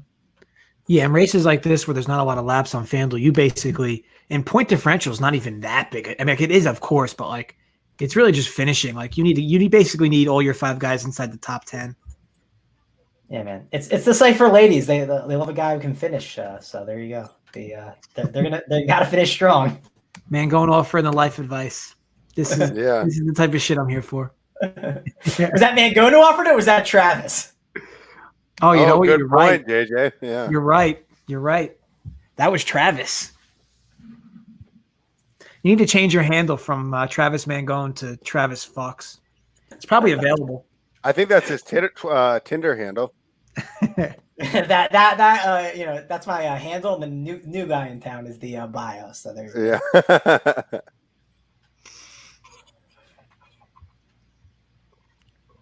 Max, are you on Tinder? Like most people get mad when like the escorts like swipe with them, but I'm sure you're just like, oh, it's cool.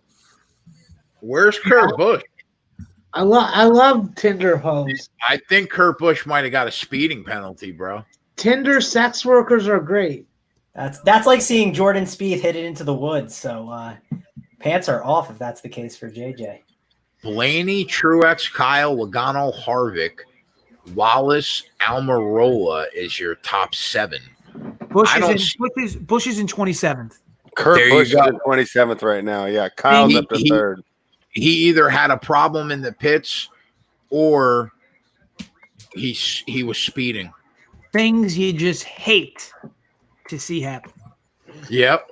Almirola, let's go at plus JJ. 3 points. I wish that I could give Kurt Busch something that you and I both know he needs right now. A bottle of fucking sweet Vaseline. Yes. Yes. Pan that shit up. Kyle Busch is so hungry to win this race, man. It's not like him to struggle like this. He does it. It's just he doesn't do it. Well, I haven't been eating M&M bars, so I do understand why he hasn't been winning races. Plain and simple. There's nobody hungrier right now than him. So here's something interesting. I don't think Blaney and Truex have pitted yet. Is that correct? Or did they pit during that caution? I think they Spread will know. He probably has the info. Yeah, let me look it up. I think they're the only 2 that haven't yet, which is, I guess, an interesting strategy, considering all the opportunities they had to do it. Yeah, Kyle just gave Truex a nice push. Yeah, so it says Blaney last pit stop was at 5. Truex last pit stop was at 5. Kyle last pit stop was at 5. Logano was at 15. And Bubba was at 15. Whoa, shit. Whoa. Boucher. Who's that? Who's in the 17 car? Boucher. Oh, yeah. Oh, no, he's not. He wasn't in our group. No, didn't we have a head-to-head with him or something? I thought there was a head-to-head we looked at. Yeah, no, it was Bone. No. We didn't have a head-to-head. We had Boyer over Bowman. Yeah, Boyer over Bowman. A lot of B's. So Spread, out of that top 10, who pitted the latest?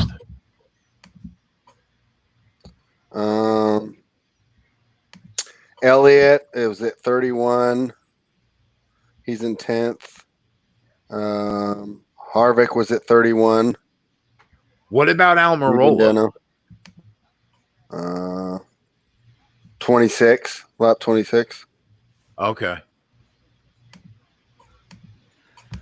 What do we Boyer got was on at Boucher? What do we got 26 on as well, Boucher too. ownership, man? Going that help us or hurt us? FanDuel, let me see. I mean that helps me, so I'm all excited. He's another one. People just love to play for whatever reason. Bell, by the way, was 21. Yeah, I don't know if you saw that one. Hold on. I'm trying to find a Boucher. He's not. I don't know if it's registered that he's got like some negative points yet, or I have to sift and hunt for it. Oh, I see him. What is he? 10. Jacob, I'm on the NASCAR website, and if you go to the leaderboard, if you're on your Desktop, it'll just show it. If you're on mobile, you just got to click on each driver's name. You know which one I love to see? I just don't see him battling back towards the top. Really, it's like Austin Dillon out in 26 from second. Like you think that's like a quick drop from the start. You'd assume, right? Well, just to let you know, like Amarola lap like 11 was in what 27th. Oh, okay. Yeah. So I don't put too much stock into these early positionings. It's like I'll tell you what that does. every caution they bunch back up. Is he already back out there? It does look like Boucher will end up being okay. Yeah, so right now we got Boyer ahead of Bowman by 1 spot. We got Almirola ahead of everybody by at least 2 spots. Let's fucking go, Jay. You fucking Jersey drinking water sloot. Yes, sir. Do you think there could be some slickness to the track? Because it seems like a lot of crashes early. I mean, I know they're single cars, but like I'm more worried about this race finishing at this point. Well, earlier today there was an oil spill on one of the early races, but they tried to take care of it with speedy dry and water. Plus, then the track rains, so it could be a little slip. Did Blaney and Truex still not pit? Yep. Still no pit. And you said it, Spread. They pitted on lap 5, the two of them? Yeah, and Kyle Busch. Blaney, Truex, and Kyle on lap 5. Yeah. And then after that, it's like Bubba Wallace 26, Logano 15. What are they waiting for? I don't know, bro. I don't know how much longer. Almirola's back in. I don't blame him. I mean, why not? I mean, I feel like it's like these guys just want to lead laps.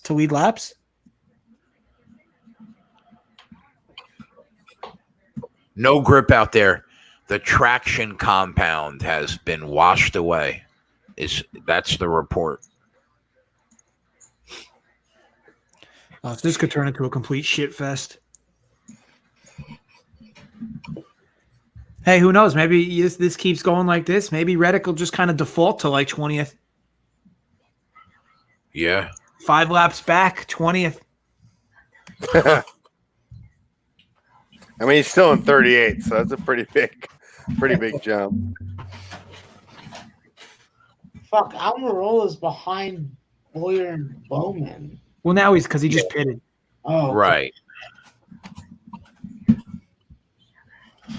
JJ, my mom just texted me. She said, we have a Miami Dolphins rookie staying on the street of our beach house. I was like, what am I supposed to do with that info? Like get his autograph? Like, oh. This is why is it Tua? This is why they're all the goats, man. Going. I know. I love when family members like they give you like this like random sports fact that like you are just like, what am I supposed to do with this now? So yeah, if I want, I can go hang out with the 2nd round pick for the Miami Dolphins. I don't even know who it was. So I'm about to look it up. They had now. a good 2nd round pick. I'm trying to think. They probably had 6 2nd round picks. I think it was the offensive lineman, maybe. Let's see, 2nd round pick. Let's see who it was. Or was it running back? Oh, it actually may have been who was there was a running back there, wasn't it? The Georgia one? Is that who it is? Because didn't they go Tua, O lineman, then running back? Swift.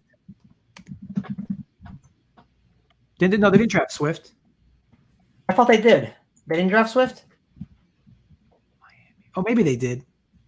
I'm really not sure. I got it all right here. Well, they had 2 picks in there. They had Robert Hunt, a tackle, and Raquan Davis, and they're 166, 323, and they're 6'7", 313. So no wonder he was spotted. They picked Raekwon, right? Yeah. I mean, it's like I feel old when kids are named after my favorite rappers from my youth. I mean, that's pretty awesome. That's pretty good. Yeah, Raekwon Davis and Robert Hunt were the 2.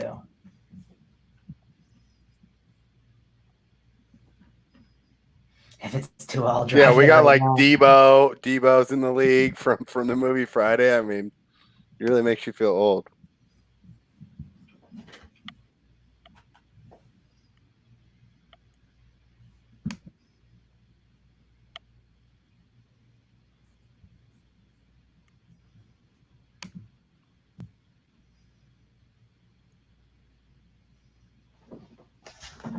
It's kind of tilting that FanDuel won't let you take 5 drivers. I guess you just let you make 6 to spread the field out a bit more. DraftKings is 6, right? Yeah. Yeah, I did a little foray in a DFS today, but I'm not winning right now. On NASCAR, everything changes in seconds. Yeah, no, so I'm not too worried about it. It changes in seconds. It's Pretty it's impressive, brutal. though, that I'm 109th out of 114. Well, it's good to be in that place now because It's because I have Almirola and Newman in the lineup, and they're both negative points. it means nothing. Yeah.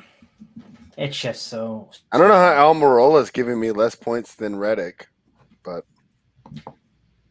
where's Reddick's position right now? Reddick 38. Reddick started in 6th though.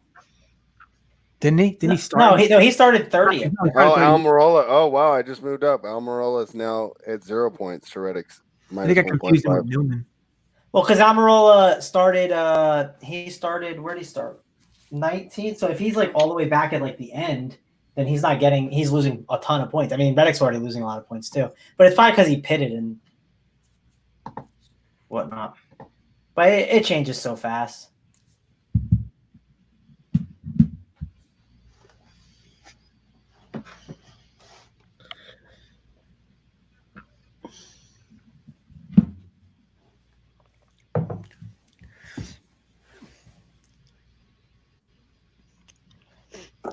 Priest in 17th place. Unreal. That's like by default. Tell you what, at least we got Hamlin cracking the top 10. Keep in mind that we're on lap 50. Lap 71, this can technically be an official race. So I might start looking to live bet somebody. Yeah, I'm just waiting for this caution to end. I might hit Blaney if he's still 14-1. When do we when do we know that they're going to end? Like, are they going to end the race at like 8:30? Like, what's the time the sun goes down? I don't really know. But Truex right now and Blaney, if the sports books are smart, should be really close to the lead, like shortest odds. And Blaney was 14-1 before the caution. The problem is, Jay, is the two of them both are gonna have to pit. That's true. Yeah. And that will probably happen in the next 20 laps before this goes past the halfway point. So if you're them, what do you think the logic is? Because like it just made obvious sense. It would seem to pit there. I wish I knew what the fuel window was. Anybody in the chat know the fuel window lap wise at Pocono?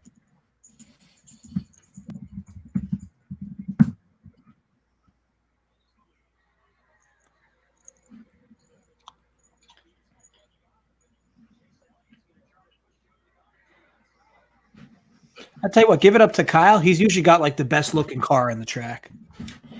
Guys, I have breaking news. My mom was wrong. It wasn't a second round pick, and it's actually a current player that you've probably rostered in DFS. It's Mike Gesicki. So there you go. So if I want to go snag a quick autograph from future Hall of Famer Mike Gesicki, I am in. There you go. And the best is she called him Mark Grosicki, so I had to figure out who that was myself. So Okie says 40-ish laps, I believe. That can't be right because they're past that already. It has to be halfway through. Yeah, they're already at 50 laps on the fuel window right now.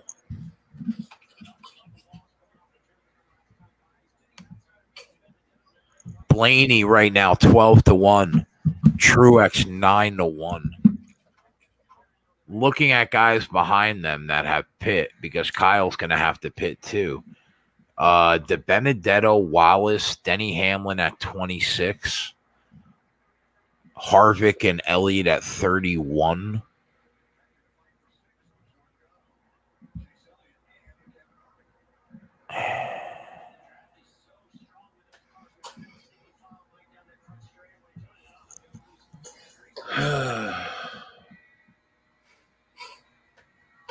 I'm fine with Blaney up there.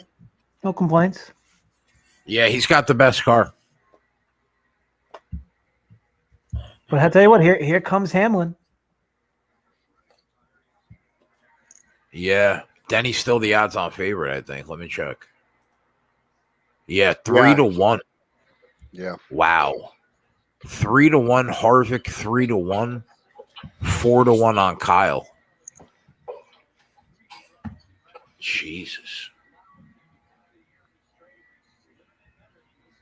Matt Kenseth in 10th. He fucking sucks.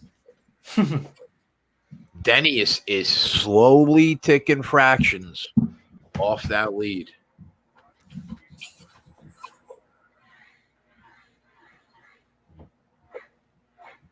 He's got the best car right now, fraction-wise.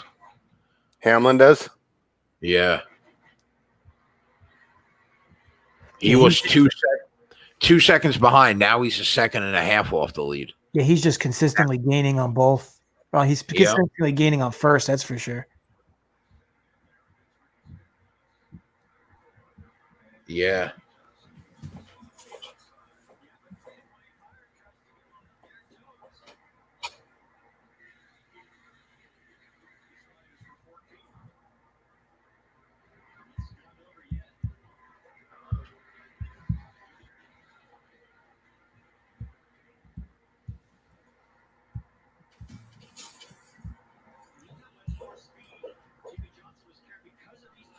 Kenny says Kurt Busch and Almirola moving through the field.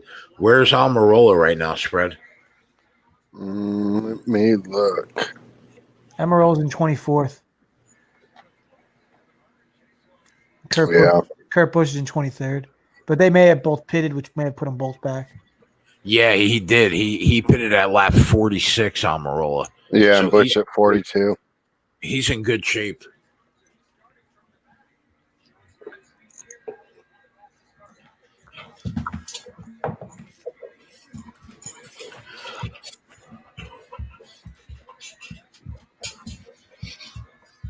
Bowman and Boyer pitted at 26 and 31.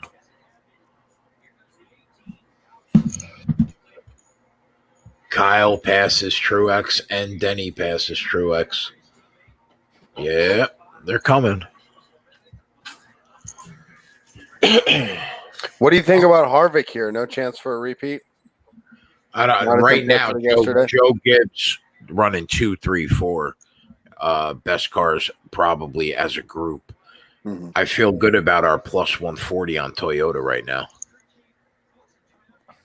Yeah, no, it looks really good, right? With the Toyota bet.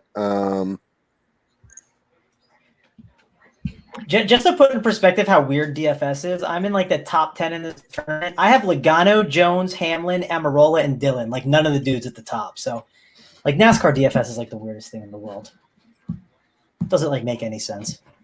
Well, yeah, DraftKings is severely about place differential. No, I'm on FanDuel. This is in the I mean, it's in a higher dollar tournament, the 333, but it's just funny that like I don't have any of the dudes at the top and it's doing well. Well, that's the only issue with FanDuel is like at least DraftKings gives you a lot more points for laps led. Like FanDuel gives you like what 10 cents for a lap led. Yeah, there's literally zero value in it. It's so weird, but Look I at thought it was these so two interesting. closing in on Blaney. That's crazy. Blaney is he pitting right now? I think Blaney's pitting. I don't think so. He's just, he is. He's coming in. Now he is. Yeah, now Kyle definitely obviously take first. But they were gaining on him. Kyle and Hamlin have to pit. Oh, Hamlin still hasn't pitted? No, lap 5, I think, right? No, Hamlin's 26. Oh, okay. Kyle's lap Truex. 5, though. Truex and lap Truex. 5, too. So Hamlin's in a great position here. Hamlin is up his ass. Yeah, Hamlin will have the lead for a while. Because Kyle's got to come in. Truex is going to come in.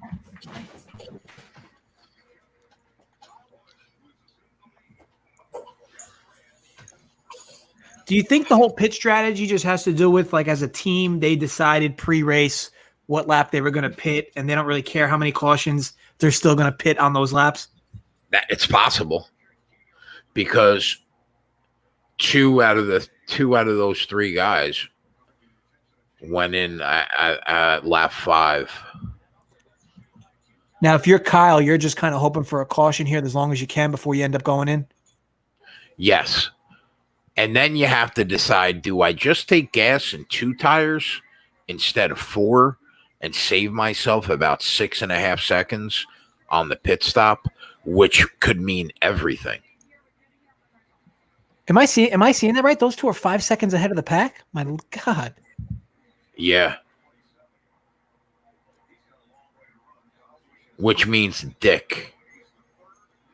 Oh, yeah, of The course. second And that there you go. somebody- Okay, so here's Hamlin.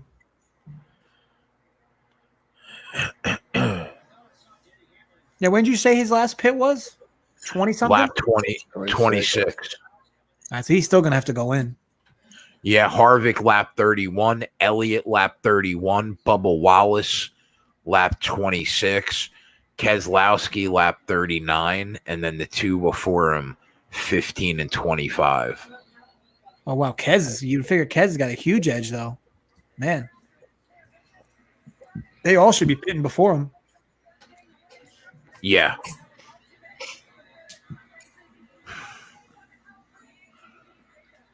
Now, is that the big issue with Chase? Like he's always got a decent car and he's always good with it, but his pit crew's like one of the worst. His pit crew has been pretty piss poor this year.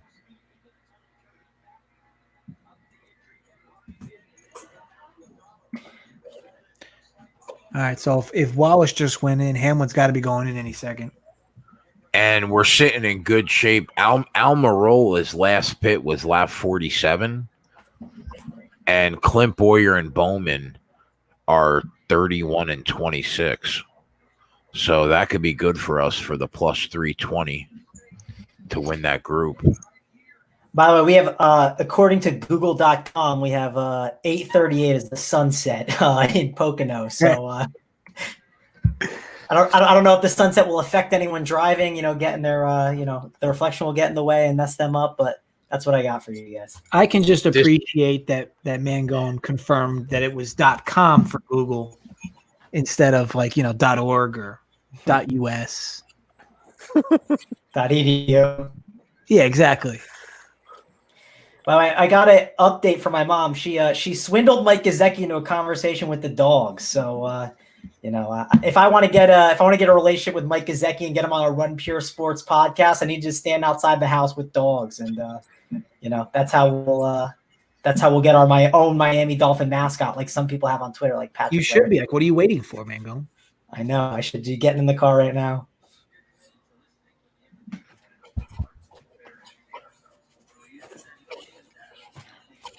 Hamlin's 260. I was like, I'm not watching closely, but Hamlin's he seems fast out in front. I'm not saying obviously it's the pit, but his car seems fast when it's in front. Is that correct? He was gaining on all of them when he was back there. Like he's definitely got at minimum a good car. How good, I guess we'll find out, but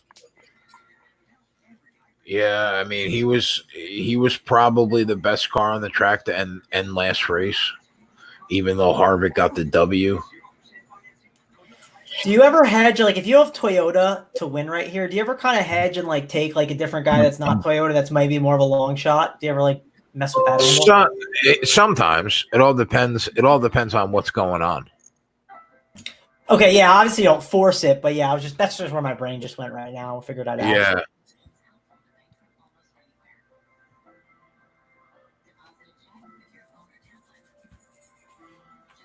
yeah, I mean, Jay, based on what you said before, as far as who's in top position based on last time they pitted, it's Almirola. What was it? Did you say Keselowski was in a good spot? He's plus 1,200.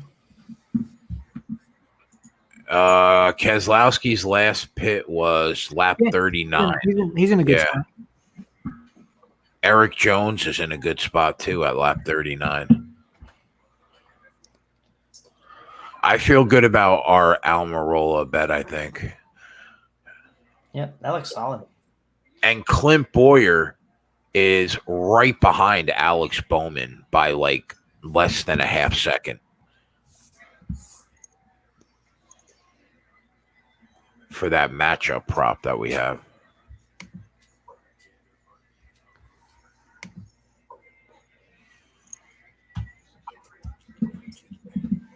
By the way, Jay, you may have not seen it in chat when we were talking about like the they just put up on the screen the racing family and all these guys that are all in these different places.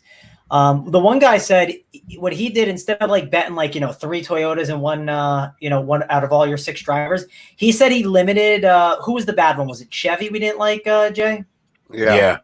He made sure in his lineups, he didn't exclude Chevys. He just made sure the max of 1 Chevy could be on all of his teams. That way he never had 2 on a team. I like that.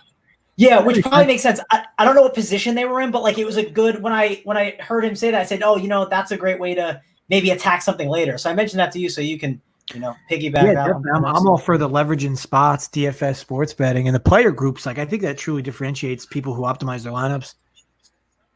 Yeah, I'll admit I've been a person who didn't player groups before. Like I've done that before, and it matters a ton for sure. Making sure you do some player groups is important. So.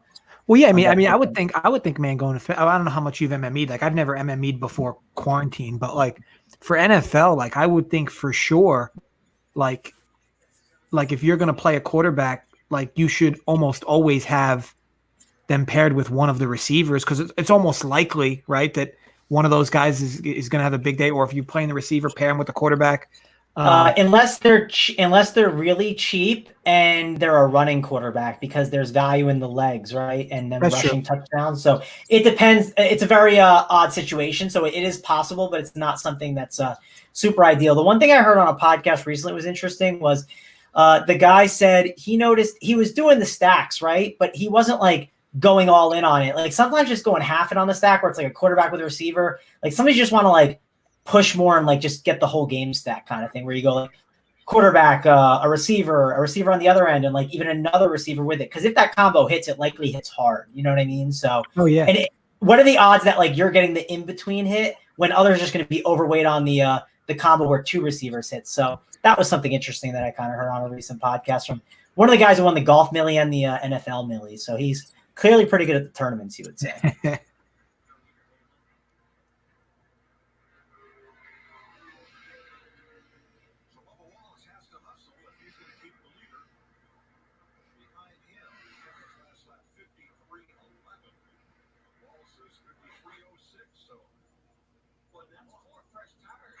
Yeah, Hamlin's got to go in.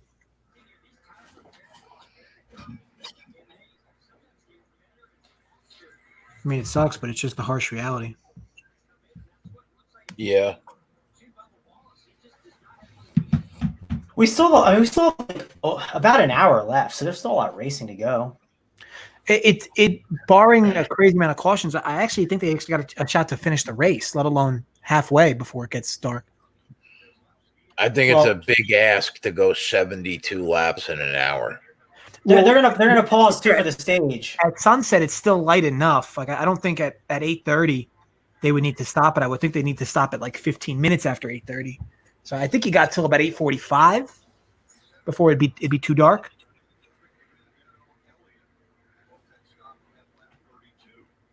Let's just have them race in the dark. Make it a whole roulette machine, Just I mean, it's pretty close as it is. It would be fun.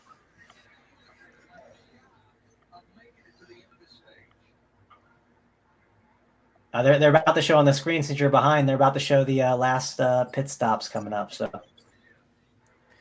yeah, Hamlin's got to go in. It's he could be in a much worse spot, but he's got to go in. Caution here would be strong. Is he about to lap Wallace? Yeah. Oh, that'd be big for us if he can lap him. Will only be more big for me. On the DFS for these like cheaper guys, like what's your goal like points wise? It's really all about place differential and finishing. So like, you basically leverage a bunch of different ideas. Like I knew Ryan Newman was starting in 6th. His price was like semi-low. So he would be definitely deemed a cheap guy, but you would basically need him to still finish in the top 10 Mhm. to at least get you the value you need. But like, what would the number of points be? So I'm looking on DraftKings right now. I have Newman. He's got 18 points. You'd probably need at least 5 times your salary. So like, what was Newman on DraftKings spread? Like $6,000 maybe. So you're going to need at least 30 from him if you're going Got to win a tournament with him. Cool. With him in the lineup. I mean, at least 30. Yeah, No, I it's mean, always this is wild. Remember, I was telling you I was like in like 111th out of 114. Now I'm at 14th. We told you. Yeah. 20 minutes. I mean, it's just completely flipped around. Yeah, do you remember the race where Alex Bowman was in like second or first, and then he just decided to like drop down to 20th out of That's nowhere? like half the races we've watched on the Sports Cake this year. Yeah, he did that, and like I was winning 40K for like the last part of the race, and then he dropped back, and because he did that drop, it brought me all the way to winning like 2.5 on the last lap, and because he started very high at the beginning, he got all of those negative points. But not only did you lose the positive points, he lost the negatives and just like fell, so he just dropped so quick. And on FanDuel, it's negative 0.5 for place difference. But on DK, it's -1. So it really adds up. Like, and that's why, like with Ryan Newman, JJ really needs a high finish for a Ryan Newman, because if he gets like a 25th place, like Ryan Newman, just absolutely terrible.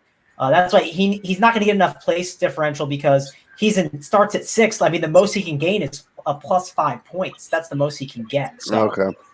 We actually have a chart we make sometimes, and other sites make them too, where it like shows you whatever place you're in, like what the points you can get for, like if you get first place and you're starting 20th, what's the points you'll get for that? You can like kind of just like drag your finger over and figure out where it goes. So that's something that I look at a lot to try and figure out what kind of points I'm trying to target and get. Is Hamlin waiting for his to run out of gas on the track? I don't know what he's doing. Clearly, they think that he has the window to keep going. Harvick has been. Harvick is coming though. He cut that lead, I think, almost in half. Yeah.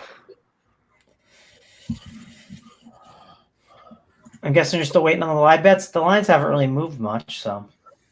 Yeah, nothing yet. It's too early. All right, I'm gonna There's no more stages, right, Jay? It's just straight shot from here. No, this is the second stage, and then there'll be after that it'll be done. What lap does this stage end on? 13. Oh, 13. To go. I see it now. Yeah. Okay.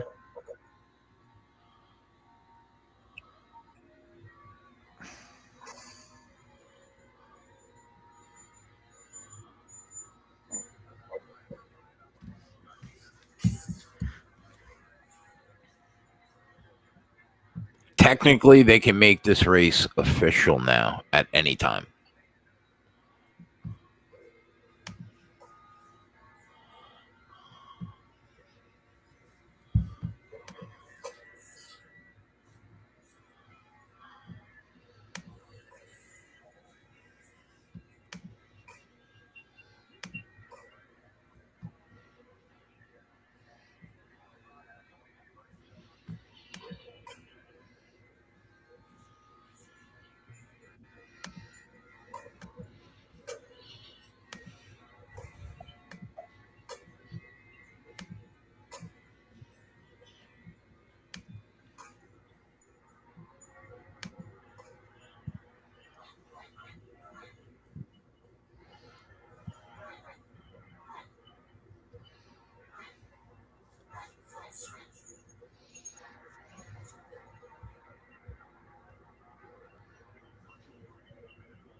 Hamlin's just cruising along, lapping cats.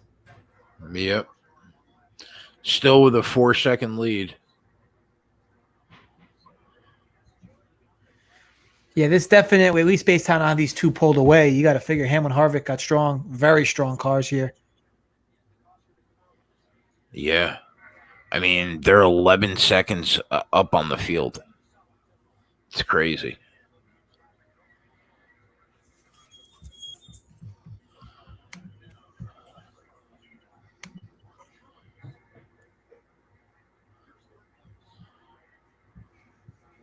Last car on the lead lap is Truex. Jesus. Oh, if he can lap Truex, that would rock hard. That's big for you. Just a complete fade of Truex. Oh, Kyle hits the wall. Wow. Wow. How does that affect? Wow, he can't get out of his own way, man. Let's see. So I have 18% Kyle, but I think he was 25%. I can't wait to see this. What happened here? Oh yeah, he's got to be done. Move Tyler Reddick into 37th. Here we go.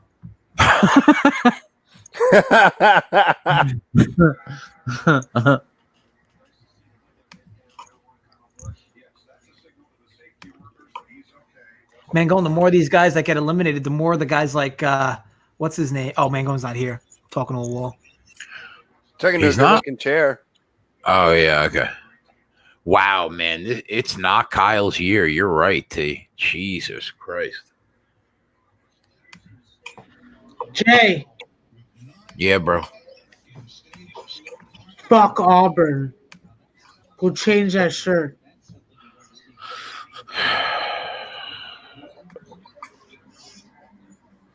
Jay, Yeah, bro. Away from me? I'm watching you.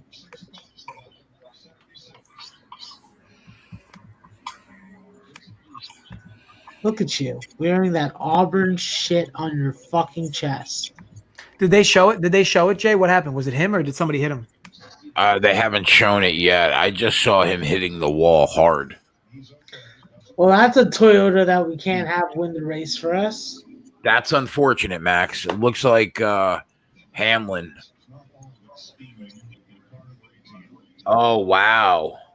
Ryan Blaney, they're saying, basically got into the – look at this. Oof. I don't That'll mind. do. What happened with Blaney? That'll do it. It looks like Blaney took him out at the quarter panel and sent him flying. That's fine. Oh, that's not going to go over well. They should fight. 25% Kyle Busch. You hate to see it happen. I love that line, by the way. Yeah. I absolutely love that line. You hate to see it happen. I like Matt S in the chat. He says, "Nice, Max showing life. It's what I come here for." Oh, and Yeah, the free bro. money. And the free money. Well, apparently Jay doesn't want to engage with me about his Auburn shirt, so it's hard for me to be motivated to fucking step up and in. Mangone, I'm not sure. Oh, he's gone again. Jesus. Do you like how he did that? That was pretty good. When he sat down, got ready for you to start your sentence, and then bam. All of it. So is Blaney on some Legato stuff here now? Like You hungry? they're pretty big on him. Can we just talk briefly about how smart Denny Hamlin was about this caution? Yeah, very smart, huh? Yeah, that was big. It's like he knew an accident was going to happen. Harvick goes into the pits. It looks like all these top guys are going to be.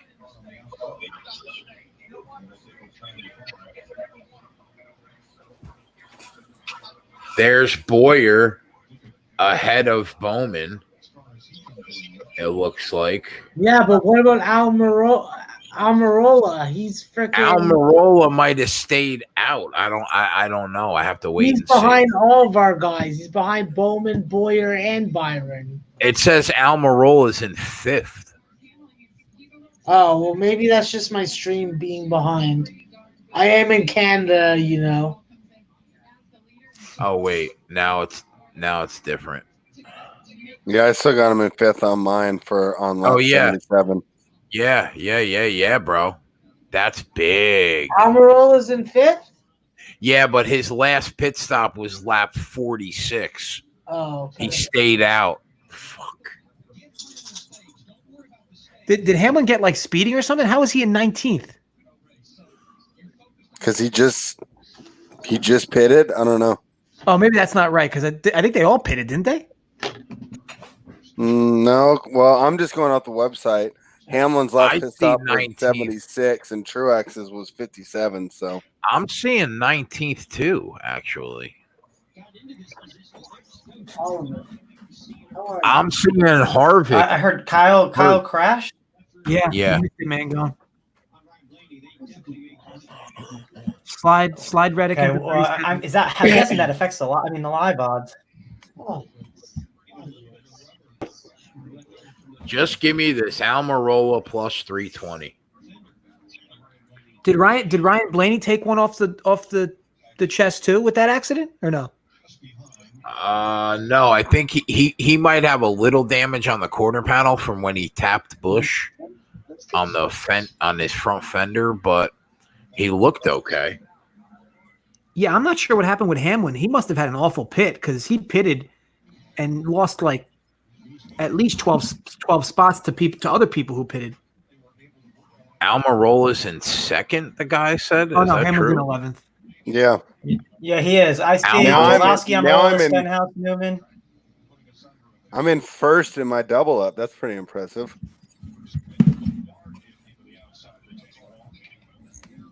Alex Football Bowman time. called for equipment interference, and you hate to see it. Yes. You see, there you go, Jay. Now you're using it the right way. Yeah, he is. That was a good use of it.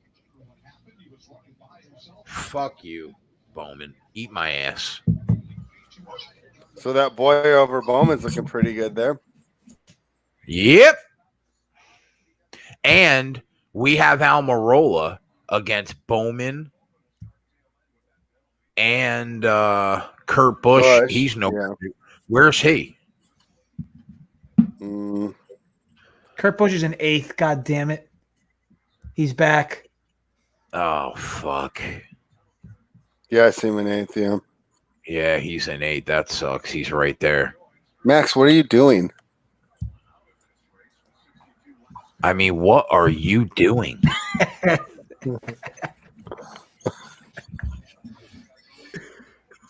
I'm entertaining myself, okay? What? There's no giraffes on TV? No, there's cars doing left turns. Well, we're starting up here. We're gonna have. You never know. We could have an accident. They're starting back up right now, so they're going green. My eye is not red enough. I know what I need to do. Yeah, so all these guys right now, our guys are not in great positions because they didn't pit. Amarola with the nut slap to grab first.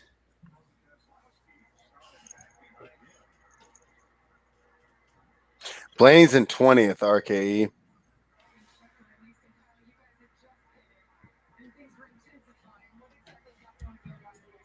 I guess I'm confused at what happened to Hamlin. Like how does that happen?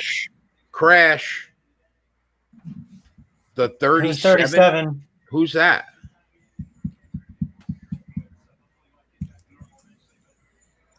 It's probably like Joey Gase. Ryan Priest. Priest.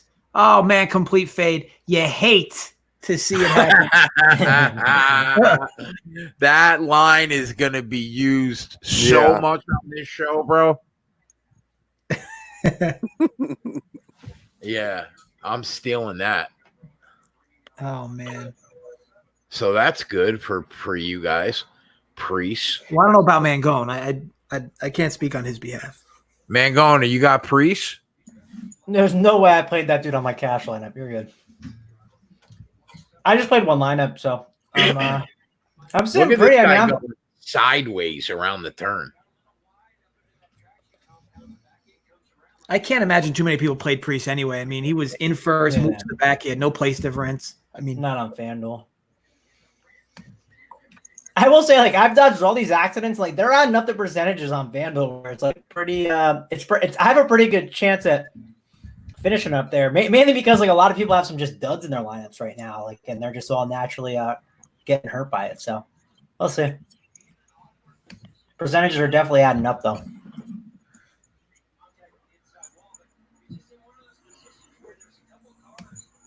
I feel a lot better about this if Almirola had pitted with the rest of that crew.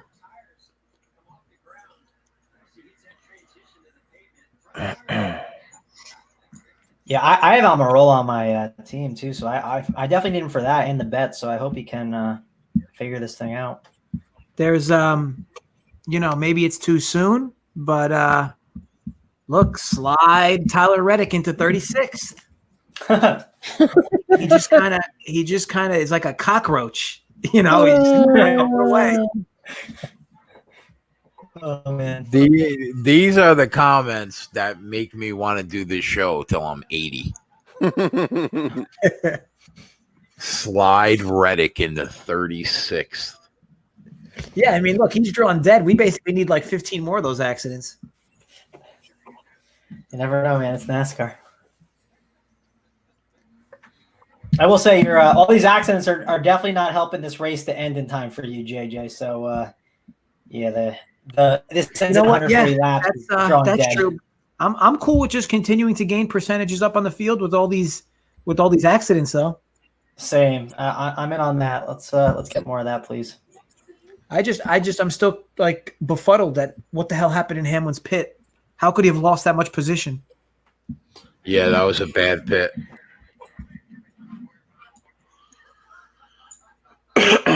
Man. Unless because is it possible that because he waited so long, the idea for them was to just fully replace everything and it took a little longer?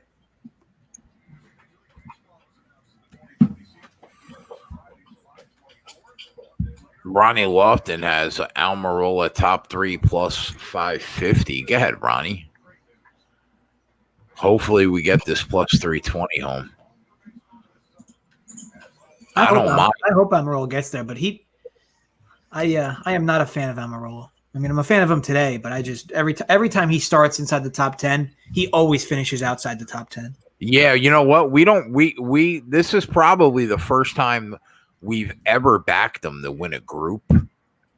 For sure. And it's the first time we ever took Clint Boyer in a head-to-head matchup. But I would be content with Toyota not winning this race if we can get Almirola to win that group and Clint Boyer to win that matchup.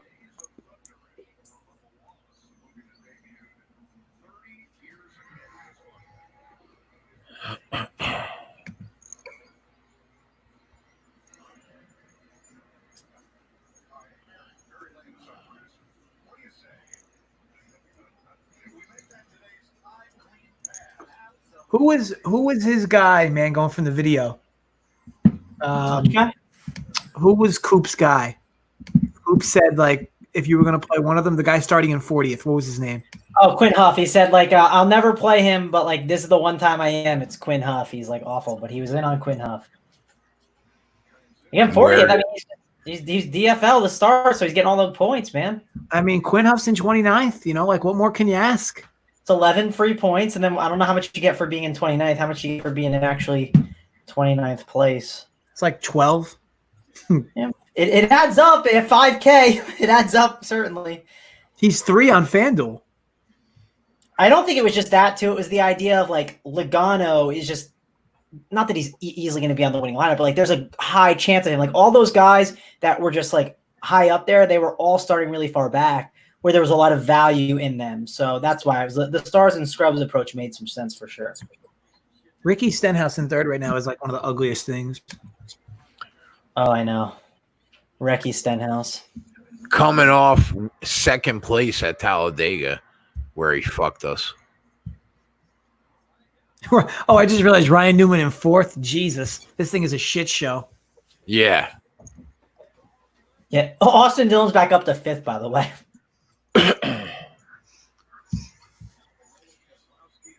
Stop the race. Oh, there's only 3 laps to the end of stage 2. So they're going to be, my guess is Almirola will pit.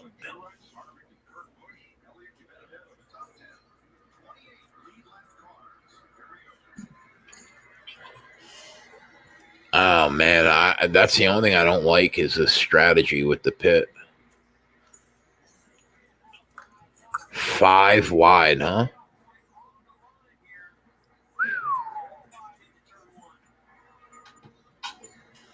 Wow, Kez broke him pretty easily, actually.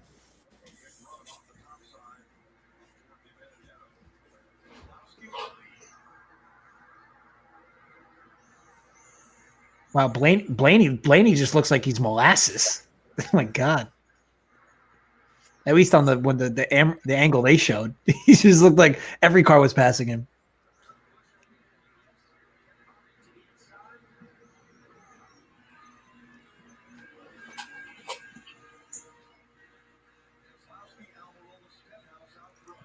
We have odds yet on Bet365? Not yet. Truex went from almost being lapped to now in fourth. Yeah, I mean that's Yeah. why it's like these early results. It's like, I mean, it's. I mean, obviously you want to be ahead, but you can't really put too much stock into them. But like, why do you even like bet before the race? Like, I'm not even kidding. Like, what's the point? Maybe you're like our boy Kenny Peacock that couldn't bet live anymore. So Okay, I guess you're right. That could be it too. yeah, But I and was just probably curious. people that have been doing it for a long time aren't used to live betting. I mean, live betting is a fairly new concept. You know, if it's your 30th year gambling, you know, you're probably pretty used to capping it before the race. Yeah, no, I don't even got 30 years on this earth, so I'm team live betting. Always been. Going to Vegas was like infuriating. You couldn't do any betting like you could in Jersey. It was so frustrating. Just like wasn't the same. You can just hop on your phone and easily do any kind of bets in Jersey. It's like amazing.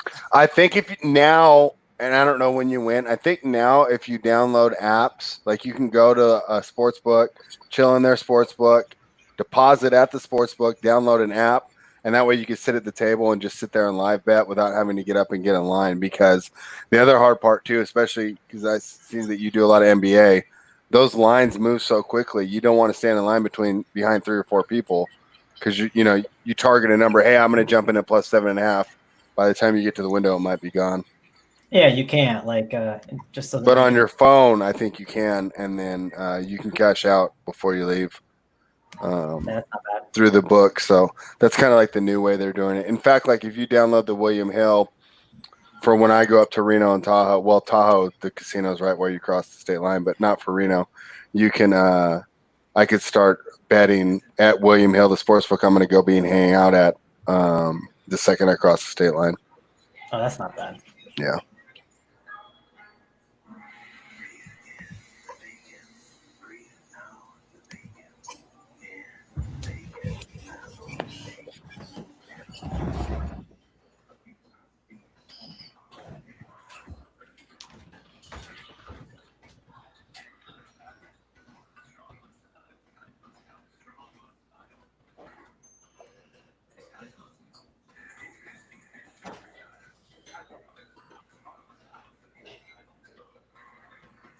So, well, I didn't know Blaney had the second most points here in the series standings, Jay. That would surprise me.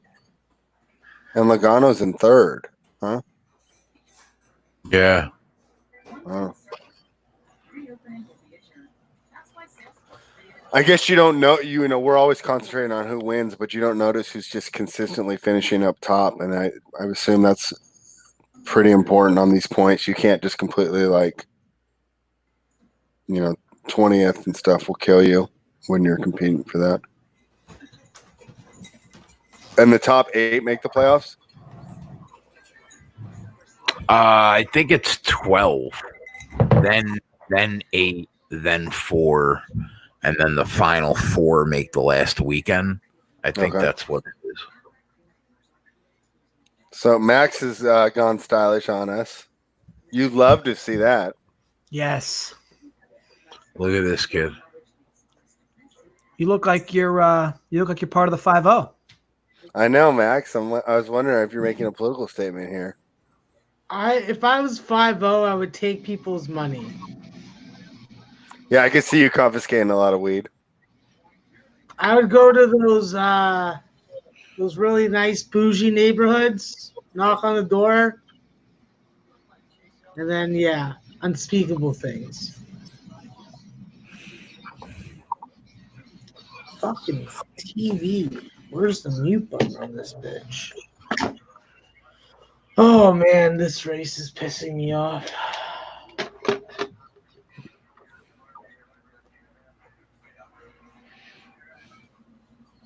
So, what? Is Blaney still in the race? Yeah. He's up to 13th, only 4 seconds out of first place. Oh, there goes Amarola.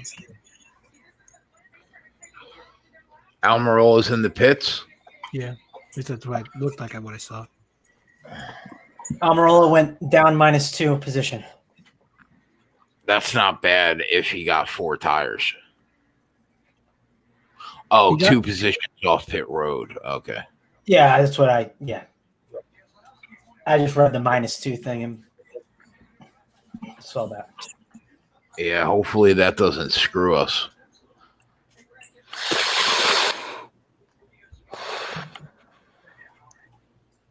Well, Kez and Ryan Newman are going to be pitting any second. I mean, after this, they're going to have to. Oh, yeah. So they haven't updated. Okay, so Amarola is going to lose spots here. Yeah. But if they're going to finish this race, it's going to put them in a good spot, I think.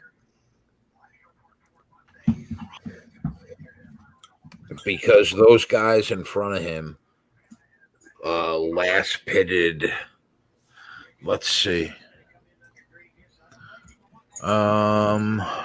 Busch last pit at 76.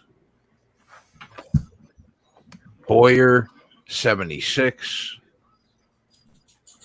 Bowman 76. Byron 76. So he's going to have an edge. Hey, on this DraftKings app, what does LR mean? LR. It says like I'm winning $36 in my head-to-head. I have no, I'm not. But anyways, now I'm winning 0 in my head-to-head, 242 fantasy points, and my LR, I have 312 and my opponent has 318. Cam Newton to the Patriots. Oh, that's your laps remaining. Yeah. That's real. Oh, okay. Thank you. Yeah, you should have the same as everyone else for the most part with laps remaining. Is that for real, Max? Man, yeah. I wish I would have hit that Patriots over already. Yeah, it is. Yeah, from Schefter. Oh man, between what McDaniels will do with him will be incredible. I know he's gonna make him a stud.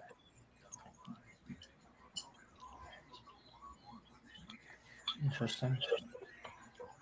Max is gonna really have to bust the hat out now.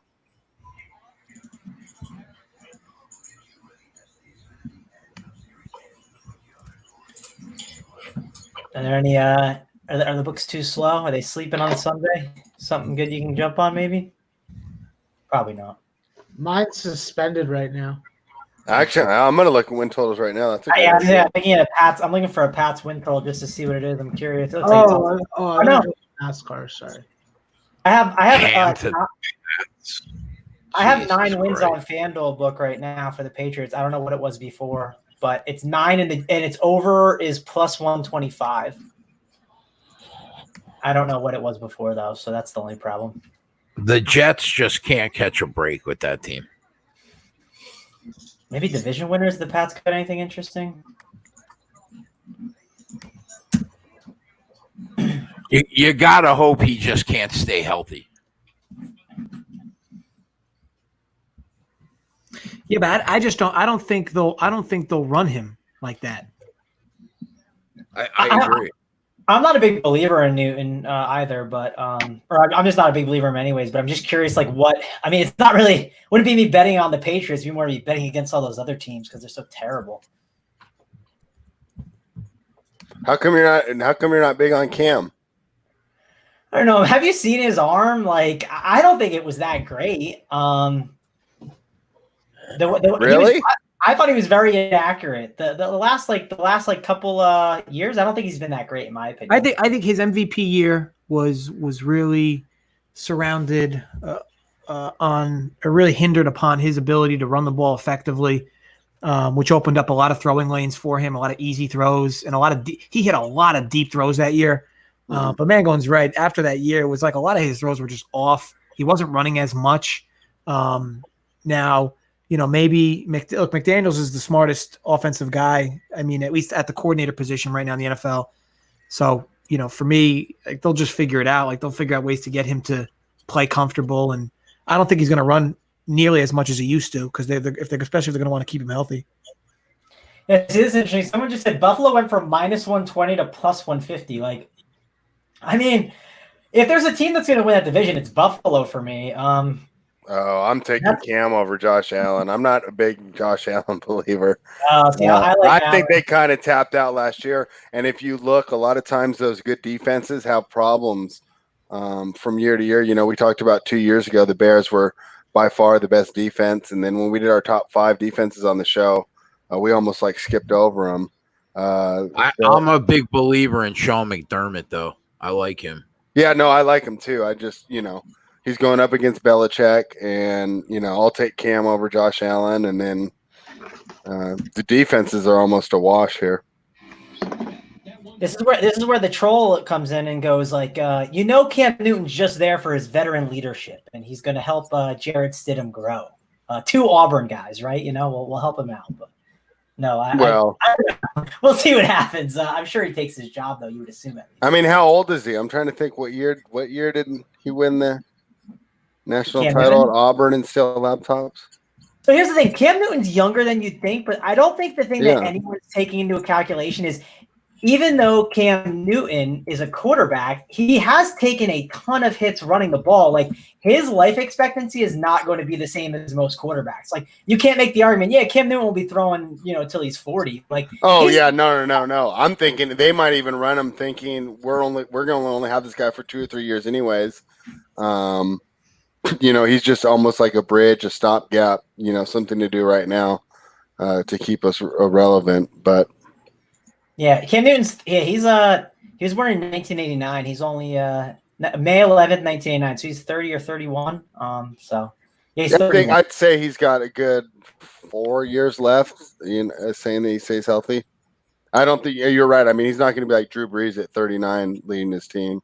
We'll see. Like, the one thing I'll say about starting quarterbacks is, like, when they're out the league, they're out the league. Like, Brock Osweiler's still young. I know he's not he was never what Cam Newton was, but once a starting QB drops, it's over for them. So I don't know if he's got 4 years in him, but I guess we'll have to see how his stint in New England goes. So. Yeah, I mean, I can just McDaniels is going to maximize him. That's probably totally a lot fair. more 3-step drops. Get the ball out quickly. The thing is he going to be able to be accurate? And that's the question, because I think that if you give him time, he's gonna beat you over the top. I mean, he's got a cannon for an arm. One of the most physically talented quarterbacks I've ever seen in my life. It's just, is he going to be able to hit those underneath routes that McDaniels is going to drop for him? Yeah, he's too inaccurate for my liking. But and I'd agree with you that it's a major shortcoming. I think Kevin Harvick is the play right now. We're jumping in on Harvick. Is that the move? Keselowski has to pit. And Harvick and Hamlin last pit stop was at lap 76. I don't know if they can go 64 laps. Harvick is maintaining a 1.25 second lead on Hamlin, and it's getting bigger. Yeah, I think Kevin Harvick is probably the play. Denny Hamlin and Kevin Harvick are both plus 150. Jesus Christ. Yeah. That's it. That's terrible. See, that's the big adjustment that they made after we went 29 for 37 last year. Because at this point in the race, last year, Harvick would have still been 4.5 to 1. And I think that once every sport comes back and they've got a million things on the board and they're not just only taking NASCAR liability, it might go back to that. But I mean, after that golf tournament, all their liabilities up on this, and they probably got like 10% on Sims. Hey, I want to throw an idea to you guys. I'm not saying like I'm betting this, but Levitan just tweeted it, and it's a pretty good point. Now he's plus 120. He's dropping like a rock. Sorry, bro. Yeah, you're good. No, if you want to make a bet, put it in. Like, cut me off, please. But yeah, he just said 20 to 1 on Cam Newton for comeback player of the year on DraftKings app right now. So if you want to do that, if you're a believer in Cam, you can get him for 20 to 1 for comeback player. And there's some good narratives written in there sometimes for those like awards. So yeah, actually, that's a really good look. If you're like me and you like the pairing with McDaniel, you think that it'll help He did play last year though, right? He played 2 games while he was hurt and looked absolutely terrible. And then he got the surgery, right? Like, who knows the surgery? It was a foot one, right? So obviously, it could help his running ability, which could improve things. But you figure he just stays healthy. Yeah, that's a solid. JJ, do you think there's a wide margin between McDaniels and Kyle Shanahan for offensive coordinator? Well, the problem is that Shanahan's a coach now, so yeah, but he still runs the offense, though, doesn't he? Yeah, I guess the same thing could be said about McVay. But I guess it's tough. McDaniels for me has been so proven. Like wherever he's gone for the last 15 years, it's just he's good. He's good, no doubt. Incredible. I mean, geez, do you remember Kyle Orton threw for like 4,700 yards underneath him? I would say they're all about the same level, though. Yeah. Because McDaniels, we compare him to McVay and Shanahan. McDaniels has the luxury of just being able to design the offense and just work with the offensive players, while the other two are, while they may be calling the plays, they are involved in the other aspects of running the team that the offensive coordinator doesn't have to deal with. Max, I'm really mad that we didn't pull the trigger on somebody earlier. Yeah, I pulled the trigger. On who? Hamlin and Harvick. At what price? Hamlin at plus 300, Harvick at plus 200. Well, what are you, a fucking mute? What, you weren't going to tell us? I wasn't really sure of it. I was more just throwing the dice. Well, you can at least tell us. It's our choice whether or not we want to tell you. I told you were my guy. I said you're the hot hand. I said you were my guy. Max, this is why you need that Chernobyl stash ready, because when you go rogue like that, you need to throw the stash on. You need to throw the stash on and tell everybody what bets you made that are now unfavorable because you made them. What a month. Whatever. Listen. Hamlin's plus 175 right now, by the way, if you want to move to that instead. But Harvick's plus 1. Yeah, Harvick's down to even money. He's even money. Yeah, I can't make a move. I guess the big problem would be you assume there's going to be a caution, one more at least. Hamlin's probably going to be better off the line. Yeah, I can't make the move, not at even money, when there's probably a good chance they have to pit again.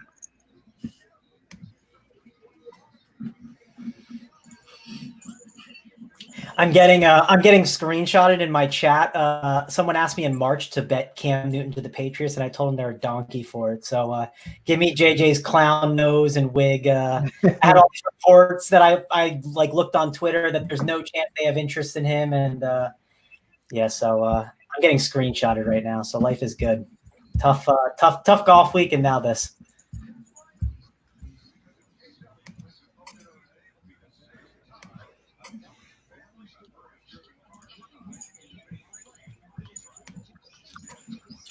Almirola is up to 12th, and Boyer and Bowman are 8th and 10th.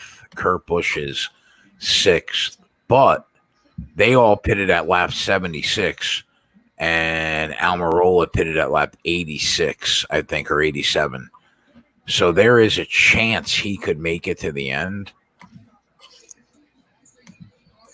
Yeah, they're going to have to make a green flag stop, everybody, I think. And they're starting now.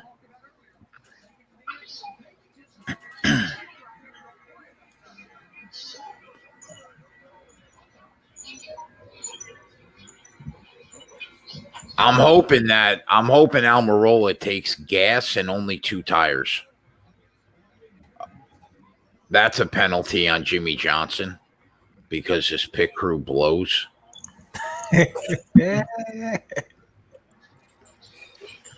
He just took himself out of the race. Good night. as the tire rolls down pit road.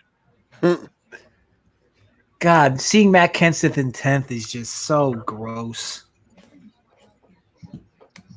Well, he's at 9th now. Just to rub it in. Thanks, Mango. Listen, I'm getting destroyed for the Cam Newton take. I can't go down. Yes, Kurt Busch pitting. Take your time, boys. Is there anything on Chase Elliott? Like, he sneakily somehow made it to 3rd. I don't know how, but I figured I'd just ask because people are looking. He's got to come in. He's got to come in though. Okay. I don't mind the kid.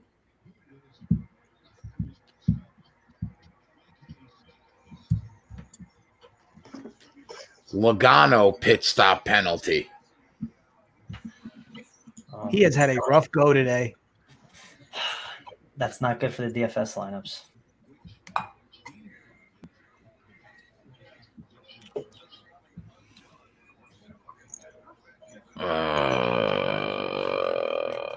Jay, can we still get this Toyota play? I mean, I guess theoretically Hamlin could still win the race. Sure. It's possible. We really need Almirola to take 2 tires and a splash of gas.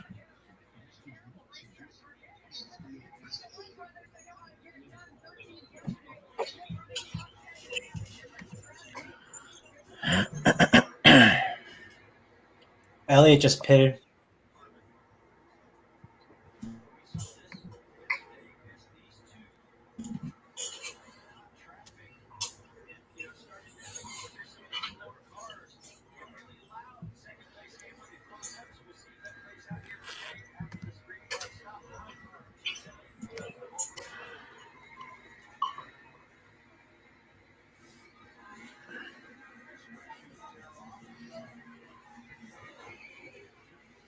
Looks like everybody's taking 2 tires and some gas. Is this going to be their last one, you think, Jay? Yeah, probably. Sorry, boy. Well, there's a chance, barring a crash, which could happen.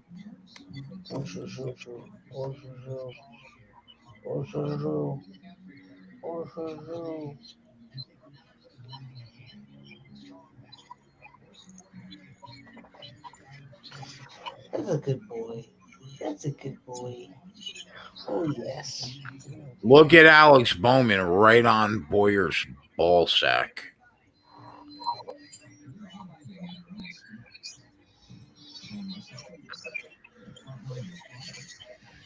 Come on, Clint. Don't fuck me.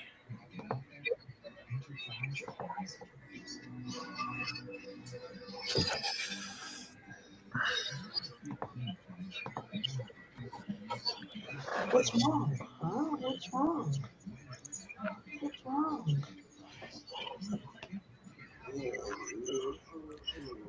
What were you saying, Jay? I mean, first of all, I don't even know what they're going to have to stop this race, right? I mean, well, 8:20. They have to finish. Harvick just pit. Did we expect that? Yeah, Harvick and Hamlin have to pit. Okay. Oh man, a caution now to own the libs. Oh, actually, maybe Hamlin. Yeah, Hamlin has to pit. Yep. But if we want Hamlin and we want the caution, we obviously want to get a caution here. That'd be big for us if we can have him hang on. But Hamlin had Hamlin had Yahtzee before, went in perfect time, accident happens, goes in, and still drops like 12 places.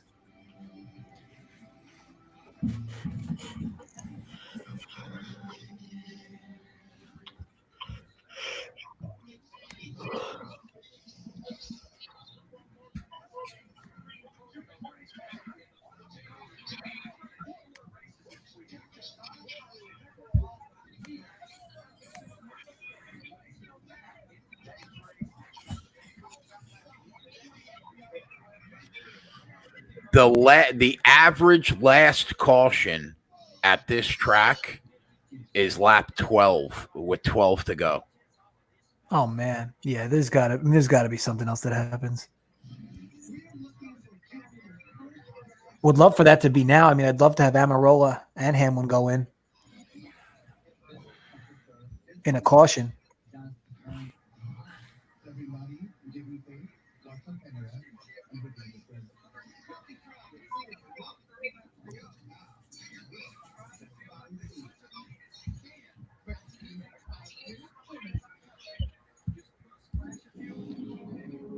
Yeah, man. I can honestly say I have no idea how this race is going to play out.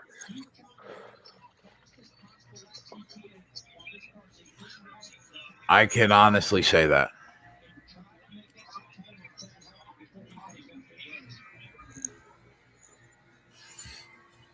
There's a good chance I don't even make an outright bet. If Truex pitted at 86, he's got to pit again. No, I don't know. Like, I don't know if Almirola pitted at 86. Can they make it to the end?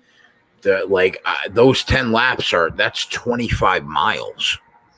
I don't know if Almirola could make it. you basically got a bunch of guys at the front that are probably. My gut says he can't make it. 86, that's what? 54 laps? Maybe. Even Eric Jones, I mean, 80. Does anybody know what the... Can you go 54 laps? No, they were saying that Google said earlier it was 33 to 36. Okay.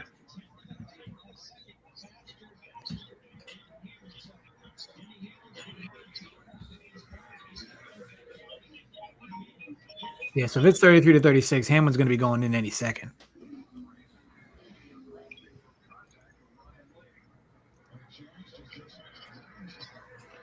Yeah.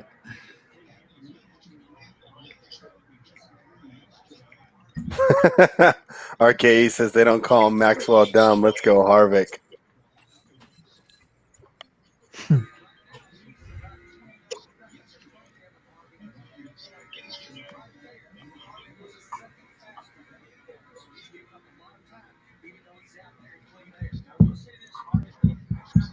Oh, Tyler says Harvick windows 40 to 42 lap. All right. Yeah, that's going to leave it short.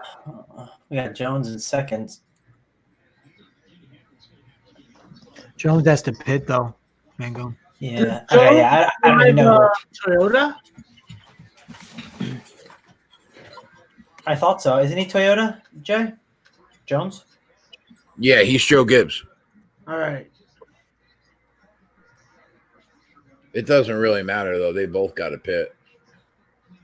I mean, looking at when all these guys cooked their last pit, like the only person who might not have to would be Harvick. Harvick at 104. Oh yeah, that is his plan. He just, if they stay green, he will not go back in. Ty Dillon's got a good shot at a top 10 finish. That would be massive. A top 10 for Ty would actually be probably really big for me. As long as nothing crazy. Oh yeah, definitely. The winnings are up right now. I think we're in first in the Monster. No, second. So that'd be good. I'll sign up for a first or second. I mean, barring an accident, he's got a late pit and he's in 16th. Yeah, that's he's a difference maker for me. I mean, I have him at 8%, so yeah, getting 46 points right now on FanDuel, which is more than Logano is 29th right now. He was actually cruising early on in the race. Here's what I'm thinking, bro. I think what Hamlin and Jones and Almirola might try to do is go down pit road, just take gas, and go right back out. And he might come back out the lead. If Almirola does that, bro, we're going to cash this fucking bet.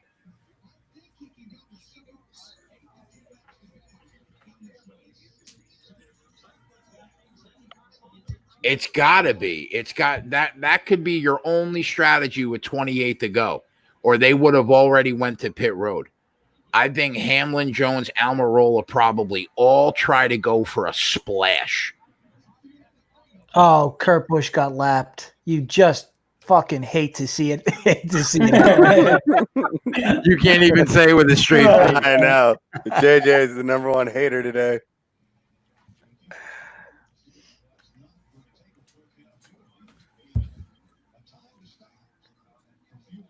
Denny's. I think Denny's going to win this race. He's got a pit. Yeah, but all he's going to do, Jay, is get a gallon of gas or 2 gallons of gas and go right back out with the tires that he has. That's his game plan here, because it took Harvick about 8 seconds probably for his pit stop. Hamlin's pit stop will probably be like 2 seconds.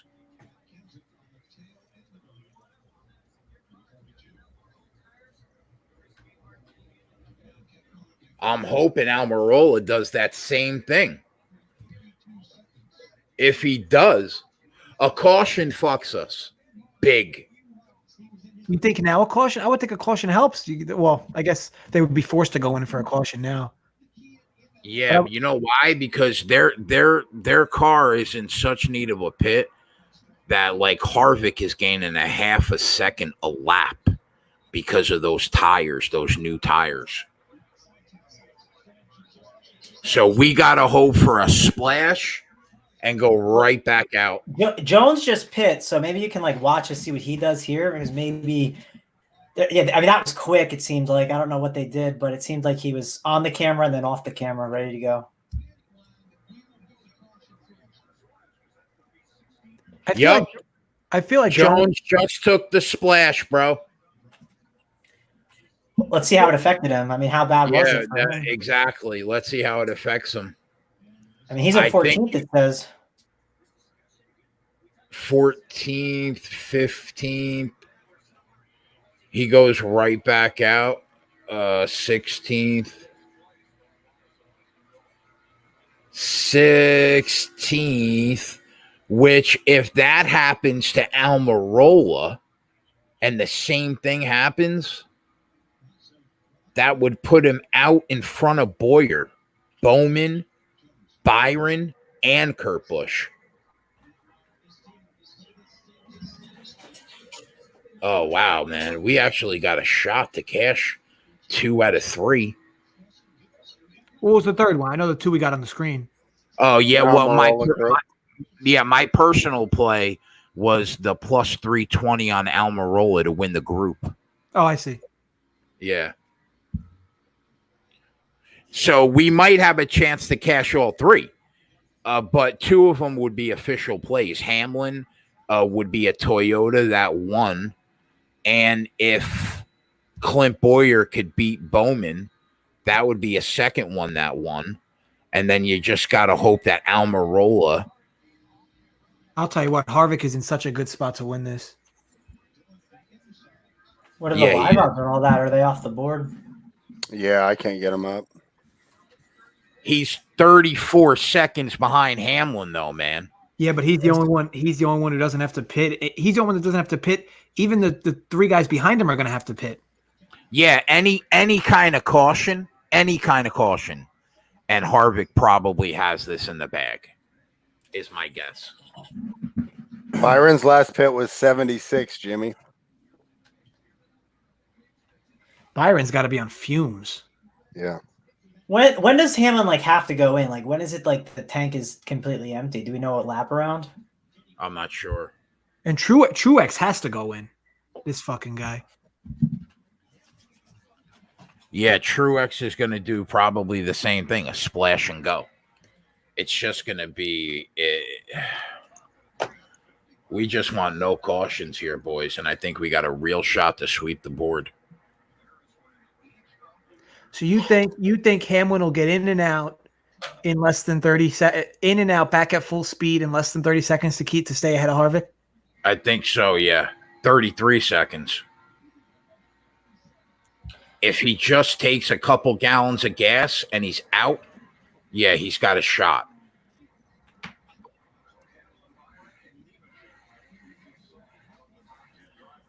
He's got a shot because Hamlin, you know why? Harvick still has to deal with lap traffic out there. It's not like it's going to be smooth sailing to go gun him down. He still's got to pass cars.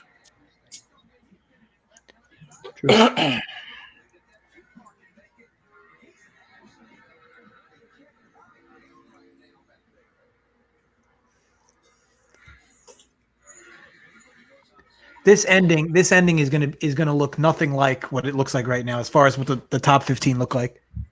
Correct. That's not good for my lineups. Well, I mean, in one good thing, I don't know how high you are on Jones, but Jones should easily clear top 10. I have him on both of my one lineups. So, I really just care about, to be honest, my FanDuel teams, like, because, like I said, the percentages really added up with, like, Kyle and all these guys. Like, I don't have a dead driver. So, as long as, like, my guys finish, like, high up, like, I have a chance to definitely take something down. Because I'm in higher dollar stuff where it's not like you have to hit, like, Yahtzee, basically. I don't know who's going to win this race. It could be Hamlin. It could be Harvick. It looks like Keselowski's ticking fractions off of Harvick. Who the fuck knows?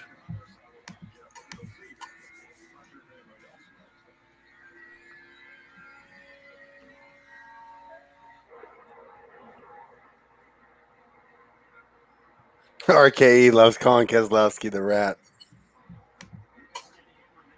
Here comes Hamlin down pit road. My guess is he's just going to get some gas. He's taking tires, man. He took tires, too. Did he really? He took tires, and they're off. Yep, he's going now. Oh, wow. He's done. Are they basically just assuming there's going to be a caution? Here comes Almirola. Almirola came in, too, and there's more coming in also. Tell me Almirola's just getting gas, bro. I don't know, but Hamlin is ahead of Harvick right now. I don't know if he's going to get in front in time, but he's ahead. Yeah, he's going to get it. Yep, easy. Hamlin's still ahead of Harvick. He's in second. Wow, he took tires and got the second. Yeah, but it's just clean air. Almirola's in 10th or 11th. Jones is in 10th. So, Almirola only fueled, someone said. Almirola only fueled? Do we know that for a fact? That's what someone said in That's chat. what Jimmy Stain said. Harvick looked like he was ahead of Hamlin, though. It says Harvick 4th and Hamlin 2nd. I know it says it, but it looked like they showed On Harvick. what lap? I see lap 120, Harvick 5th, Hamlin 1st. Oh, maybe. But I noticed that the website's like a little bit behind. Wow, Hamlin's team is a fucking machine. I mean, he got 2 tires, too.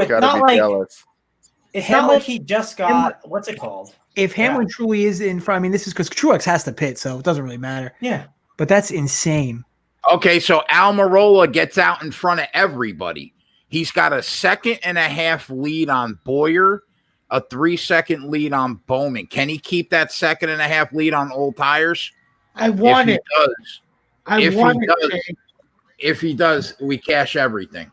I want it. Do you want it? Come on, bro. What's my name? Do I want it? Well, fucking look into the camera when I'm talking to you. Says the guy who hasn't spoken for 45 minutes. You know what, Spread? You settle the fuck down over there, all right? All right, I'll chill You out. don't be keeping track of those numbers. Yeah, I know. I hate to see it. I tell you what, Eric Jones is going to move up some slots too. This could be a big NASCAR weekend for us, Maxwell.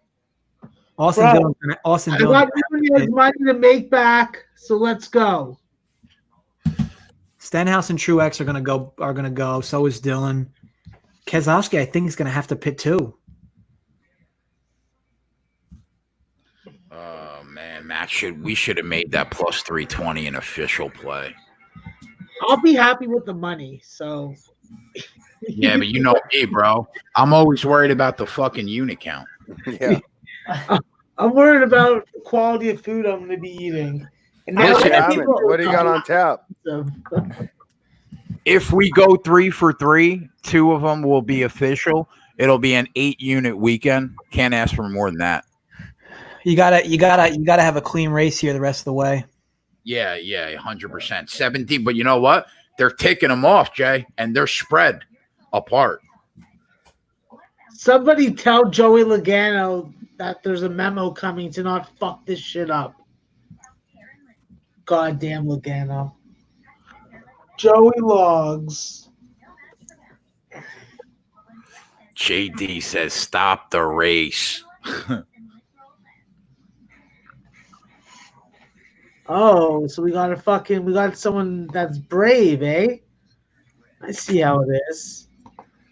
I'll fucking settle you down, you fucking cuck. The sweat begins, boys. Let's go, Twist One. Let's go. I will say, I gotta watch Ty Dillon. Ty Dillon's gonna be big for me. Why is he in 26 now? I thought you said he wasn't pitting, JJ. Ty Dillon, where is he? He's in 26. He's not going to have to pit. I mean, if he lost laps, that's just because he sucks. It's not going well for Ty Dillon. Sort of like the sloppy sucking Christopher Savage's mom does under a bridge. I fucking paid her $25 for fucking rock hard hand jobs. No lube on her fucking hand. Truex really milking these laps, huh? Almirola's keeping that 1.5. Almirola's got a 2-second lead on Boyer. Oh, man. Truex just pit. All right, let's go. Let's go. Give me that sweep. Let's go, Denny. Let's go. I need Toyota, I need Denny, and I need Almirola. I mean, we nailed it though, bro. The 2 best cars going into this race, Hamlin and Harvick, and here they are, 1-2.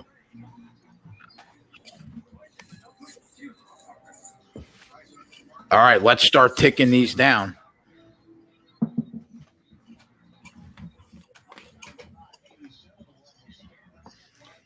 Dexter, fuck the fucking kibosh us, you son of a bitch.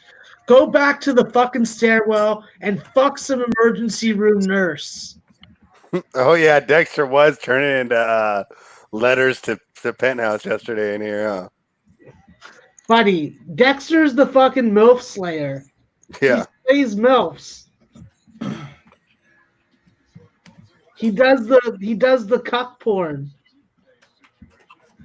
Loves that shit.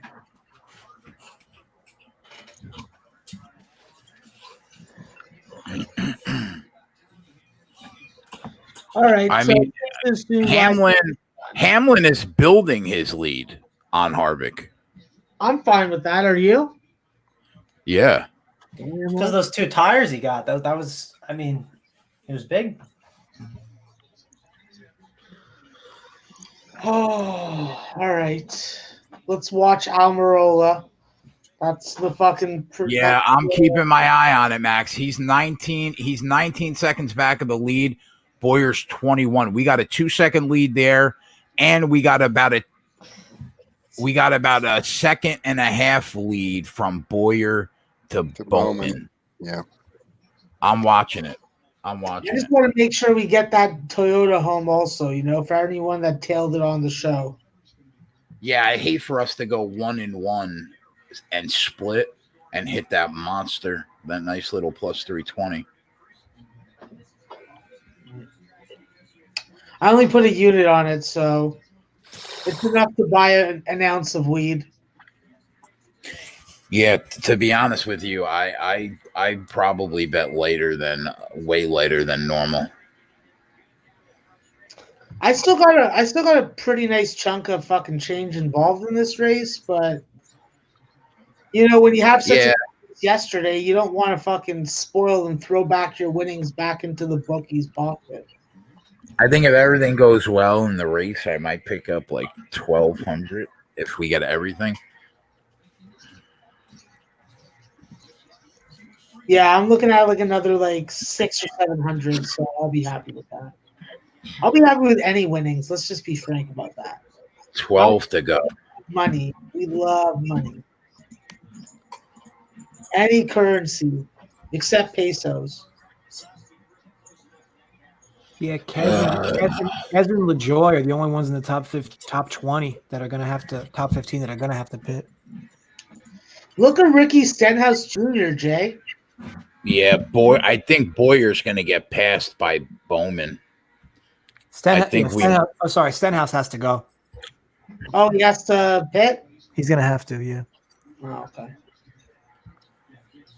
Wow, I just looked on FanDuel, and there's one team ahead of me. I'm in sixth, and of the 5 teams ahead of me, all of them have one of the guys you say have to pit. So if those guys pit and just get dusted, I'll be second place probably if it sits pretty. Jay, we're at that dreaded 12th lap left. Yeah. I'm worrying about this Bowman-Boyer matchup, Max. It could be the only one that fucks us if there's no caution. I mean, we'll still make money for ourselves, but we'll split and go 1-1 on the show. Look at that.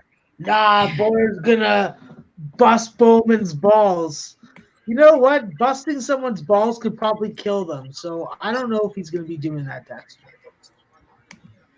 But I thank you for the idea. Now I know how to fucking punish one of my enemies. Almirola, what are you doing, you little slut bag? He's good, bro. He's got a 2-second lead on Boyer. He's doing him. He's doing everything he needs to. I don't like to see Boyer so close. We got to hope that Boyer could get in front of some lap traffic, because if Bowman has a clear shot, he's going to pass him in the next 10 laps.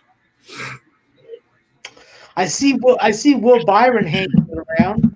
Jeff Gordon probably has his voodoo doll out, being like stabbing him in the hand so he fucking spins and drives off the course.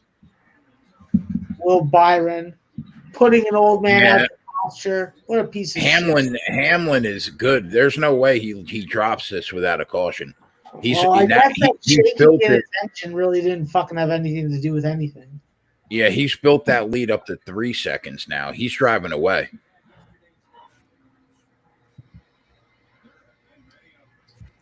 Where's Jimmy Johnson and where's fucking Logano? I have no idea. Somewhere far back. 17th for Johnson. That's good. Logano's 25th. All right, so neither of them can win the race. Hopefully none of them fuck with the race. Did I hit that golf parlay?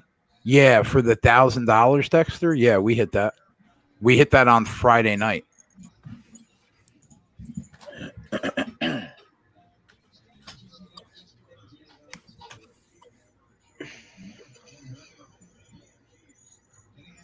I will say you're not going to have as many studs in this next field, so that might be a tougher one to pull off this week. But I'll why definitely you look gotta at it. burst my fucking bubble? I'm just telling you, it's not a bad field, but it's not what it's been. I just found an angle I like. It's a good one. It definitely is a good one. So I'm betting Bryson top 10 until he proves me wrong. So as long as the odds are good, but he's in the next. Is he in the next tournament? Yeah, him and Webb are both in it. I saw like Finau was there. It just didn't seem. Oh, I have it up right here. The whole field. It's in like alphabetical order, so I could search him. So obviously he'll be one of the 3 drivers to make the cut. Yeah, I would probably. I mean, Webb missed last week, but Webb missed last week because a family member had the virus, and he was doing it out of being like being courteous of everyone else. So Webb should be totally fine, and that's good karma, right? Good juju. He's got to make the cut after that, sitting out a tournament. Who else is a beast that makes the cut almost every time that you see for next week? I'm looking now. Obviously, the course, it depends what the course is. Sung Jae Im is in there. He's normally pretty good. He flirted with the cut line, but he got through. Victor Hovland's been playing lights out golf. He's in the field. And you can get maybe, I wonder what the odds are on him. The odds definitely adjusted a ton on him over the past 3 weeks. So I'm curious what's offered there for him. Bubba Watson's there, but I'm not a big Bubba guy. Patrick Reed. Patrick Reed's a good golfer, typically. Patrick Reed. Is he worthy of being one of those 3 golfers in that Cup parlay? I'd have to see. I'd have to see what like the tournament is and what shapes up with him. So, but he's been playing better golf for sure. But he can be volatile. He probably doesn't make that cut. I'd say. How does Keselowski still have gas?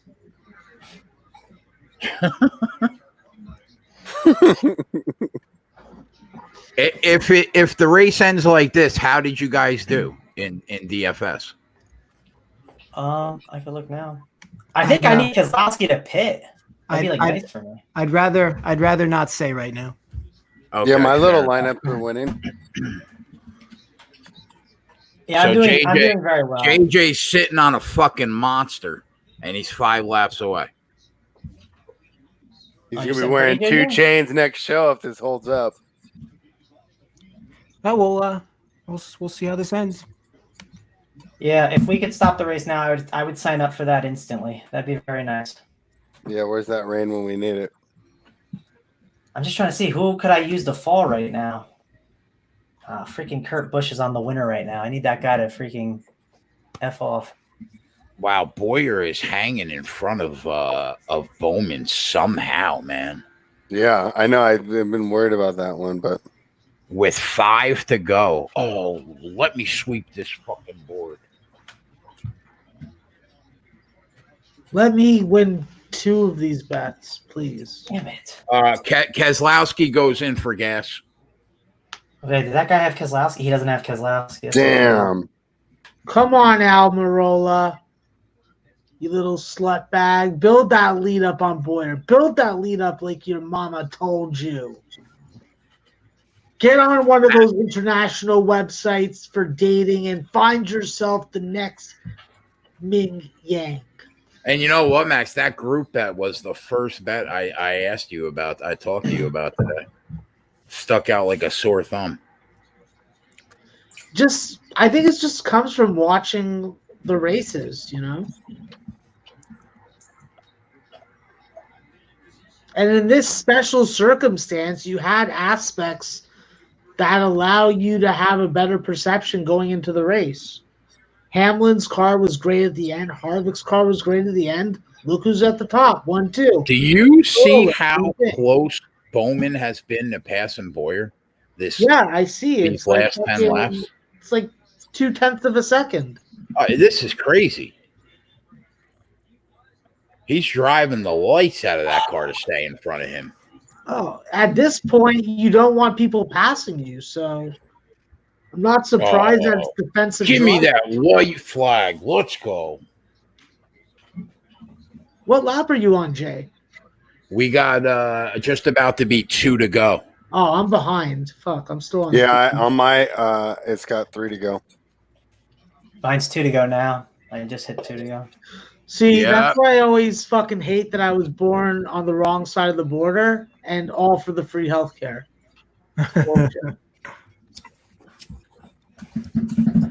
Could have had ESPN growing up my whole life. You're not missing much anymore with that. Yeah. I know, but for college basketball, ESPN is God. Give me that white flag, boys.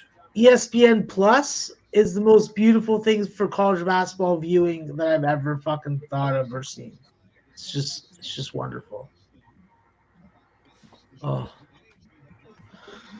JJ, I can't wait till college basketball comes back. Oh, same here, Max. I feel like a fucking like a vagrant on the side of the street, fucking sticking his hand out for fucking change. White flag is out. Let's go, Jay. Let's go. Let's go. We do that. We do it right. We keep it tight. One more Don't lap, have to Max. pee all night. One more lap. Boyer's ahead still by 0.6, so that's good. 0.7. Come on, Boyer. Lock it up for Jay. He locks up enough units for the rest of us. Let's reward him. So his wonderful show record increases. Bro, I love that thing as much as my kid. That's something you shouldn't say online. I don't give a fuck. Well, Look I mean, who's I love, talking about not taking Where's stuff Abby online. right now? Let's ask her what she thinks. no, He didn't obviously, say more. He said obviously, I Oh. love my daughter more. It's definitely second. What about I'm your dick? I'm What about seeing your Bowman dick? over. I'm seeing Bowman over Boyer unofficial, but I'm not. Oh Yeah. my god! I mean, I don't. That sucks. We'll go 1-1 and make a tiny bit of profit. But I hit the Almirola at plus 320. We got it. Nope, it went through. Boyer beat Bowman. It looks like. Nice. I Nice see it by a job, 10th of a good job. second. Gosh. Oh my Who got goodness, that was a sweat. No, I Boyer see got it it. by Let's go. Hey, you see this man going 300th of a second? Yeah, I know. It was nuts. Well, it flipped on the screen. I thought it 300th was of a like second. official. It just kept flipping back and forth. That was 300th Jay. of a second. Put Unbelievable. Danny JJ, on the board. were you sitting Put on a the- monster, bro? Yeah. So, are we 100% sure Boyer beat Bowman? 100% sure. Boys, 15K in NASCAR. There we go. Oh, Wow. Great So job, you're JJ. saying, Really? so you're saying that coming on the show today and going to take Tyler Reddick out of that fucking lineup helped. wow. It 100% helped. Let's go. Stackaroos, my God. Why am I betting? JJ, I won $100 on DFS, so I'm getting there. I, Let's yeah, go. Not as good as you, but I'm pretty close. I'm on Jay, my That's way. how I got sports third. I tech got does third of it. the monster, and I felt like I had a nice little one. But you're the winner on the show of with the 15. Yeah, great job, JJ. I will tell you all this. I easily lost 12,000 this weekend betting golf. Not betting in DFS. Oh no.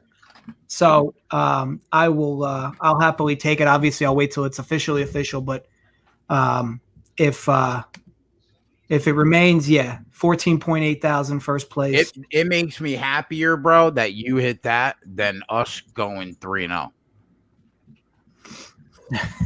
And he just said how much he Why loves am I that unit betting? count, so he's pretty Why? happy. I should just be playing DFS. Fuck. Bam. All right, so 2 units officially added to the unit count. We go 2-0 there. And anybody that tailed that extra personal play, you made 5.2 units on the show. If you only tailed the official plays, you made 2 units on the show. And JJ picked up 15 dimes. That's how we fucking do it. Let's go. Peace. There you guys. All right, I guess we're out. We'll obviously be back for NASCAR. Maybe we'll do an Xfinity race because we don't have any UFC this week, but we'll have content going out. Spread and Tyler are going to do a couple quick hitter NBA videos on some futures. You guys will see us over the weekend, probably for a couple races, and then we get ready for fight month on that island in 2 weeks. So we will see you guys later on in the week. And if you don't know, now you know. We're out.